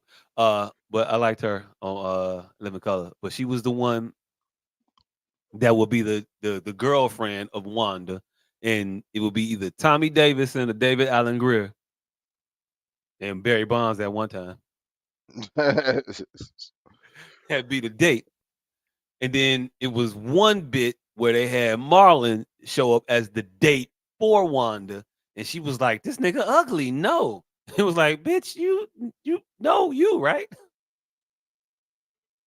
Yeah. I don't remember another girl Wanda. I don't remember Wanda being with another Wanda. Mm. Yeah. That But does Chris Rock sound. definitely wore a dress on Fresh Prince. He did. Yeah. Dressed in a blonde wig. He wore a dress and a blonde wig. He played his own sister on the show. He was not, I don't think he wasn't Chris Rock. He was some famous celebrity on Hillary's show. And his sister was in town, and Will had to entertain the celebrity's sister. And it ends up being him, but wearing a dress. But yeah, Dave Chappelle wore a dress and fucking I don't remember house. Dave. Oh shit. Robin Hood Men in Tights. Oh, he did wear a dress in that. Yep. Yeah, the undercover scene. Yep. I don't count that as a dress though. He don't either, but it's still a fucking dress. Like I said, that's when you start moving the goalpost, nigga.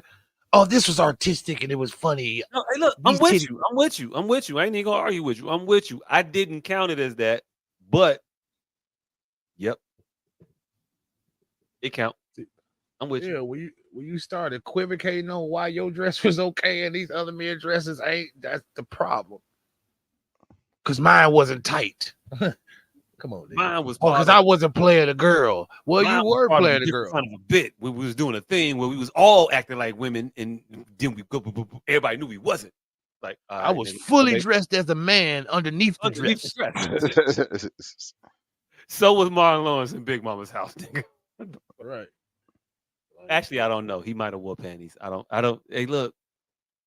I don't know what they do. They had him in prosthetics, getting in the fast suit. Yeah, in the fast suit. But if he put panties on the fast suit, oh god damn! You see where this? Hey, do you see where this show should actually go? Did Big Mama have on panties on top of the fat suit? That makes it worse. Why? Though, right? And why? Right? And why? Right? Dissecting why one would put panties. She needed motherfucker drawers line. She needs some that is way too much dedication to your role. Playing Medea is gay in and of itself. But if you wearing a bra while playing Medea, but here's the problem. When you put drawers and panties on a motherfucking fat suit, right?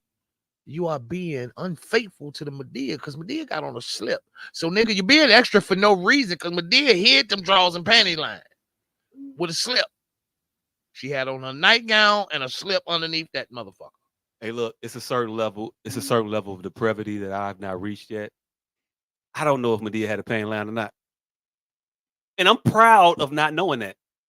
Yeah. And this is coming from a motherfucker who noticed a lot of shit that he should not notice. I'm happy that I've never noticed Medea's panty line.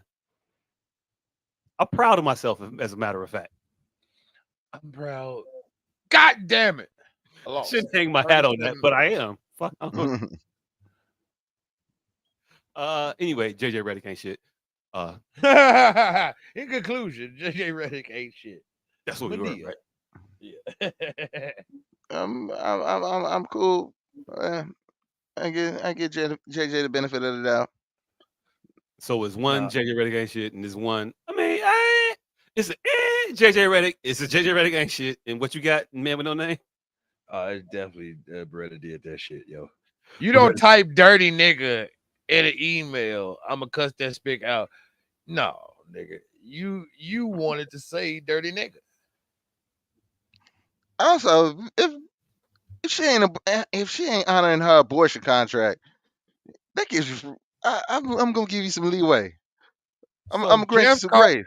The dirty nigga because she didn't honor her abortion contract. So JJ Redick is throwing ancillary niggas around.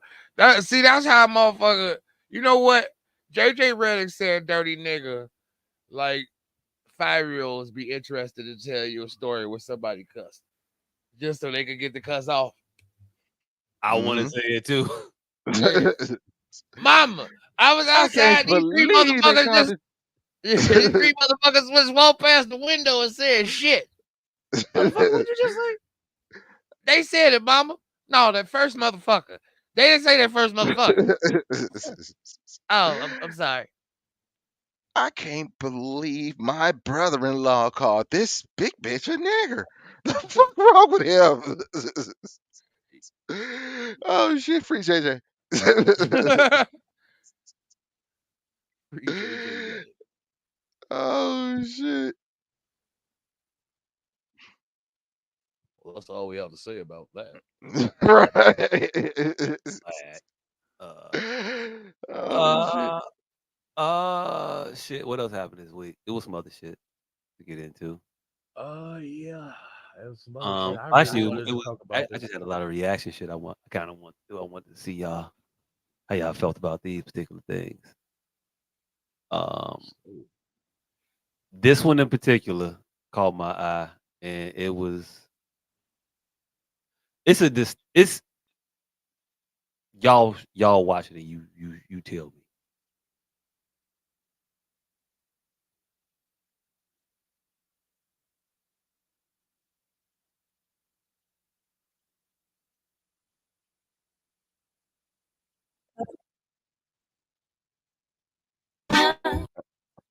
This music. We don't need to play the music.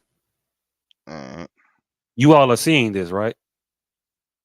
yep. Bleeding, but don't feel like wearing a tampon or a cup or Nope. pad, then you need a waterproof splash blanket. The perfect blanket for free flowing without just pop it in the wash and dryer straight after use. Great for the sofa, bed, floor, or any surroundings you don't want to stain. It is a period blanket. A period blanket. It's a fleece blanket that is marketed to women for when they're on their cycle. You ain't got to wear a tampon and you can bleed through everything and just sit in your own. You can stew in your own juices. And this is a Doing marketing. your own They got to be cold after about 3 minutes. Like, what the? This is an actual product that people are selling. Somebody said they had made a blanket and was like, bleed on it. Fuck it. Well, free bleeding been a thing for quite some time, and then they introduced these fucking cups, and that's disgusting. I ain't seen a bitch take one of them out without spillage yet. It's just I'm women are kooky characters. I'm Some just shit just gonna disgusting. I refuse to put this on my sisters. I feel like this is some white people shit. This definitely goes down for WPS. Yeah.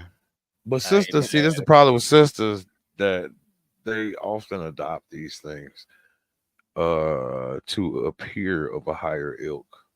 They don't understand that these are Neanderthal. I don't want to be that Neanderthal person, but Should have left them in the caves of the Caucasus Mountains. hey, I don't want to be the Caucasus Mountains cave, nigga. but I will Sometimes say, you just need to be left in the Caucasus. I will say this: hard times produce strong men. Strong times. I mean, strong. I go hard times produce strong men. Strong men produce soft times. Soft times produce weak men. There you go. And these are the time. The Vikings and shit was their strong time. They made it This is kind of, downhill for them motherfuckers ever since. nigga, they made it kind of cushy for them motherfuckers across the planet for quite some time. And now we have the resulting white people. Oh shit. Like we got a bunch of white people, and when they World War III, this motherfucker, we gonna get them Vikings and shit back. Like Hey, this, so yeah. some white people just making anybody right now because they got too big of a lead. Yes, they just making These motherfuckers anybody right now. they just throwing anybody out of the court. Fuck Hey up. it. Hey up. What you doing to blow out? Fam, When JJ ready to get all his tick, fam.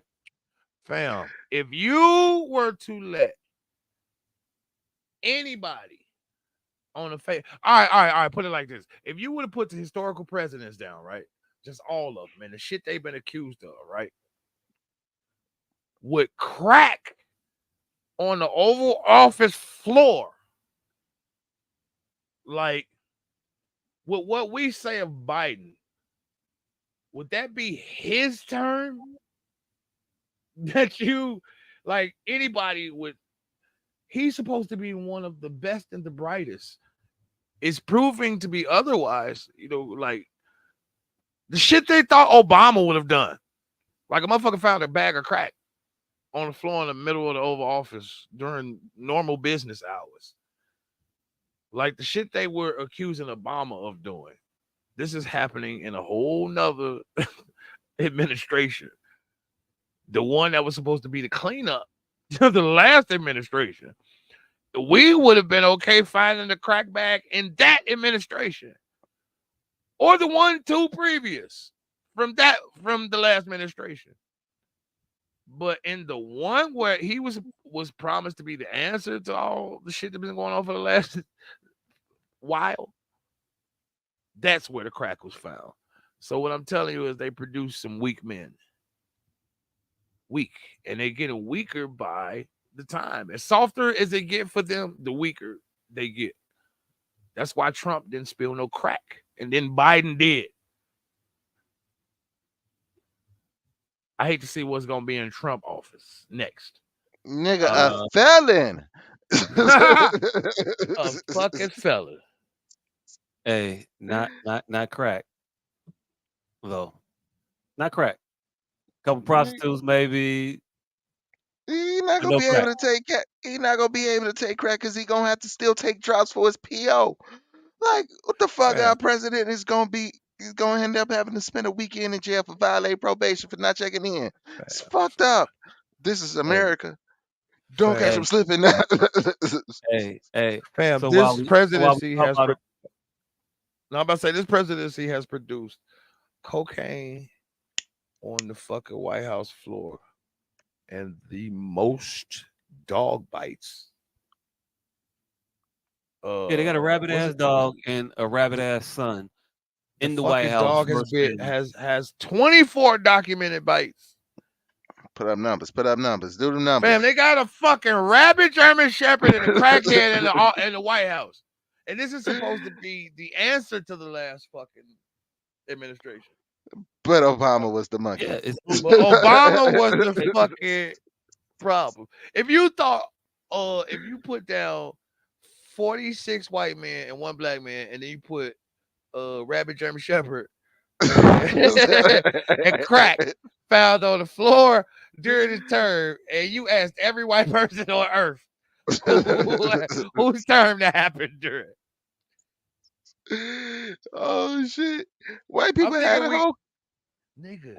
whole conniption when that nigga put a basketball court in the White House. Hunter White is their John Lee Malvo. And Hunter just got 8 balls floating around that motherfucker like extra men in Mario Brothers. I'm telling you, Hunter Biden is their John Lee Malvo. The motherfucker sitting there like, they're like, please don't let this be. Please find this in the motherfucking kitchen staff office. Please don't let that crack bag be a Hunter Biden's bed. God damn it. Hey, Hunter Biden is how we feel every time we see a goddamn a news article and we just hope it ain't a black person doing some embarrassing shit. I'm telling you. I told you that motherfucking that Buckingham Fountain motherfucking vandalism. That's our fucking DC sniper makeup exam. That bet not be us, goddammit. It bet not be us. Yeah, we was adamant about that sniper. Bro, we just knew that wasn't us. Like, ain't no fuck nigga me, it was us. Ain't no nigga finna get away with shooting that many white people. Man, they like, man, that wasn't us. Hell no, that ain't us. And then it was fucking us. Oh no, but like, didn't that nigga only kill like 1 or 2 people? That nigga killed 4 motherfuckers just so he could shoot his bitch. That was the greatest shit in history, nigga. Hey, that's that Martin shit. Hey, ain't that what Martin said? He's killed 4 people. Man, that nigga shot 4 innocent motherfuckers out the trunk of his car just so he could go shoot his bitch in the head. He's a man with a plan. That was a man with conviction. Hey, shout out to what was his name? Muhammad Abraham. You know what? No, not shout out to Muhammad Abraham. This nigga's trying to get us on a watch list for real. All right, what we got right here? New York GOP leader celebrates Bowman's double-digit defeat to pro-Israel Democrat. I mean, since we're Good talking about riddance, Jamal. since we're talking about politics, Hey, was his name Jamal? Was it Jamal? Like first, let's set some baseline. his name is Jamal. It's Jamal Bowman. Okay. Right, then what the fuck is the problem? There's I mean, we not- all read it like he probably meant it, but I haven't said nothing yet. I ain't said nothing. we all read it with indignance. We already here, nigga. You ain't had to say shit. Do you see this fucking headline? Good riddance, Jamal. Hey, I'm pretty sure he would have said that even if the nigga name he looked up. He found out his name was Jamal the week after. when ain't nobody say Good shit. riddance, Jamal. My name's Brian. That's what I said, Daryl. Oh shit. So, it's election season. We're in that cycle at this point, right about now. Primaries are happening currently. New York just had one. A progressive member of the House goes by the name of Jamal Bowman. One of those progressive to the point of I'll do everything except for excoriate the bullshit that Joe Biden does. That motherfucker. He went along to get along and got along so well that they got his ass the fuck up out of office. Because you said shit that you weren't allowed to say, fam. You came at Israel. You said Israel was doing the thing that they are actually doing. And so all the pro-Israel people came after you. AIPAC put $25 million into a congressional race for a motherfucker to be a representative in the U.S. House. They put a $25 million bounty on this nigga head, basically. Not to shore up this spot so another Republican couldn't get it. Jamal Bowman had the privilege of running in a district where there was no Republican challenger. Will be no Republican challenger. Democrats operating under this long-standing mantra of we don't primary our own. Primary their own. With the backing of one of the more affluent political families, Clinton, Hillary to be exact. She threw a hat in the ring and endorsed his opponent in the primary. The thing they're not supposed to do. And I just say this, hey Jamal, playing in the middle of the road. Hey, Got your ass when what? you just said it. Playing in the middle of the road, got your ass what? Run the fuck over. As it always will, as it always has. You are not going to progress us by playing with these motherfuckers, by not calling them out, by playing nice with them. You did yourself a disservice because you played nice and they didn't play with you at all. They put $25 million on your head and then told Hillary to come put the icing on the cake and endorse the motherfucker behind you. an incumbent Democrat. That's what we weren't See, supposed to do. That's what y'all said we weren't supposed to do when it's a Democrat's turn. It's all supposed to be about the party line and holding the party taut and not wavering. You wavered.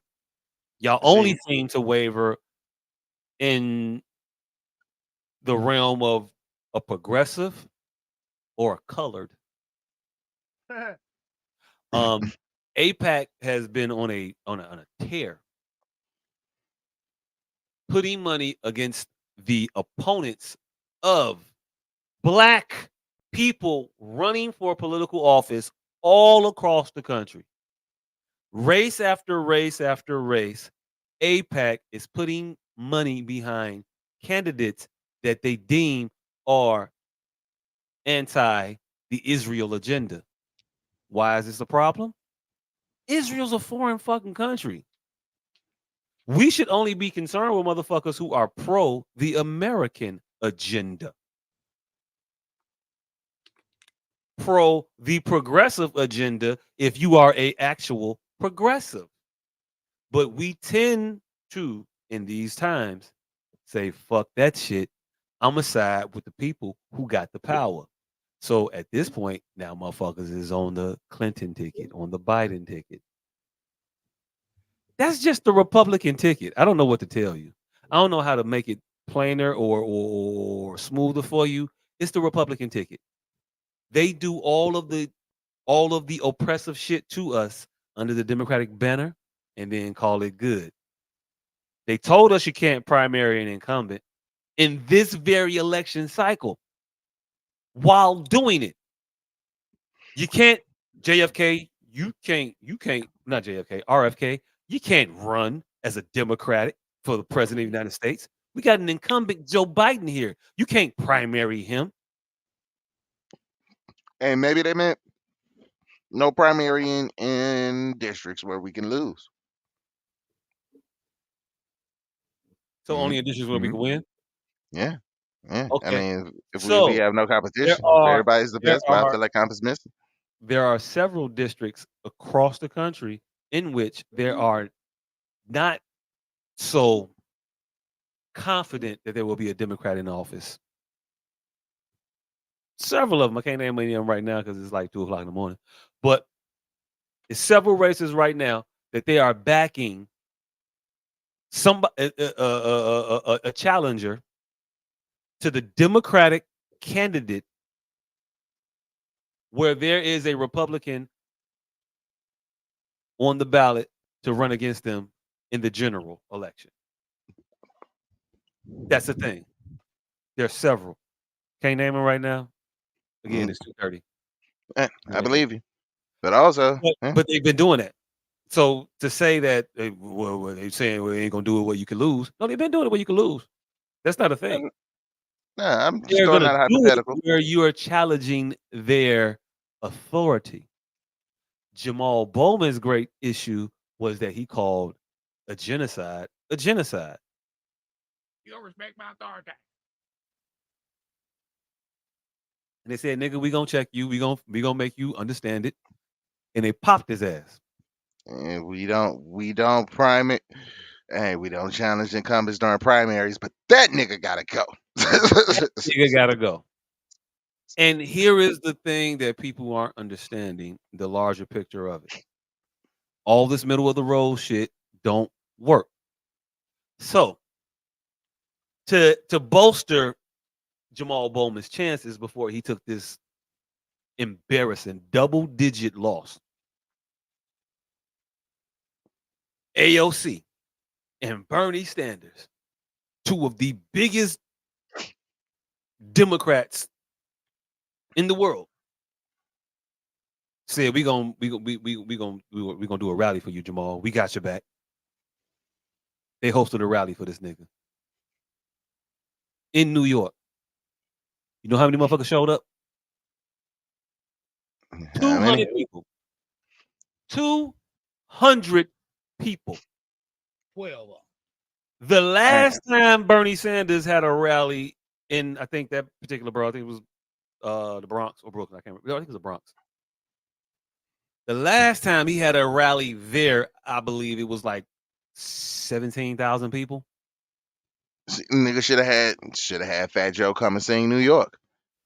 He could have had Fat Joe, Jay-Z, and Alicia Keys come out there and do all kinds of lean back, New York, and I'll do anything.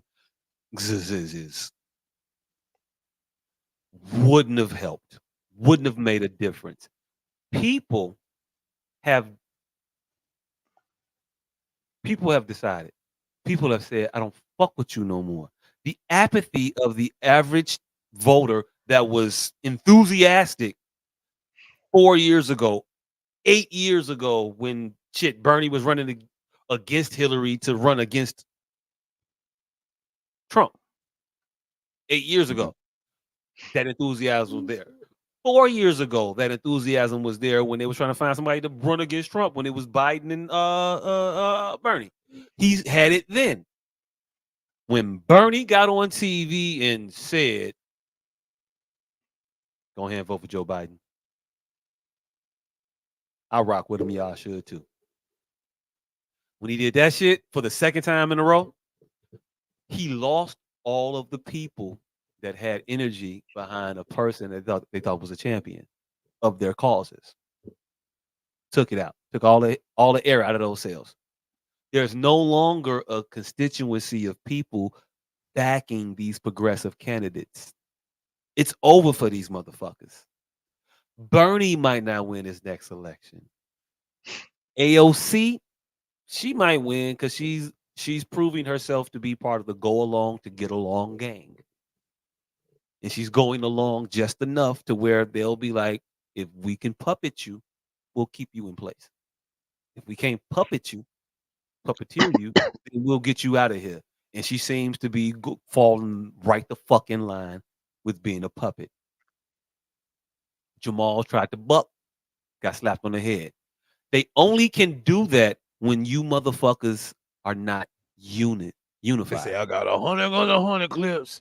We the GOP. OP. And they busting them. Meanwhile, all the donkeys, that's what y'all call yourselves. It ain't my fault. Y'all call yourself donkeys.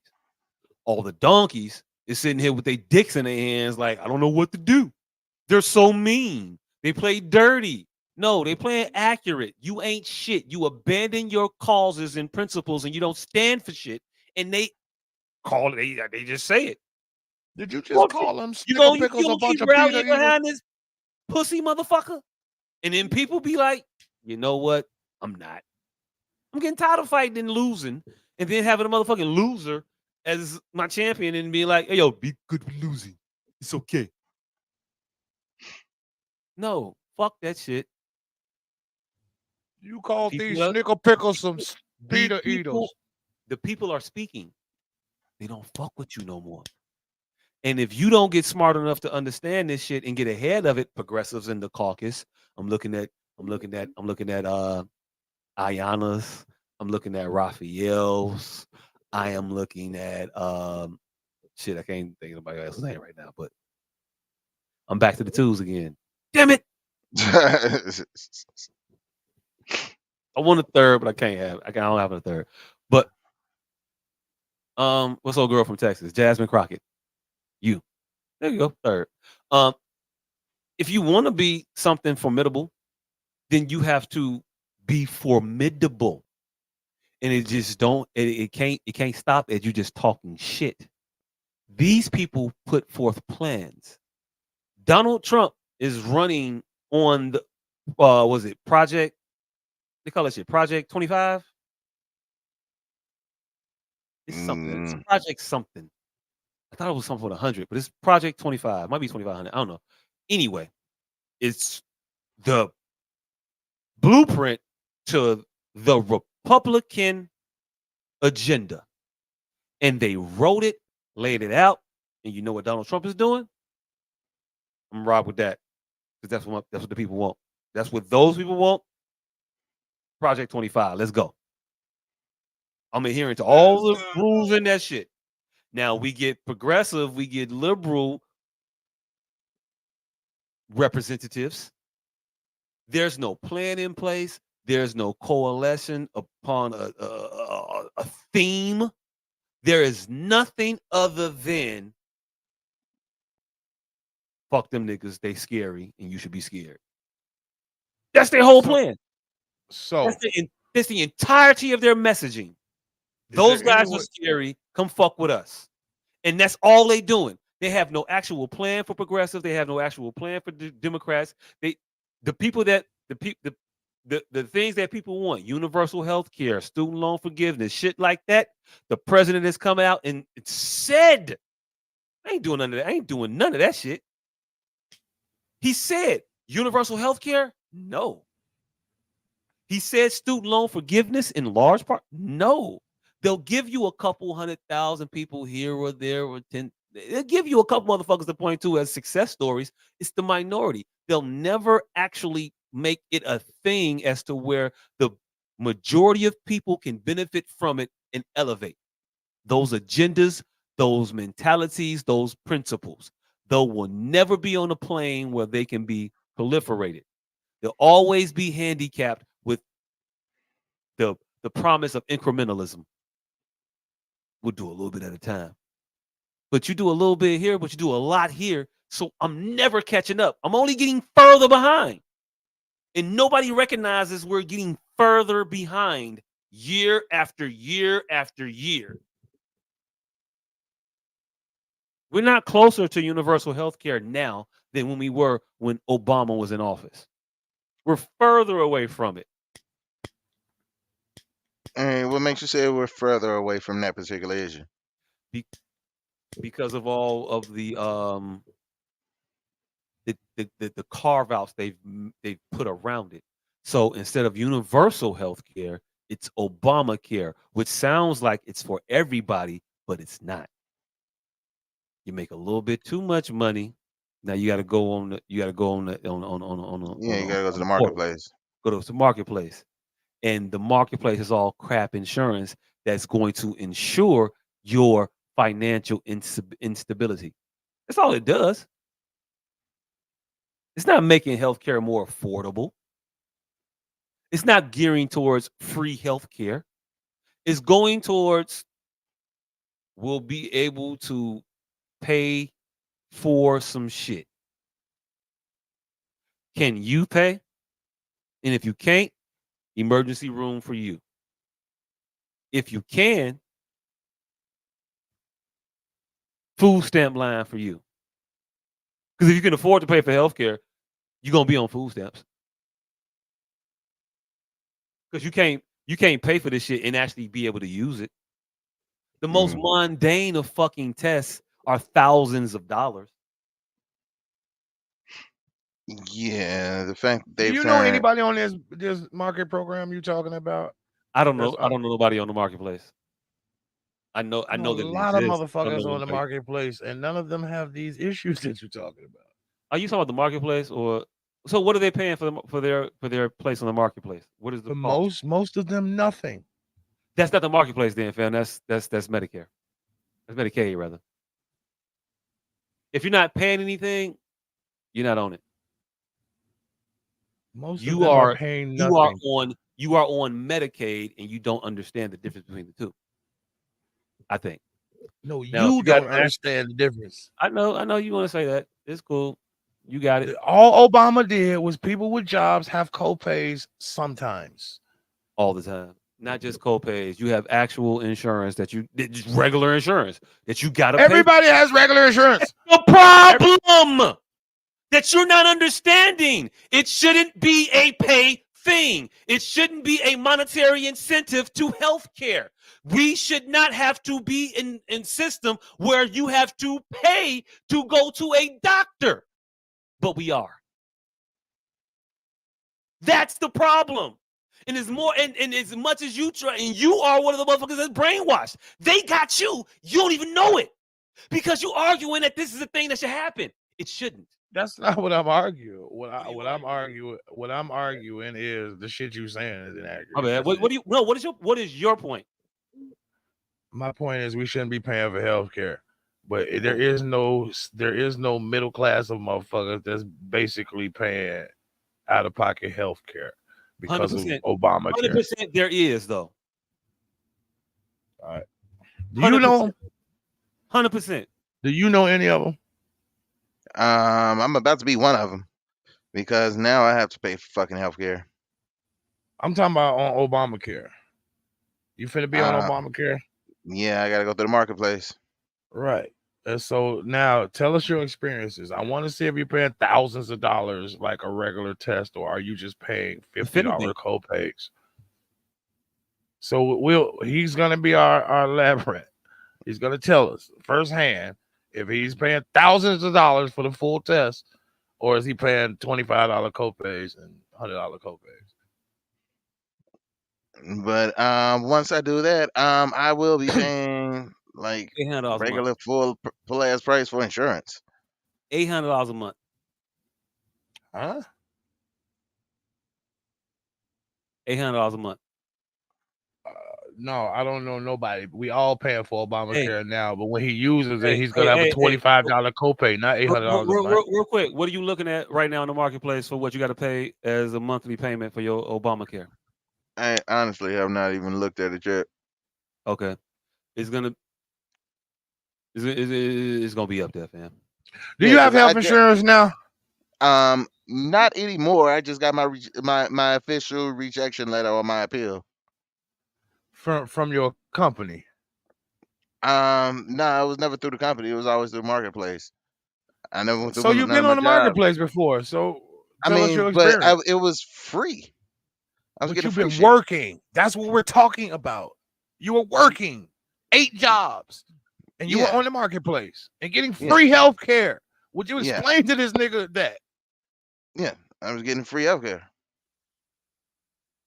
Ta-da! It's over with.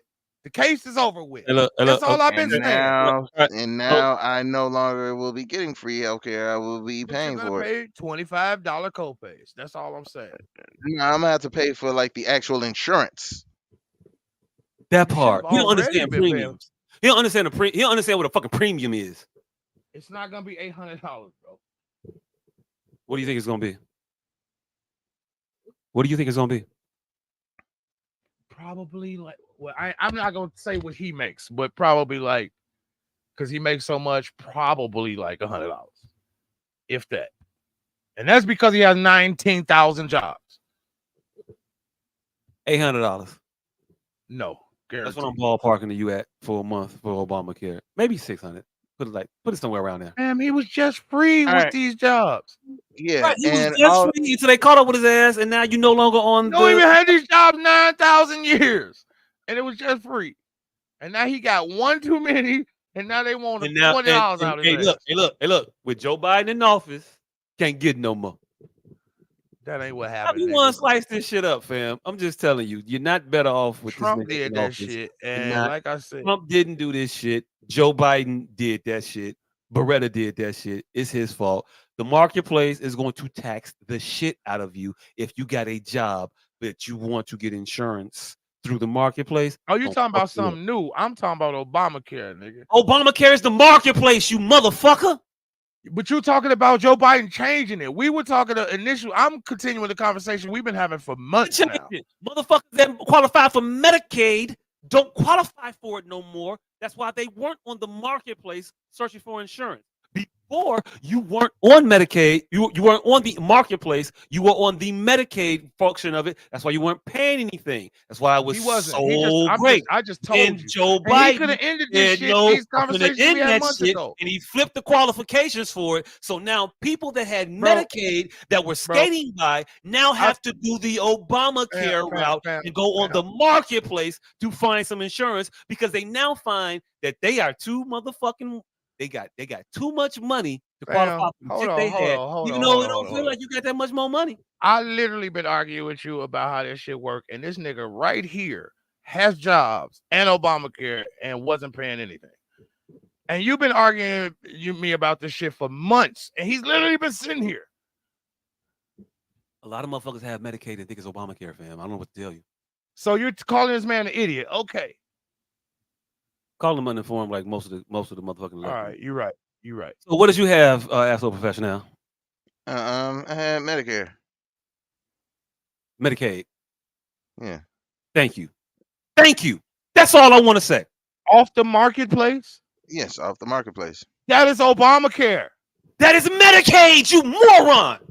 No, the fucking. All right, never mind. Obamacare He was the just act. told you he had Medicaid. Nigga, Fam, I had Medicaid. I don't have it Obamacare. anymore. I am telling you shit that I know, not that I You think. don't know. Obamacare was the act that allowed people like him to get Medicaid. That's all Obamacare was. Medicaid. Do you see him how he tried to act like he don't know what the fuck is going on? There's no difference between Obamacare and Medicaid. Obamacare marketplace. You will go to the marketplace and find out that you didn't need to do the marketplace. The marketplace was where you will find out, oh no, nigga, you can get Medicaid. That's the Affordable Care Act, jackass. I never knew I could qualify for Medicaid until you got to the Care Act. No, but then they changed it. They didn't change it until Biden. Fam, that's the Affordable Care Act. That's what I've been telling your stupid ass for 2 months now. And that people like him wasn't paying, and you've been swearing under the Affordable Care Act, which wasn't Medicaid. I've been having this argument with y'all for fucking 2 months. And this nigga's actually on the shit. Medicaid on the marketplace with people with jobs was what the Affordable Care Act fucking He said I had Medicaid. Obamacare, Medicaid, it's all right, never mind, man. What the fuck? Y'all know this shit is on tape. The Affordable Care Act only put people like him who gainfully employed and still couldn't fucking afford fucking medical insurance. It gave them access to Medicaid when they didn't have it before. Why are you trying to say it's some mysterious third thing? I have zero the fuck idea. That is crazy. This nigga is on it and don't understand it. You was on it and don't understand it. Why? What the fuck? I can't say this shit in no plainer English. The Affordable Care Act and Medicaid are intangibly connected. One of them is the act, one is the thing it governs. So when y'all say Obamacare ain't Medicaid, what are y'all saying? Literally, yes, no, it ain't. But they are tangibly inseparable because all the Affordable Care Act was allowing people like him and you who couldn't afford health insurance access to Medicaid through the marketplace. What the fuck are we talking about? And I've said that several thousand times.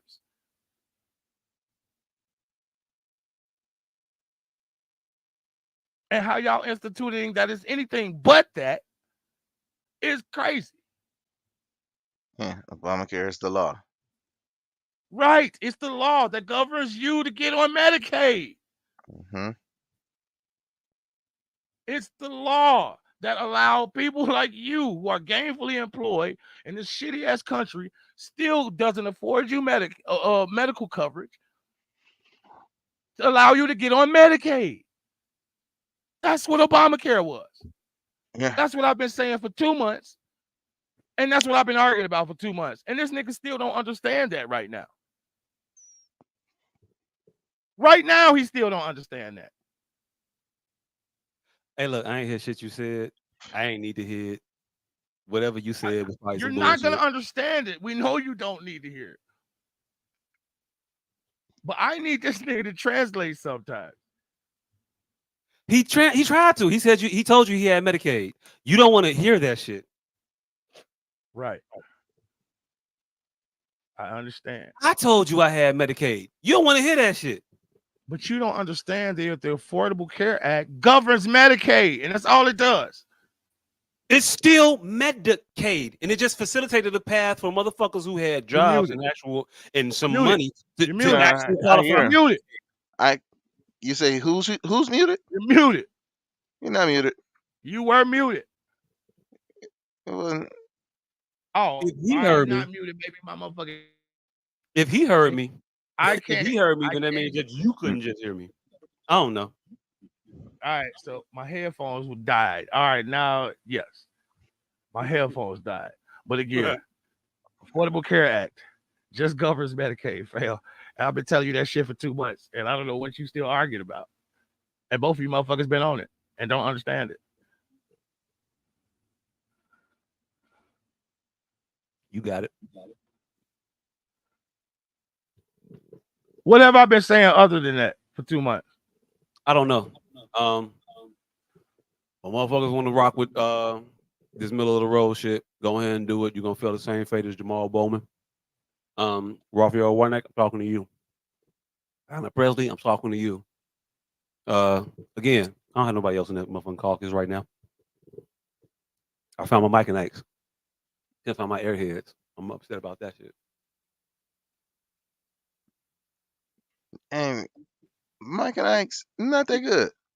You crazy? Like definitely not a top five. Definitely not top five hand candy. Pause. Wait, what? Yeah. I mean, you know what? It might not be. I ain't gonna hold you. I mean, because I'm definitely not going Mike and Ike's over Skittles. I'm definitely not going Mike and Ike's over the goddamn I don't need Skittles top five. lifesavers. I don't need Skittles top five. Yeah, probably not.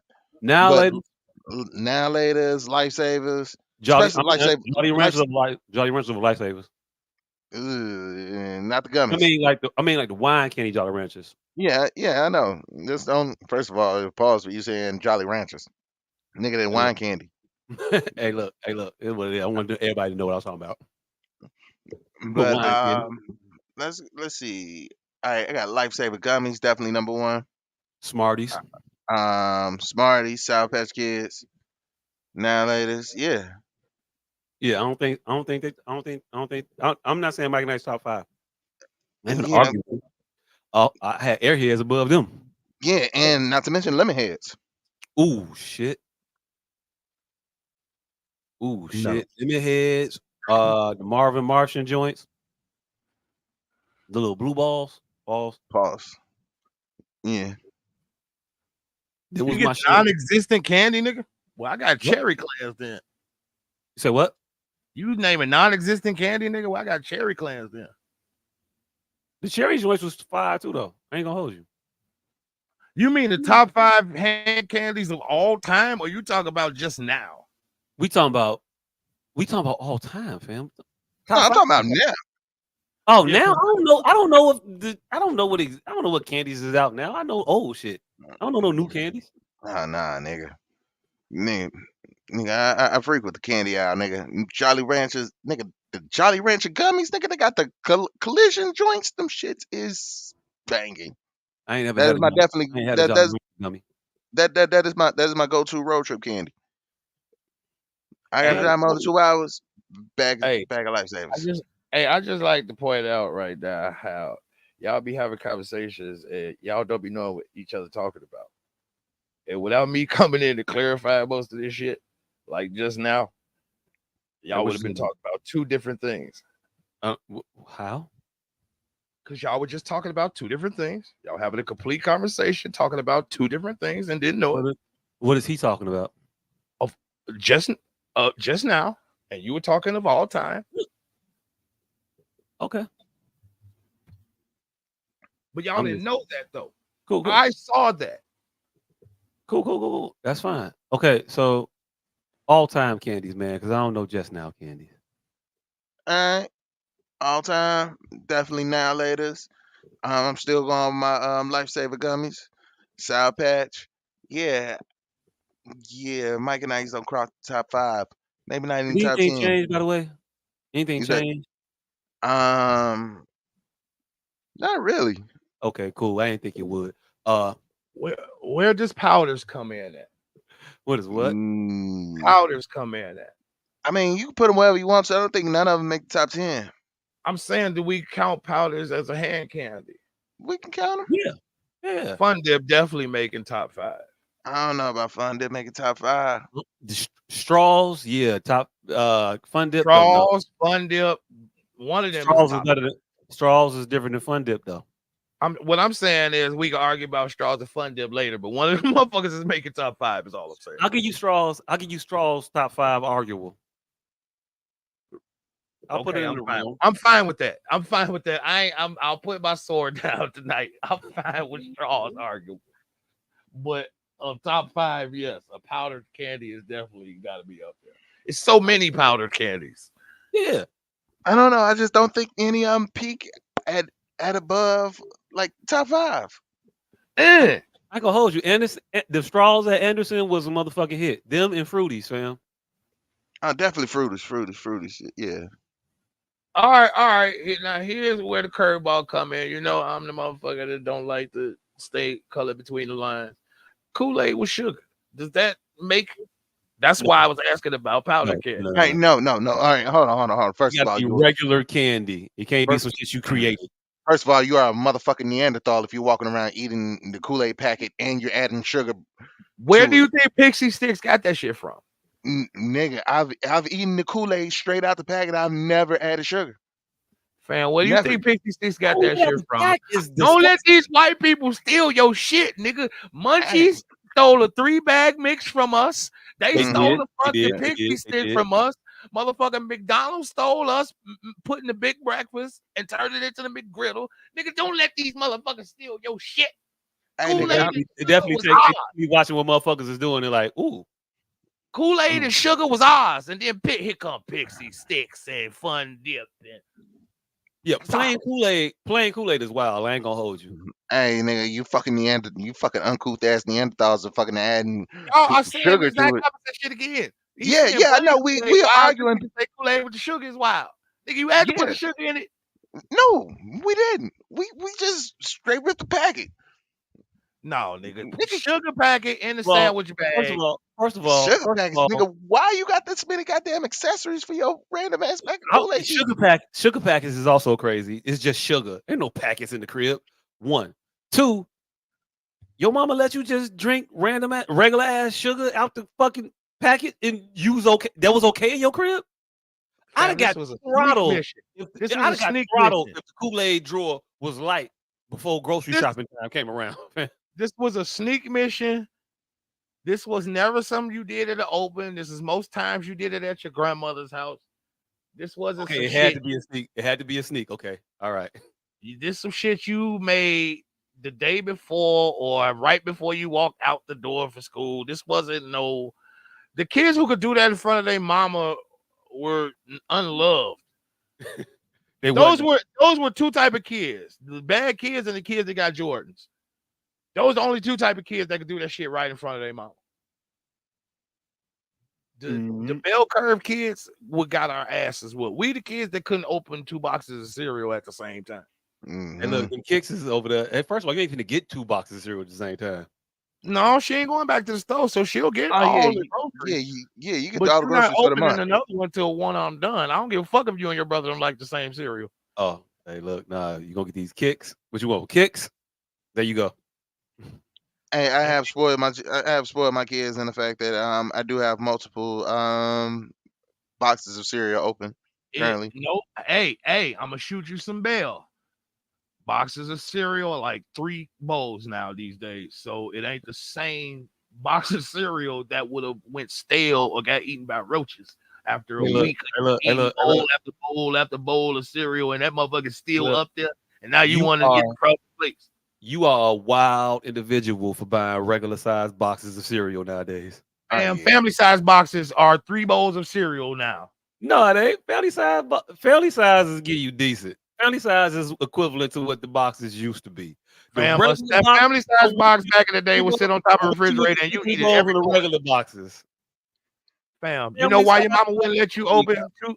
You know why your mama wouldn't let you open 2 boxes of cereal back in the day? Because there was 1,000 bowls of cereal in a family size box, and you would get tired of that motherfucker and want to open another cereal. You eat 4 bowls of cereal out of family size box, that motherfucker gone. I ain't know they had family size boxes when I was a kid. Again, I'm an only It child. wasn't family size. That was the regular big box. No, not a big box. Regular box. Yeah, 7,000 bowls of cereal in that motherfucker. That's why it would go stale, because you would eat it for 2 weeks every morning. I ain't never had a box of cereal go stale.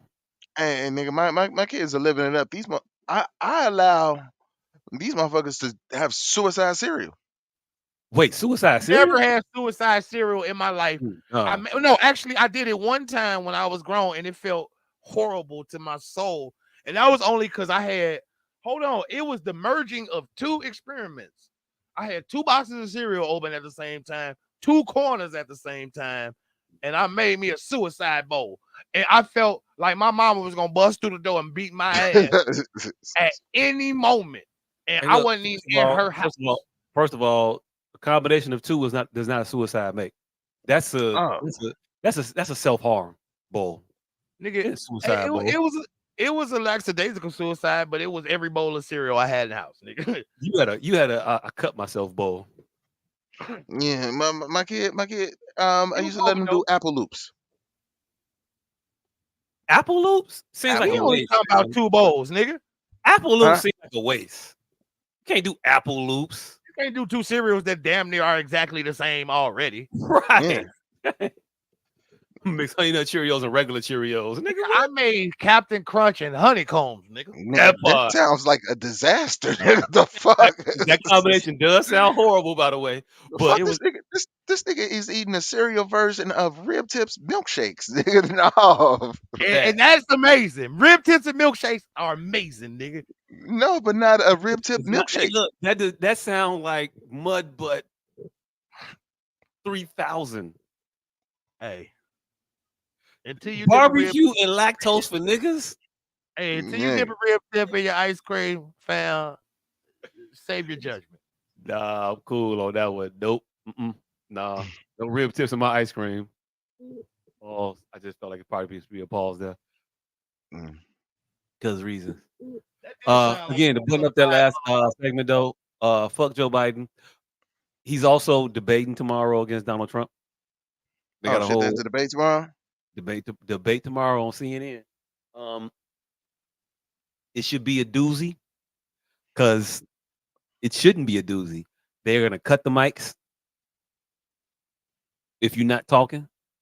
So I'm just anticipating hearing a lot of that nigga ain't shit in the background from yells of motherfuckers. I'm just envisioning that. I'm envisioning the debate to be a shit show. And if you like me, you like shit shows. So I'm watching. Y'all should watch. It's coming on tomorrow. Yeah, I think I'm gonna watch it. Should be entertaining. It's gonna be a 3-on-1. It's gonna be a 3-on-1. It's gonna be Jake Tapper. I don't know old girl name, can't remember right now. And Joe Biden against Donald Trump. And Jake Tapper got an earpiece. And all of them will be fighting common sense. All of them gonna be fighting common sense. All of them gonna get up there and say some dumbass shit. Donald Trump is gonna get up there and say some asinine things. Joe Biden is gonna get up there and look like he had a stroke. And I'm just waiting on motherfuckers to be like, I want that one as opposed to the other one. If we don't just say both of them trash at the end of this debate, I don't know what the fuck to tell you. The world is going up. Also, I want to mention real quick, because I'm in this mode now. We need to pay attention to shit. Motherfuckers just sent a battalion of troops from Kenya to Haiti. Now, I ain't looked at a map in a while, but I'm pretty sure where Haiti is. Pretty far. And I'm pretty sure it's where Kenya is. Why the fuck is Kenya sending troops to Haiti? To go fight the cheeseburger gang? I don't know. What's the burger rebellion? I can't remember the people's name. They made it sound so not serious. I can't remember the fucking name of the group that's trying to fuck shit up in Haiti. But I feel like it's the cheeseburger battalion or some shit. It's gonna sound disrespectful and dismissive. I promise you, I'm gonna try to be that. Nigga, speaking of disrespectful and dismissive, nigga, I could gives not a shit, honestly. Like, I Every time can't really pay that much attention to the shit that's going on outside of our country when there's so much fucked up shit going on inside the country. But hey, this is our country Damn, enlisting the help of a foreign nation to go adjudicate issues in another foreign nation. I nigga, think we gotta pay attention to shit like that. as a consummate martial arts movie watcher, I have a fear instilled in me of West Indian motherfuckers from the 80s, early 90s, Steven Seagal movies, nigga. You don't fuck with the Haitians or the Jamaicans, nigga. So y'all tread lightly with this shit y'all talking tonight. I'm not fucking with the Haitians. I'm just saying why All the I'm Kenyans saying over is there. if you I'm do, just saying tread why lightly. do we as a country got the Kenyans going over there fucking with the Haitians? Whatever, tread lightly is all I'm saying, nigga. Screwface will say. Okay, I'm gonna tread lightly. We shouldn't be over there. We should leave them people the fuck alone. We should stop putting our nose in other people's business and acting like we're doing the thing for the world. I know what we're doing, and it's just further destabilization of the globe to cause more catastrophe and chaos around to line the pockets of the military industrial complex, which we haven't said that word in a while. But yeah, it still exists. It's still out here. The Kenyans ain't with us though. Huh? The Kenyans ain't with us though. They are with us. What you talking about? All We right. just bought the Kenyans from the Russians, fam. What? We just bought the Kenyans from the Russians. You said Russia somebody is who? Russia and China is all in Africa trying to get the Right. Africans. Now That's why. we've been looking at that shit for a long ass time and like, huh, whatever, go ahead, do your shit. Now Right. that the world is changing and motherfuckers are trying to find allyship and resources, let's be real, resources in different areas where they because they are no longer able to access places they used to access. America, Saudi Arabia, oil, petrodollar, all related. So we take Kenya, play nice with them, get them on our side and say, hey, yo, look, y'all so much us, our people, we so much got y'all back. Why don't y'all do some dirt for us real quick? Go ride over there in Haiti because we got interest over there. I don't know what the fuck. I don't know. I haven't put together what the fuck the interests are. I don't know what the fuck it is, but there's interest there. There's something, there's some reason why motherfuckers is like, yeah, go fuck up that shit. It's never for nothing. And I just want us as a people to be aware of what the fuck is going on in the world. That's happening. Sudan still got motherfuckers starving and turmoil and chaos over there. The world's a mini fucked up place. Well, it's Sudan. If But you don't again, understand it's fucked up, you gonna get fucked up. They are peppering the ground to reinstitute selective service in a major way. They're not ramping up or bringing to your attention the fact that everybody's supposed to be signing up for that shit when you hit 18 by accident. It's not for nothing. They telling you these things so next year when they enforce them, you can't act like it's such a surprise. It's not such a shock at that moment. They workshop shit. They test shit. They do. And they tested the motherfucking selective service shit in the house last week or week before last. Mark my words, in 2 years, you're gonna have a draft and you're gonna hear about motherfuckers being drafted because our country is no longer gonna be able to hold its position as a superpower, and we're gonna fight tooth and nail before we let that go. And it's gonna Mhm. be your teeth, your nails. oh shit. I forgot a very pertinent question I wanted to ask y'all. And it's so late in the segment.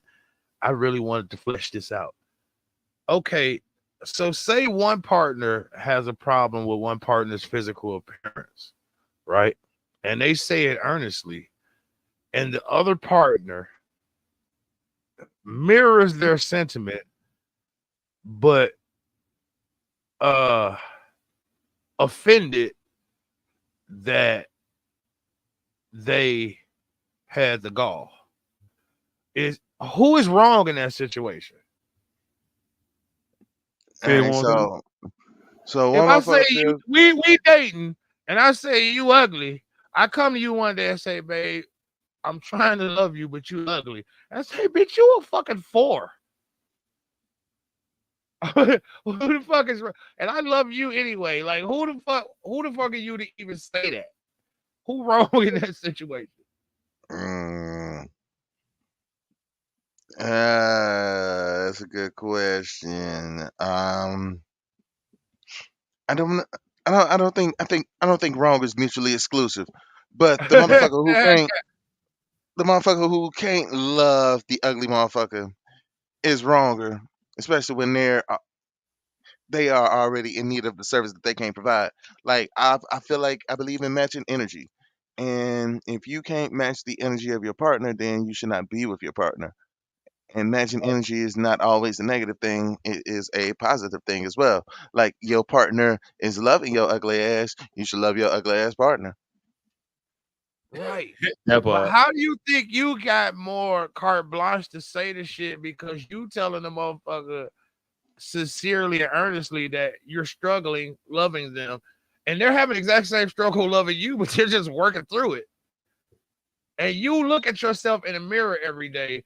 You just don't love you think they ugly because reasons. Like nobody on the planet thinks they ugly. But you, for a fact, have been getting treated like the 5 that you are your entire life. Self awareness is as common as Common sense. yep, yep. Right. But a motherfucker with low, I mean, here's the thing. Damn, it's hard to explain. It's a motherfucker with low self-esteem and know they ugly. But the disparage in certain attributes, maybe weight or age, like these are ones that a motherfucker could outwardly point to. You know what I'm saying? Like you can't say I know you ugly, though you can't say I know that you know you ugly, even though that your You should know that the you things ugly. that you do no, the things that you do dictate that. You know, you allow men to treat you certain ways. You like maybe have been fucked in precarious places. Like nobody really takes you out. Like you not cute. There are signs. So who is wrong in that situation? When one, you just saying anything. Like, oh no, I can't. All right, you a motherfucker can't prove you a motherfucker. You think a motherfucker ugly, whatever. But you know you ugly. And so when the other person offended, just go, motherfucker, you, not you. Does that make that motherfucker more offensive that they were offended? That a fat motherfucker come in here and say, you know, you're getting kind of big, right? Like if a Hmm. fat person come up and earnestly tell, if your wife who's 400 pounds come up and earnestly tell you who's 320, you getting kind of big. Hmm. And you say, bitch, I know your 400-pound ass ain't talking. Who's in that? Who's wrong in that situation? Who's more wrong? Let's say,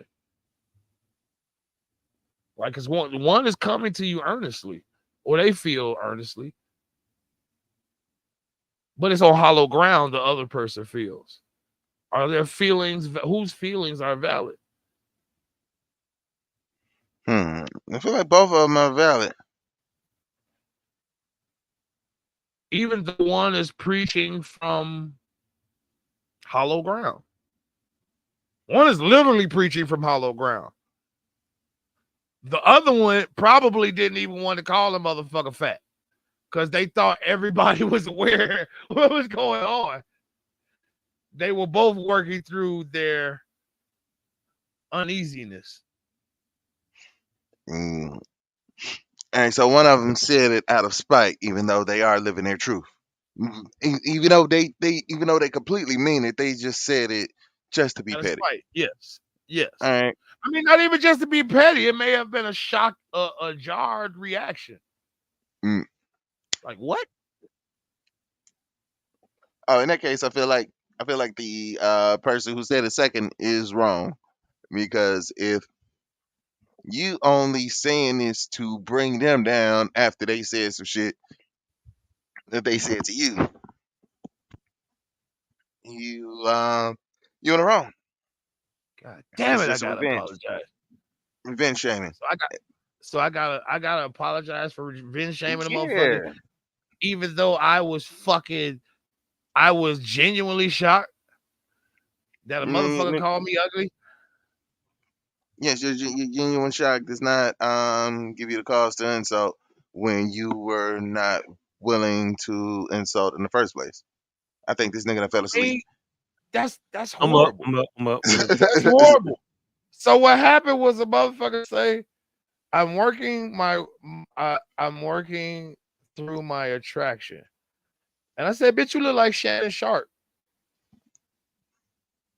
And so thereupon, and so I said, I'm gonna show you the picture too.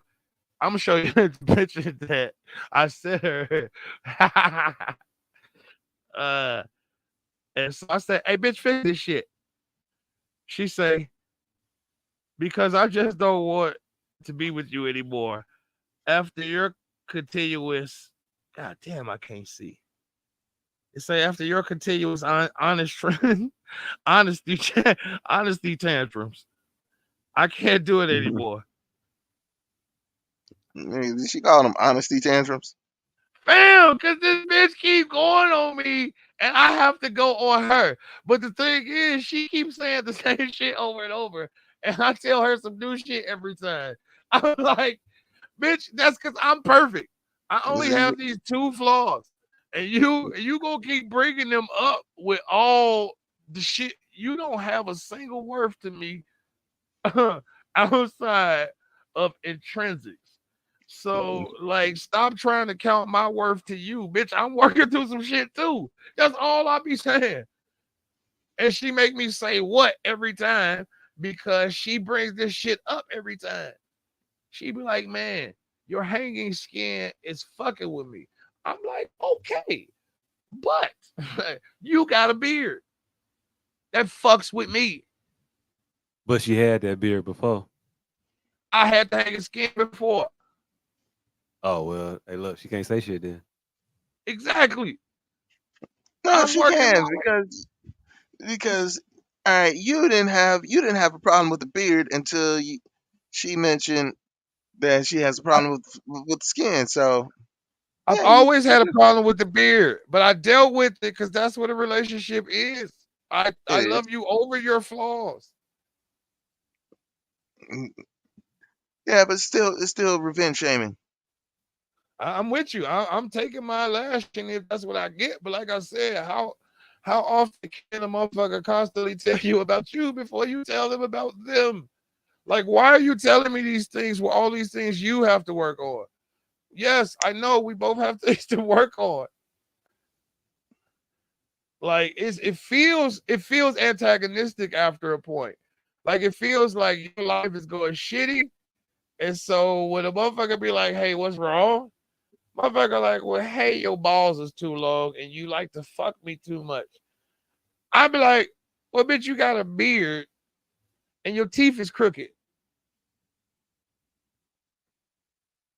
Like, so every time a motherfucker want to say that shit, it's not like I'm lashing out. It's like I thought we were in the truth telling moment.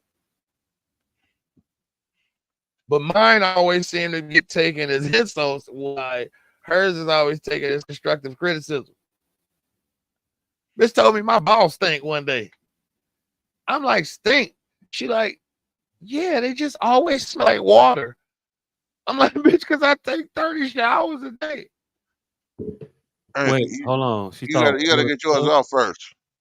She thought waters smelled bad. Yes.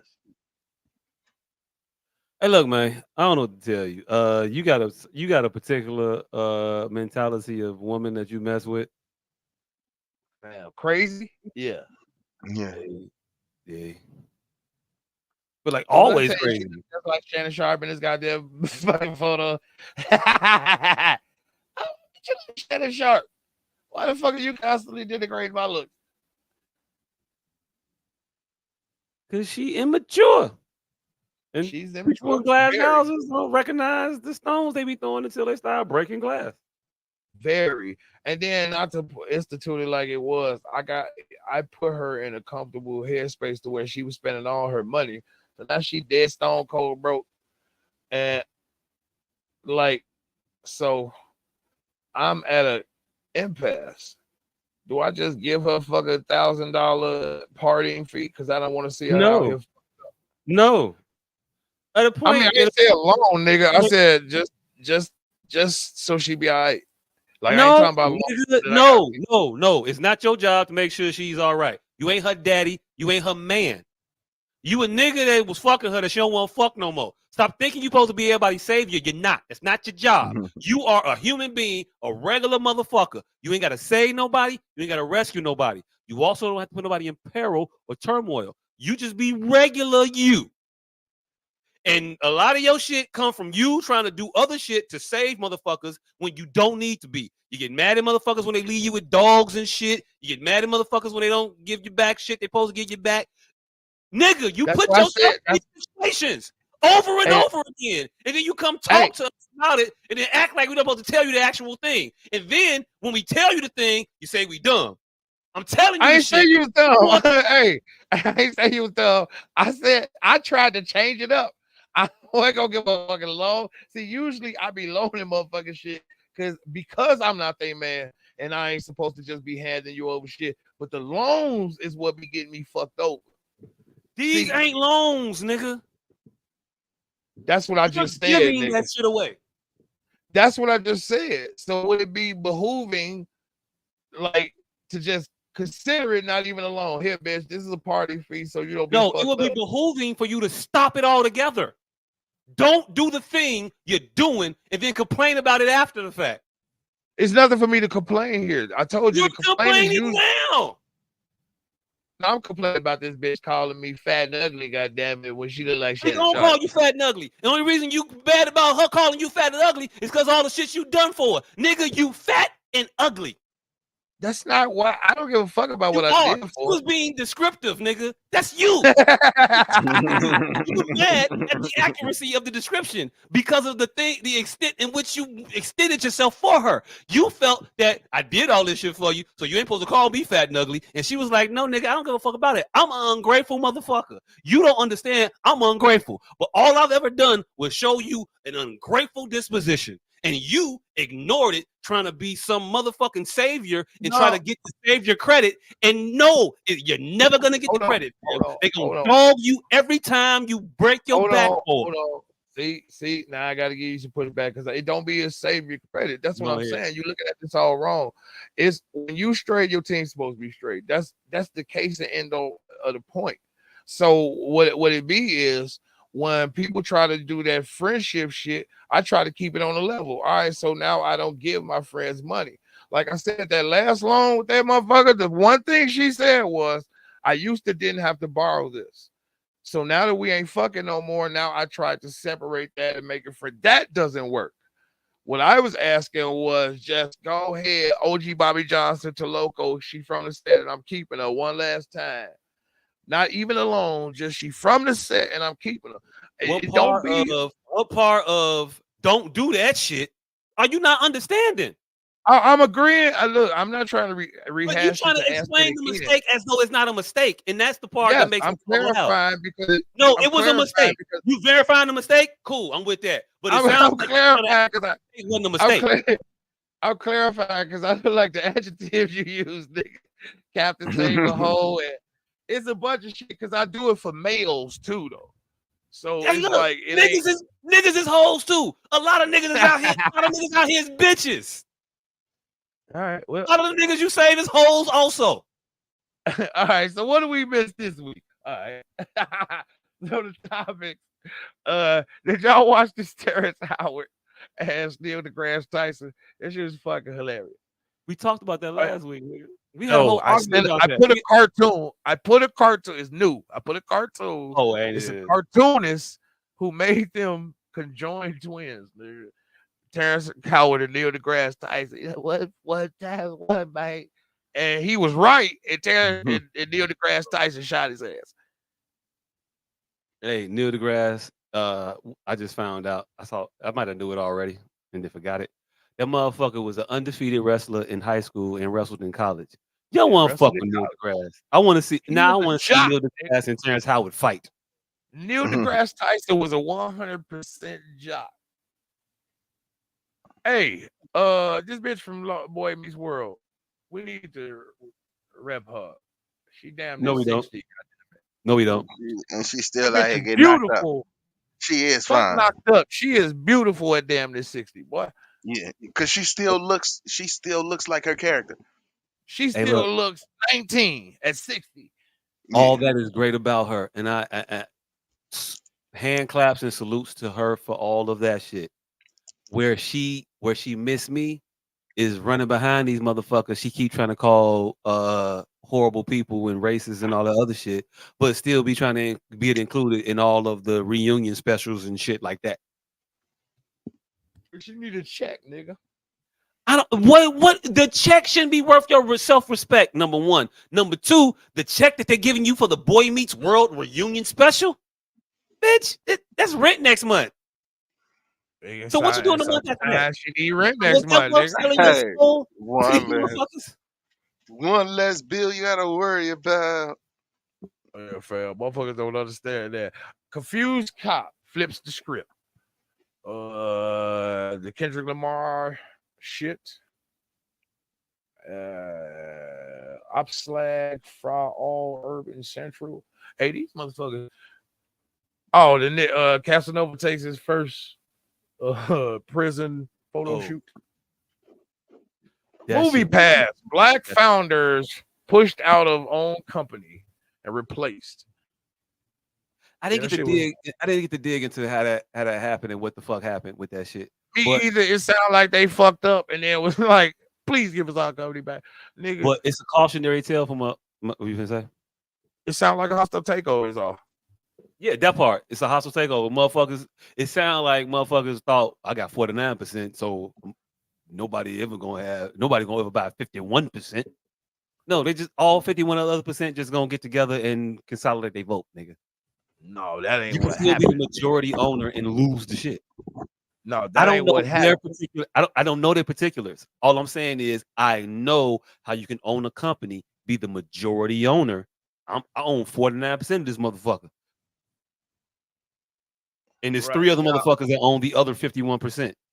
But they but all no, vote together and get you the fuck up out.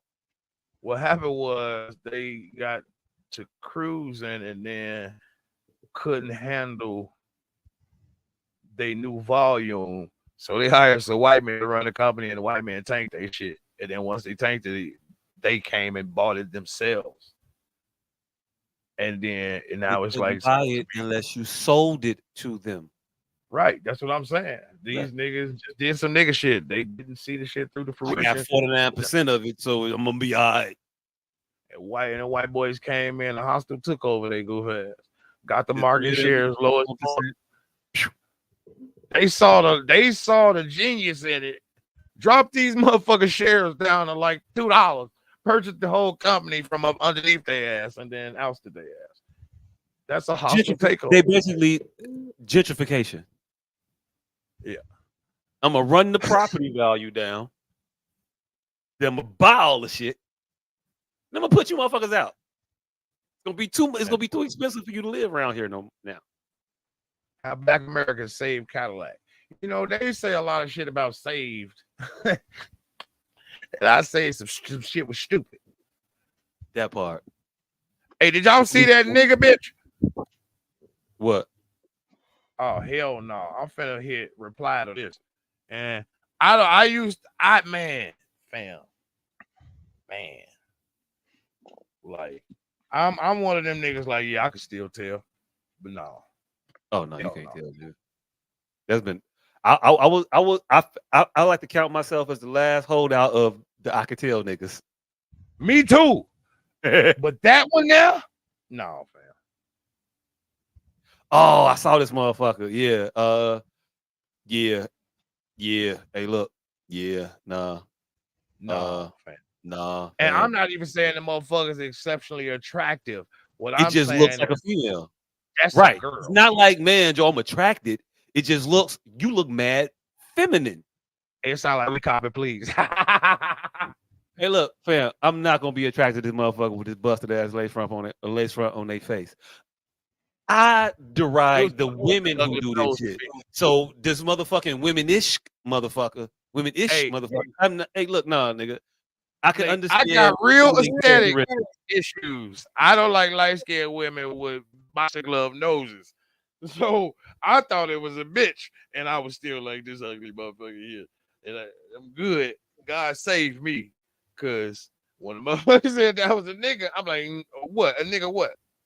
A convert? A nigga fool. Right. A nigga I said, what? Nigga who?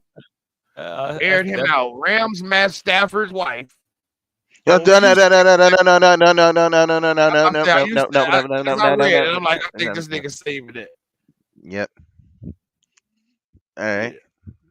Yeah, I think he's saving that. This type of shit that make people think y'all got a problem with her. Oh, something happened with these white girls and Caitlin Clark. Yeah, Caitlin Clark. it's the celebratory fact after they filed this bitch when they happy about it. Maybe. I don't know Oh why shit, I Rip said that. Donald Sutherland. I forgot about Donald Sutherland passed. Donald Summers passed? Donald Sutherland. Oh. Rest in peace, Donald Sutherland. Rest in peace, Donna I got nothing to Sutherland. say. I got nothing to say. I'm not quite sure who Donna Sutherland is. Kiefer Kiefer father. Sutherland daddy.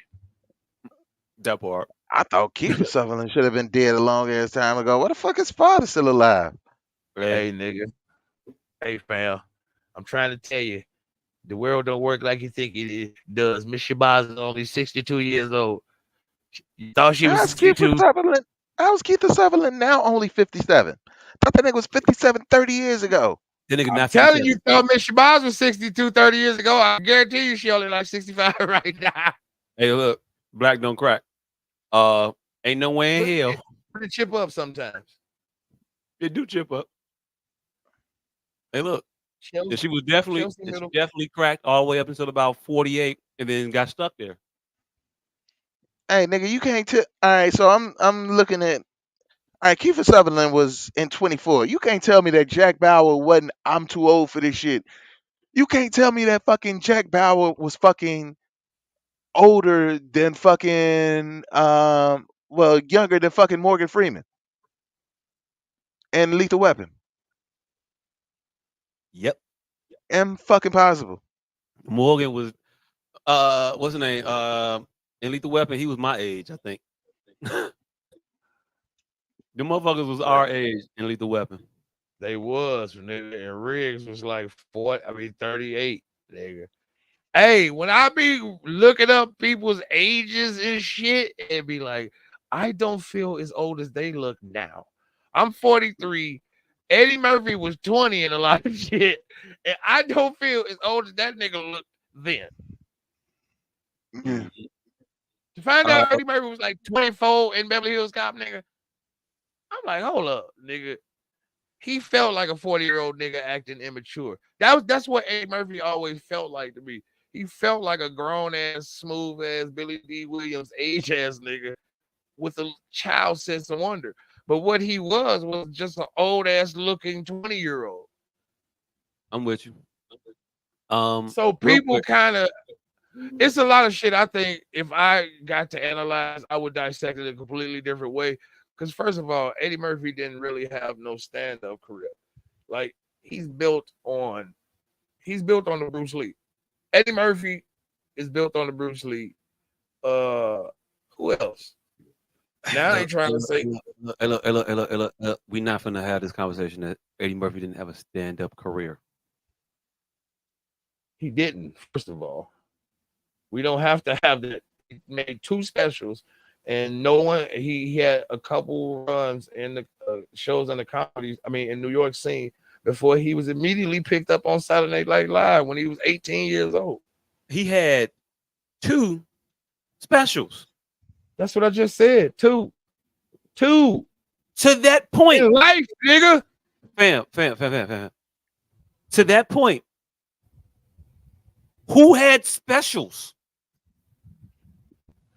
Bro, I'm not. We ain't finna have that. But what Who I'm was up saying there? is, Who was up there doing specials to where you could say that that because he is only did 2 the specials point. that he's not a real comic, like he's not a stand-up comic, fam. Most of the That stand-up is comics don't have no specials. that is the point. What do you what don't you understand about a manufactured thing?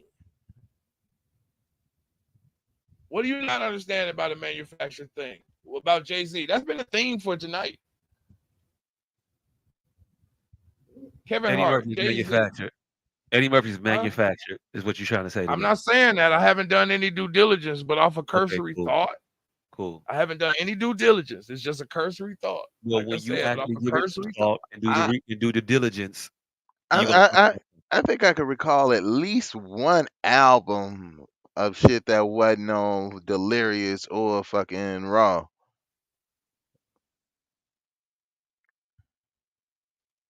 hey.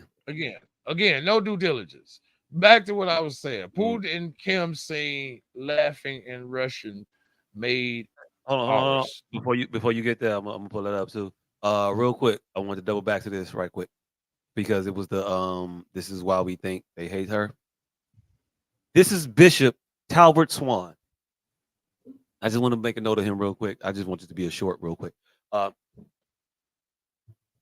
Bishop Talbert Swan. The reason that we with Caitlyn, the reason we think you have a problem with Caitlyn is because you have a problem with Caitlyn. Anytime anything in the league happens of note, you mention Caitlyn. Now, this post, for instance, the Las Vegas Aces are the first team in WNBA history to sell out all of their regular season games.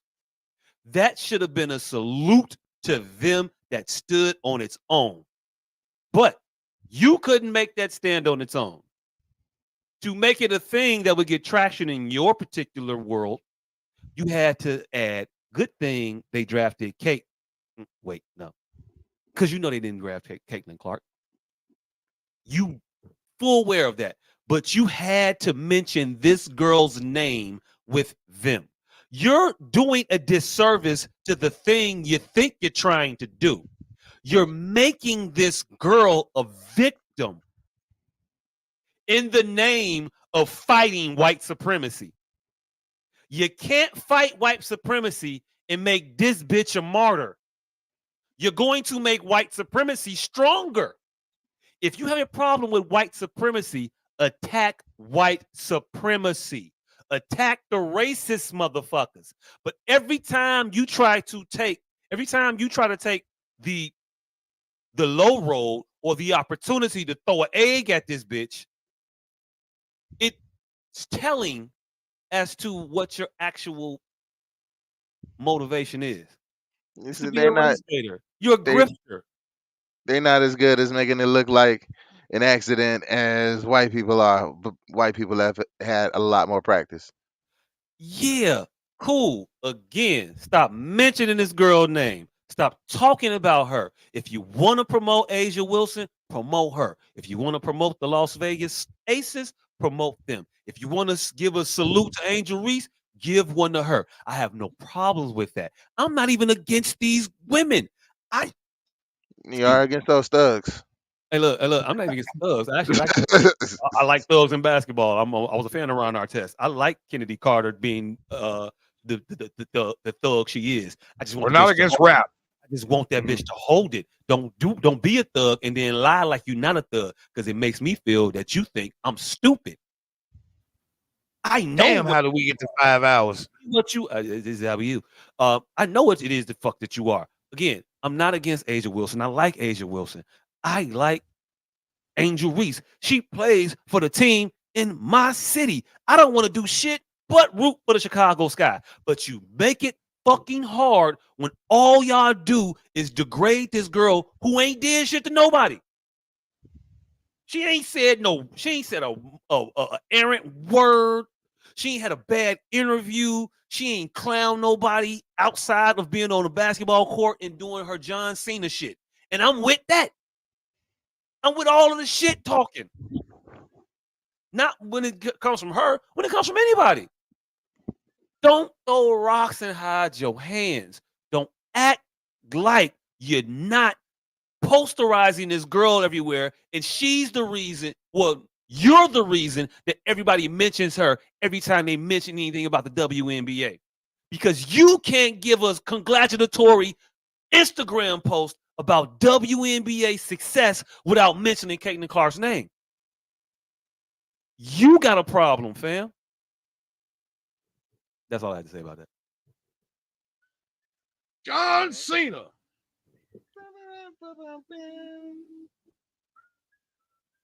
Yeah, you know, like they could have shot it.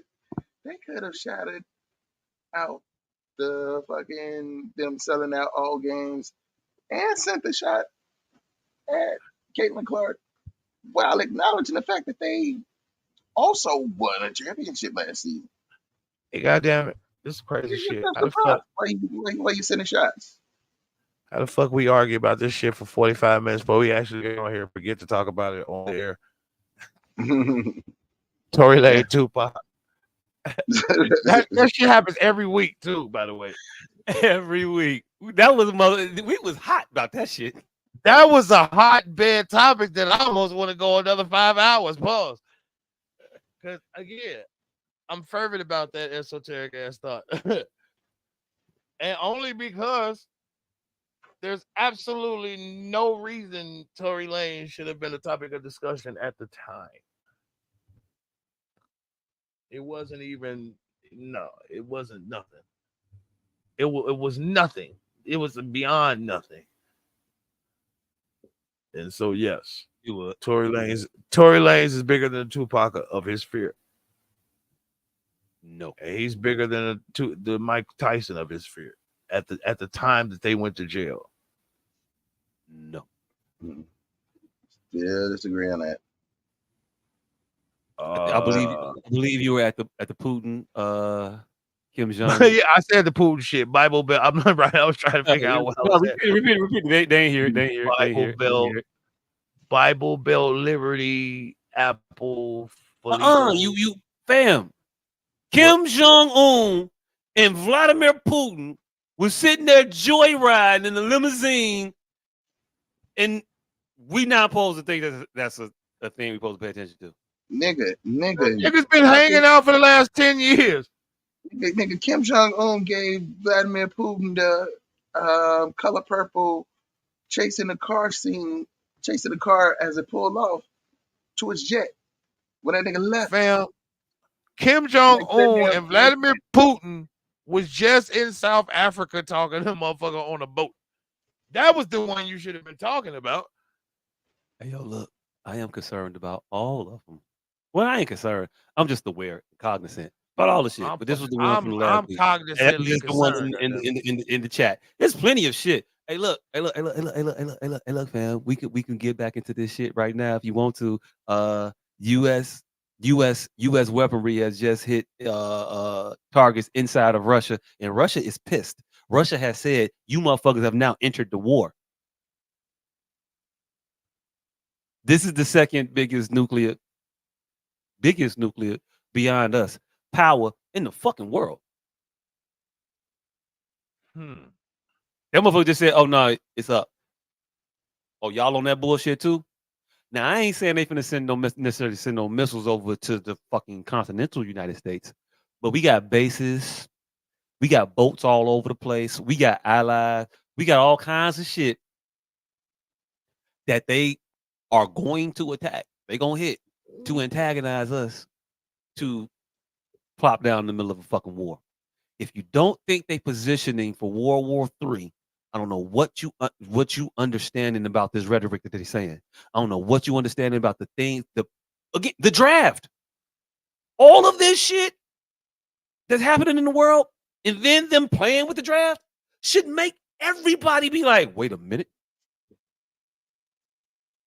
And again, these niggas in the car, just riding around. I'm sorry. It was on regular streets, fam. People were seeing them. I don't want to ever see them motherfuckers. I don't want to be in my review and see them two behind me.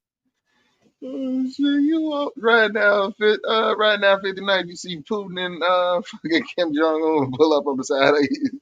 In a Bentley just cheesing and shit. What do you see Putin, Kim Jong Un, and one of the BDs? Right. I don't want to see them motherfuckers with dirt ever. Right. You just think. I mean, he was already with Rodman. How? Look, it's Hey, only look, it 6 ain't a degrees far of stretch. separation. It's only 6 degrees of separation between Dennis Rodman and Lil Durk. Trust me. Hey, look, Kim Jong like trap music, like drill music. I ain't even gonna hold you. I think- don't know it. I don't know this is true. I just know it's true. Hey, fam, when your name is Kim, you gotta gravitate towards dangerous shit. Yeah, you gotta You gotta overcompensate. That part. You can't truly call yourself peaceful unless you're capable of great violence. If you're not capable of violence, you're not peaceful. You're harmless. Important distinction. That's a very inaccurate distinction, but I get where you're going. What you mean? The opposite of harmless isn't peaceful. It's fucking dangerous. It's a lot of harmless shit that could destroy your fucking peace, like babies. I was saying that the opposite of peaceful isn't harmless. I thought this was the. Hold on. What? It I thought said if you're not peaceful, if you can't destroy peace, you're harmless. But you don't have to be capable of great violence to destroy peace. A loud fart can destroy peace, nigga. Okay. But you know what they was talking about, though, right? I said I know what they're talking about, but it's very inaccurate. I said that. And you bastardized the quote, by the way. I read it word for word. That was the word for word? Yes. One more time. What did it say again? One more time? I'm not looking at it. I scroll. Let me get back to it, motherfucker. Oh, my bad. You can't truly call yourself peaceful unless you're capable of great violence. If you're not capable of violence, you're not peaceful, you're harmless. I rock with that. I said I rock with the sentiment too. It's wrong, but I rock with it. That's exactly what I said.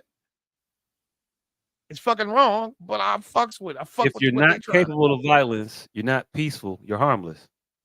What's the wrong? Because if you can fart and destroy peace.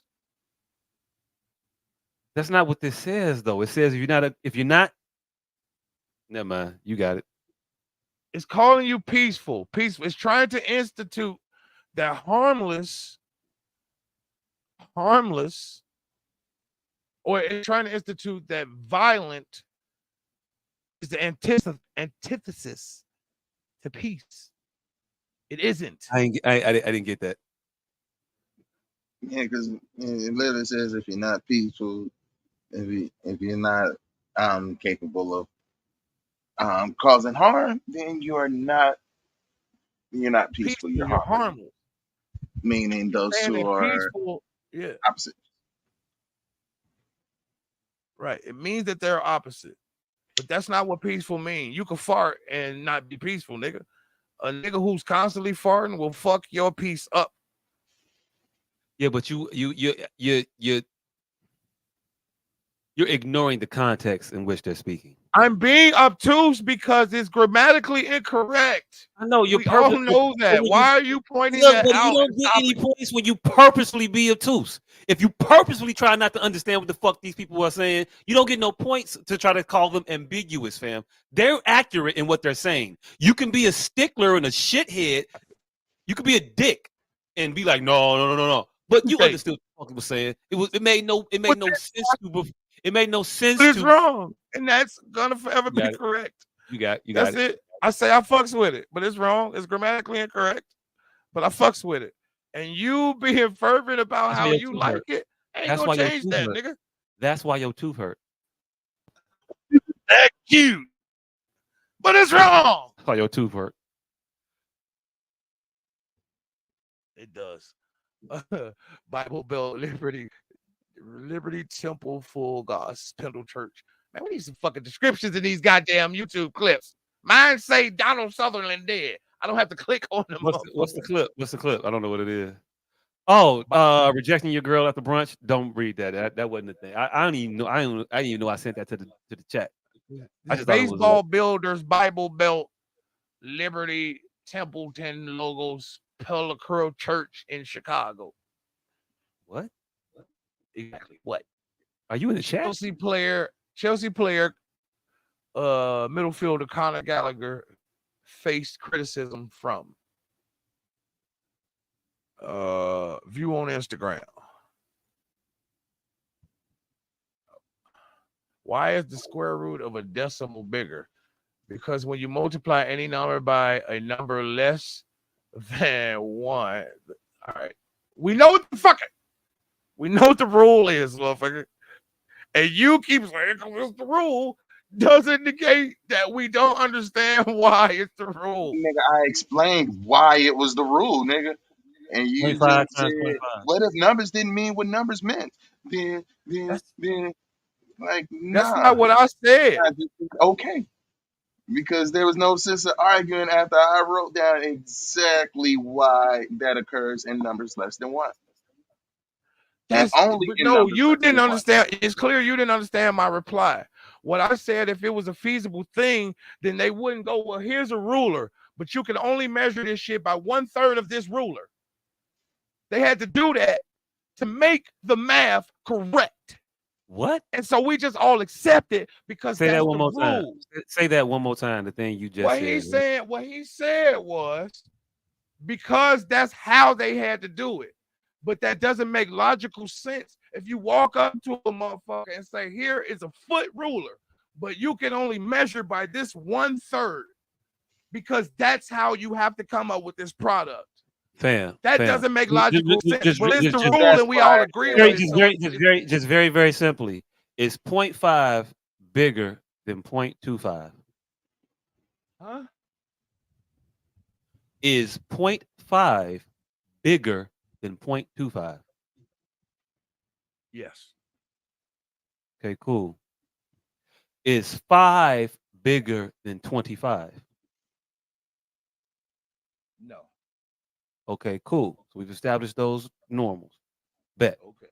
So now when you multiply 0.5 times 0.5, you get 0.25. Is that number is smaller than both of the what you call the things in the multiplication problems? Multiplicants. I don't know the exact term right now. The multiplicatives. Yeah. The result, the product, is less than the multiplicatives. That right? I'm moving on. Right? I'm moving on. Right? Nigga. No. You niggas I go, want you to understand. I'm sorry. I want you to understand this so you don't argue with nobody else about this dumbass shit. I've never argued with anybody, and I'll beat both of you The two of motherfuckers us in you whatever argue with- standardized test y'all want to do. Not when it comes to. You know what? I think people understood the analogy and where I was going. They got it. If you do refuse to get it, I'm not going to fight with you about it. I'm not refusing to get it, sir. I understand what the rule, and I agree with the rule because it's the rule. But you keep repeating the rule as the rule. Don't explain the fucking rule. Well, I'm and the fact explaining that you don't understand that. Let me finish speaks explaining. Let me volumes. finish explaining. You understand that two larger numbers multiplied by each other can result in a smaller number. That's a phenomenon that exists in numbers. It's not a What's the word phenomenon mean? Oh, stop here. Occurrence happening. What's phenomenon mean? You tell me, man. Nope, never mind. Exactly. Cool. So when you multiply those numbers, you get a smaller number. Intuitively, it sounds wrong, but when you break down how numbers work and you look at define intuitive. You look at 0.5 and you do the work. You show your work. Because you know how math works. For multiplying decimals, You know how that works. Do you disagree with that? What? Do you disagree that when I do 0.5 times 0.5, I get 0.25? Bro, every word you No, use yes or means no? mystery. You don't even understand what Not you're a mystery. explaining. What's the mystery in that? Define phenomenon. Define phenomenon. You got it. Never mind. Phenomenon means mystery, nigga. Bet. You don't even know the words you're using. Cool. So you gonna stick on that particular thing and ignore everything else I said. Got it. Cool. That's You're the not key arguing in good point. faith, and If I'm at no any longer going to point engage you this saying conversation. I don't know, my nigga, all of it means I don't know. If at any point it's No, a I know phenomenon, 5 times 5. I know 0.5 times 0.5. I don't need to argue no more, man. it's nothing you're arguing about, fam. Because, like I said, the things you thinking you're pointing to or being pointed to in this broadcast never be what's pointed to. Just like you motherfuckers do not know what y'all be talking about and having full conversations with each other and don't know what each other be talking about. It's a lot of that go on, and this is the case. Y'all don't know what y'all talking about right now. Y'all keep saying the rule is the rule, and I agree. The rule is the rule. I know how to do math just like y'all do. But inherently, it doesn't make logical sense. And they made up for that with these phenomenons. By measuring with rulers, we got the whole ruler. We only going to measure 2/3 of that motherfucker. And that makes the phenomenon What are you describing correct. when you keep saying that? I'm confused when you keep saying that. We got a rule, we only measure 2/3. I don't know what you're saying when you're saying that. Because that's what a fraction is. I have a whole of a pie. And instead of measuring one whole of this pie against one whole of that pie, we can't do that. That's why you have to convert fractions. Never mind. So you don't understand portions? No, you don't understand why we have to convert fractions, because numbers just don't multiply like that. They do though. No, they don't. That's why you have to I'm convert done them arguing, man. motherfuckers. I'm gonna let the math motherfucker take it, and if he don't take it, I'm not. And if he don't say that, because that's what we talking about is fractions. You have to convert them motherfuckers because they don't necessarily gel with each other in every state. And these are the phenomena that you have to address. Gel with each other in each state. Huh? What do you mean by they don't necessarily gel with each other in each state? Can you do you have to convert fractions for any reason? Yeah, to what add is those them in the reasons? numerator. Okay. I'm asking, what are those reasons? When you're adding or subtracting, when they have different denominators. So they don't gel in that state. That's what I mean. They don't gel in that state. So you have to convert them to a state where they do gel. Yeah, you do have to convert them to add and subtract them when they have different denominators and numerators. Okay. That's because they don't gel in their natural state. You have to convert them one into an unnatural number. Unnatural number? All right, never mind. Never mind. Yeah, some of them motherfuckers, you got to go 976 sevens. What? Yes, some shit, if it's a large enough number, will end up like 976 sevens for you to even do the math on two numbers. You have to convert it to a like number, a like numerator, 885 point whatever. I don't know the math off top, but there are math where you will go 1,000 sevens, 10,000 sevens, and that's an unnatural number to have to get to something because the other number was like 1/7. So you're going to have to create the other one to a very obtuse number to even gel the math. Do y'all not understand that? And that's what conversions is for. You mean, once you convert them, they're still the exact same number, right? But they are in a different state. Yes. God damn it. That's what convert. What do you think conversion means? The same exact value. My fault. Let me know when it's over with. What? Why do you think you have to convert them? Because they are in two different states. And no matter how indignant y'all try to make, y'all not going to be right. And y'all not going to look intelligent. Why do you think they have to convert them? Oh my God. So You do you have think that I no. mean, let me ask a quick Oh, question. Let me ask a quick question real quick, just simple. So do you think that 1/4 is a different value than 0.25? No. Okay. But I know you can't All right. divide All right. 4. Okay, cool. I know you can't So, divide whatever 4 by decimal- 24 so you and a should be able to quarter. understand that whatever decimal you come up with, that fraction is the exact same value. Well, I know you can't divide 4 by 27 and 1/38 without converting that motherfucker. You 'Cause can, they're not in the though. same state. You can, though. No, you can't. You have to You convert can't. one of them motherfuckers. No, you don't. You What? just have to know how to do math. So you don't have to turn 28 and 1/32 or 1/33. Let me give it a hard math. You don't have to convert that to do that math in division. No. All right, what is it then? Divide I 4 by literally just 27. fucking told you it's only with addition and subtraction, and it's only to get the common denominator. Huh? That is the only time you have to convert fractions. Divide 4 by 27 and 1/33. 20. Oh, God. You do know that is 27.333333333333 into 4, right? I made it easy. Yes, I made it easy on purpose.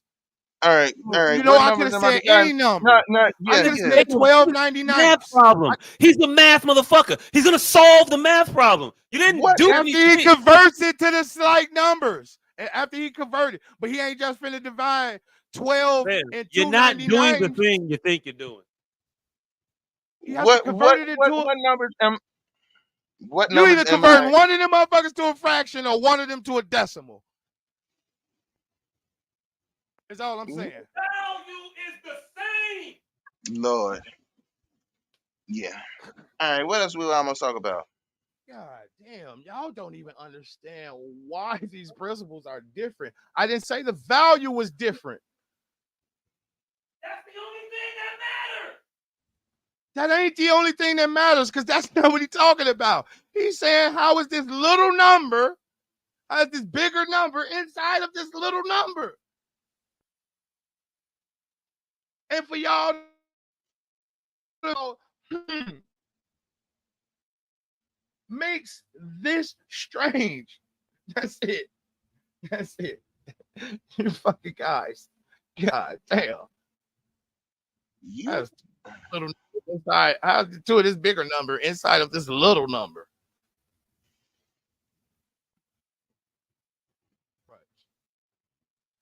God. Every race hates us.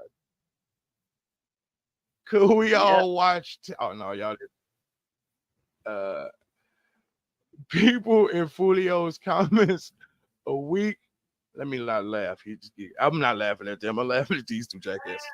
People in Fulio's comments a week ago when he posted the party flyer where people was threatening that nigga. He ended up dead. Rest in peace, Fulio. 10 best little Woody moments in Young Thug's Rico trial. Nope. Hold on. Yes, sir. Fam, you already been embarrassed. Don't try to come drop my moment. No. Let's end it. Hey, Can we Jacques, move on? hold on, Jacques. I'm finna hang up like Pistol did. I'm finna end it like Pistol I did. swear to God, I'm finna end the goddamn show like Pistol did. None of that shit. Jacques, I'm finna you end the not show finna, like you, Pistol did. I swear to God, you better not bring this math shit up no more. I'm How not about many- to listen to no more Hey, of that look, shit hey, this look, nigga hey, was look. saying. Hey, look. Let it go. I don't have to Let it brain go. shit. I don't Let have it to go. brain shit. Hey, in the show, Pistol. In the show. Pistol. In the show. We only In the argue with show. you because we love you, man. That's the only reason. We only argue with you because we love you. Other than that, we wouldn't even We're argue. done. We're done. Me and him We're are done. We're 2 done with that. against 1. Now, We're come done. on, Me and come him on. are done. That's No, all I end want the to show. say. End the show. Man, Hang this shit come up. on now. I'm gone. I'm out of here. This Fulio shit. Man, Joe. Hey, look. Whatever. I have no clue what the fuck this Fulio shit is about. I don't know who Fulio is. I just have to say this about that. We gotta start resting in peace in these motherfuckers. We got Not everybody needs recipes. nobody. All these people don't need rest in pieces, fam. We don't need to have sympathy for this motherfucker. We don't need to shed a tear for this app. I don't know who he is, but his fans know who he is. And I ain't gonna pull it up because I ain't trying to be all day. He posted the flyer for the party. The comments on the flyer before the party happened. I ain't going to that shit. Niggas gonna shoot the water out the pool in that bitch. R.I.P. Fulio. R.I.P. Fulio. Rest in peace, Fulio. Man, Joe, you was a real one. Those were the comments before the date. Damn. This was not news to anybody that knew this nigga. All the people that knew him knew he was finna die. They knew you finna have a party. Tell them where you finna be at. They finna shoot the shit out. When the motherfucker said they finna shoot the water out the pool, I said, yes, a lot of fucking bullets. Right. Nigga, you know how much water is in a pool? Hey, A lot of- hey, that part. But my bigger part is this. If we actually care about any of these individuals, then we gotta stop making room for these motherfuckers to do the things that cost them their lives. We gotta stop making excuses for niggas like Fulio after the fact that they died. It's fruitless. It's pointless. We gotta correct these motherfuckers before they leave here. If you really care. And if you really care, you'll be honest about this nigga. That was stupid. That was reckless. It was dangerous. And guess what? It proved out to be that.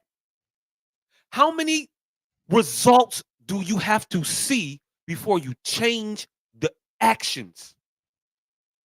Before you switch up the inputs? The results keep coming up the same. They're not going to change. All that fuck shit behavior that you all out here exhibit, is going to result in fuck shit consequences. We keep hiding and excusing away and softening the blow of the consequence. We keep acting like it was so wrong or it was a tragedy. No. Predictable. It was the plan. It seems like you niggas want to die. And when we tell you this, you doing the shit that's going to cause your death, get your lame ass out of here. Get your old ass out of here. Nigga, no, I'm telling you, you going to die. If you don't value your life enough to live, then why should I? Why am I going to be here shedding tears over this motherfucker who walked himself into that situation? You did that to you, Fulio. Nobody else. You. Change up this shit. Stop being that motherfucker. If you ever were that motherfucker, then you can't make music and profit and proliferate off of the pain you've caused. It's only going to come back and bite you in the ass. There are no more.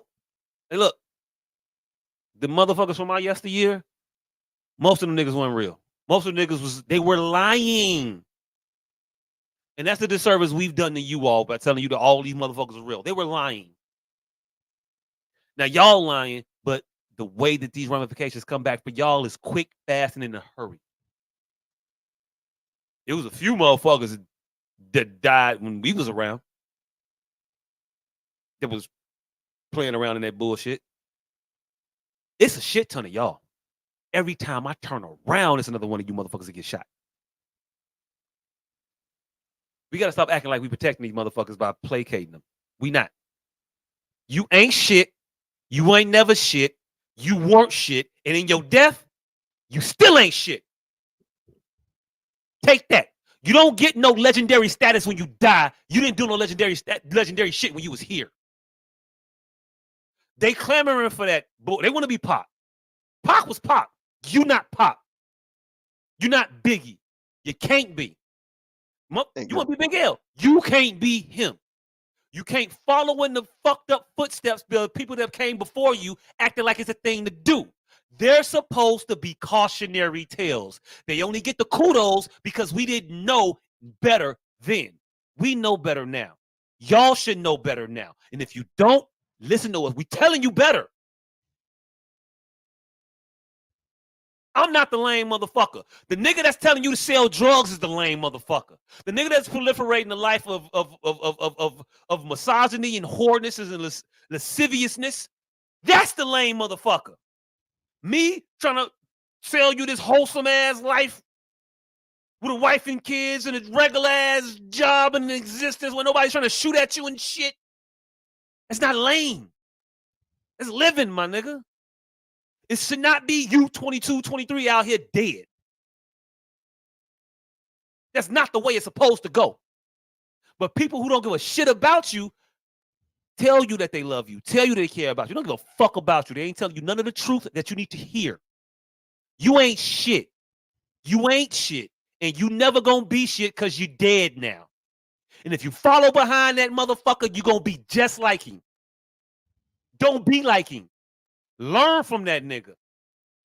Understand the shit he did was stupid. I'm not gonna follow in his footsteps. He's a cautionary tale. What not to do. Yeah. I forgot about that shit till I remember that shit. Yeah. And also what we almost talked about since that nigga left, Joe Budden fires back at Textone. Nope, nope, nope, nope, nope. Yeah. Joe Budden fires back at Textone for lying about his relationship with Queen's Flip and Combat Jack. And that is what we almost talked about this week. Stop listening to Tax On. This motherfucker's a jailbird. Ain't never been nothing but a jailbird. Ain't never said nothing when he was out of jail, but I love jail so fucking much. And now his ass is right the fuck back. He only wants more motherfuckers in jail with him so he can kick it. He trying to get y'all there with him. Recognize that. Fucking Tax On. So, God Yeah, damn got it. me angsty at 4 o'clock in the morning. Right. You was way too angsty, way too goddamn late. I was done. I forgot about Fulio. Hey, my bad. Yeah. So this week in sports Like history. hung up on me, and I don't like that shit. Yeah. All right. So one thing that he almost talked about that he almost mentioned what we didn't talk about this week was the return of this week in sports history. Hey, this week in sports history. Sometimes you're not that. Sometimes the people who are supposed to be on your side are rooting for your downfall. Matt Stafford's wife was on a podcast this week and talked about the fact that she slept with Matt Stafford's backup while he was in college, just to piss him off. Yeah. She gave up like your own teammate. She gave up the draws, and I'm trying.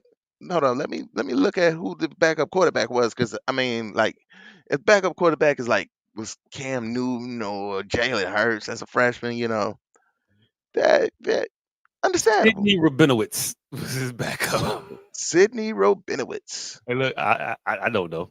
I'm bullshitting because it wasn't Rabinowitz on the football team. We all know that. All right, so let's see. Stafford got drafted in 2009. So let's go to the Georgia Bulldogs football roster. and we're gonna just say 2008 because it had to have happened around then. I don't know. I just feel like it should have. But backup quarterbacks to Matthew Stafford were Joe Cox and Logan Gray. Now, if these names don't sound familiar to you, it's probably because you are not a very avid, very, very ridiculously over avid follower of University of Georgia football because these names are familiar to nobody. I've Man, what is never it, the fucking SEC? heard What of is Joe the Cox SEC? or Logan Gray. George is the SEC, right? Yep, I've never heard of either of these guys. Oh, oh, that's because they was too busy fucking bitches in college and not in their playbook. But Yeah, what smashing bitches in college gets you is a reputation for being able to smash bitches. And Matt Stafford's current wife, current wife for because future at that, for he future didn't at that leave time, her. she heard that prowess about that motherfucker, and she was like, you know what? I'm out here in these streets. That's some wild shit to say when you've been married to a motherfucker and got kids and shit. Like, why would you tell anybody? That was some shit between you and him that he had to absolutely get over. He had to become the most mature motherfucker in the world at a point if he loved you to be with you to overcome fucking your backup. Yeah. Hey, and I think it might have been Joe Cox because all right, so His I've name is done a look Fox. quick a quick search and Joe Cox is out here with 3 kids and I assume married to a black woman. So yeah, he probably nailed Matt Stafford's wife. Salute Joe Cox. I ain't mad at Joe Cox for smashing his wife. Again, hey look, fam. Cautionary tales. Yeah. Cautionary tales. Yeah. So yeah, even if you are on route to be the number 1 draft pick in the NFL draft, don't Hey, make shit. this nigga just sent me like 8 paragraphs. Well, he sent us like 8 paragraphs in the group chat. I'm not reading this shit. Not at I ain't gonna fucking read this right all. now, fam. That shit long as hell. Not at fucking all. That shit is long. I gotta scroll in the window to see that shit. I'm not reading that right now. Yeah. You could So have told me that. yeah, so yeah, that was this week in sports history. And y'all we want to thank y'all. That's nigga, we are 5 hours and 45 minutes in. I am going to get my ass kicked when I get upstairs. But we want to thank y'all for tuning in. We do this shit every goddamn week. Um the nigga that you can't see because he is no longer here, but he was here and he's still here in spirit. And he also He here. has He here still. urban containment gear. No urban containment units, personal protection gear, ashtrays, house spoons, all that shit for the low low. You don't even know though. 29 motherfucking 99. House spoons cost a lot more because nigga putting a fucking moon in your house. But if you would like more information about that, you can hit us up on the SOS page and we can get you in tune with all that. And in the meantime, between time, you can check out Cam's EP in due time. Streaming where you can stream music at on all major platforms, Apple Music, Spotify, all that shit. And this nigga over to my left, um, hey, fuck you got going on? Uh, bunch of shit. Uh, bunch of shit. Shit is brewing. Like I said, the shit's happening. It's not the movie's coming out again. Like it feel like I keep saying this shit that I don't never have no date because I never ask nobody nothing ever. They just gonna tell me when they tell me. But summertime, and I got a short motherfucking cord. This is Yep. but yeah, summertime, summertime shy. It's coming out. Also I got a couple plays. They coming out. I think one's gonna be in November or September. I should know that, right? Those are like wildly different months. Yes, a couple months in between. Like a Yeah. motherfucker, but this is how my mind works. But yeah, I got 2 plays, one in November and then another one in shit sometime other this year. I think September. I think it's November and September. Mm. Maybe Two plays. yeah, it's 2 plays. Yeah, I got 2. I think I might add another one. I don't know yet. We'll see. Oh shit. I'm getting itchy, fam. I don't know. Uh, I went to a Other table shit. read. I went to a table read this weekend, and whenever I take like a layoff, and it don't even be long. I was like off for like maybe a month this time. And when I go back, it'd be like, man, Joe, why did I ever do anything else with my life? Like the whole time, it'd be even the parts that be boring. It's like, why do I do anything else with my time other than this? What the fuck am I doing? But hey, Living the dream, nigga. look, man, it'd be cool. It'd be cool. I'll be happy with it. But yeah, it's that shit. Tables coming soon.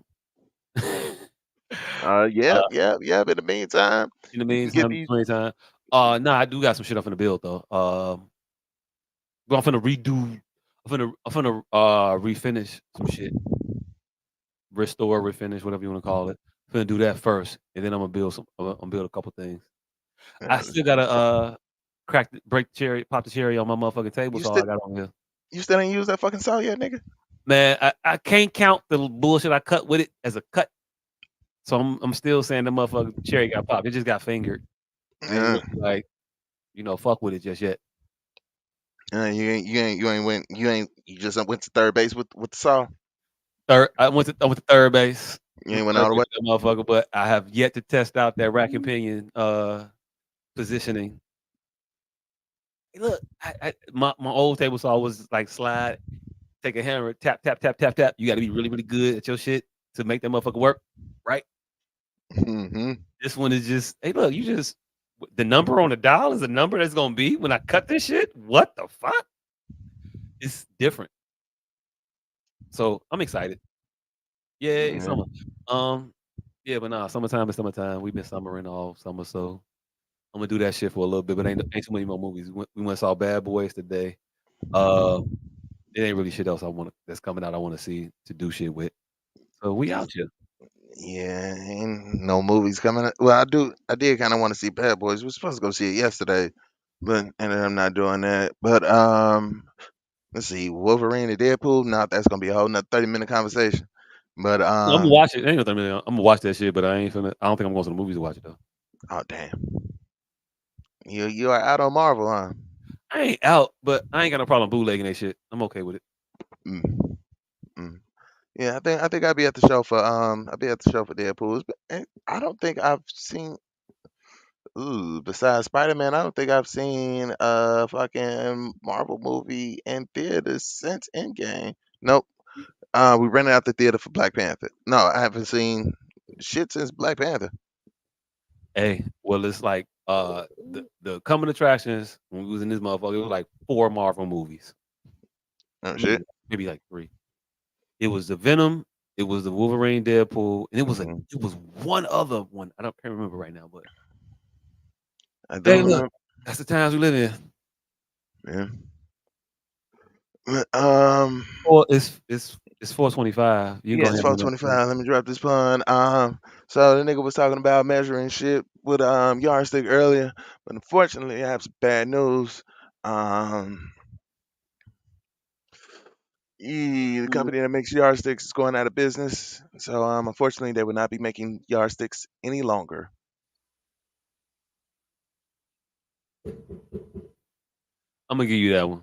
I'm gonna give you that one. I fuck with that one. That one. Yeah, I had a backup. I had a backup to that, but I can't remember what the fuck it was because we started talking about the Matt Stafford shit, and I lost it. So yeah, that is the pun that we have today. I ain't know if you was working on another pun or not. Hey, yo, but hey, yo, thank y'all for rocking with us. Y'all been here for 5 hours, 52 minutes, and 46 seconds, 47, 48.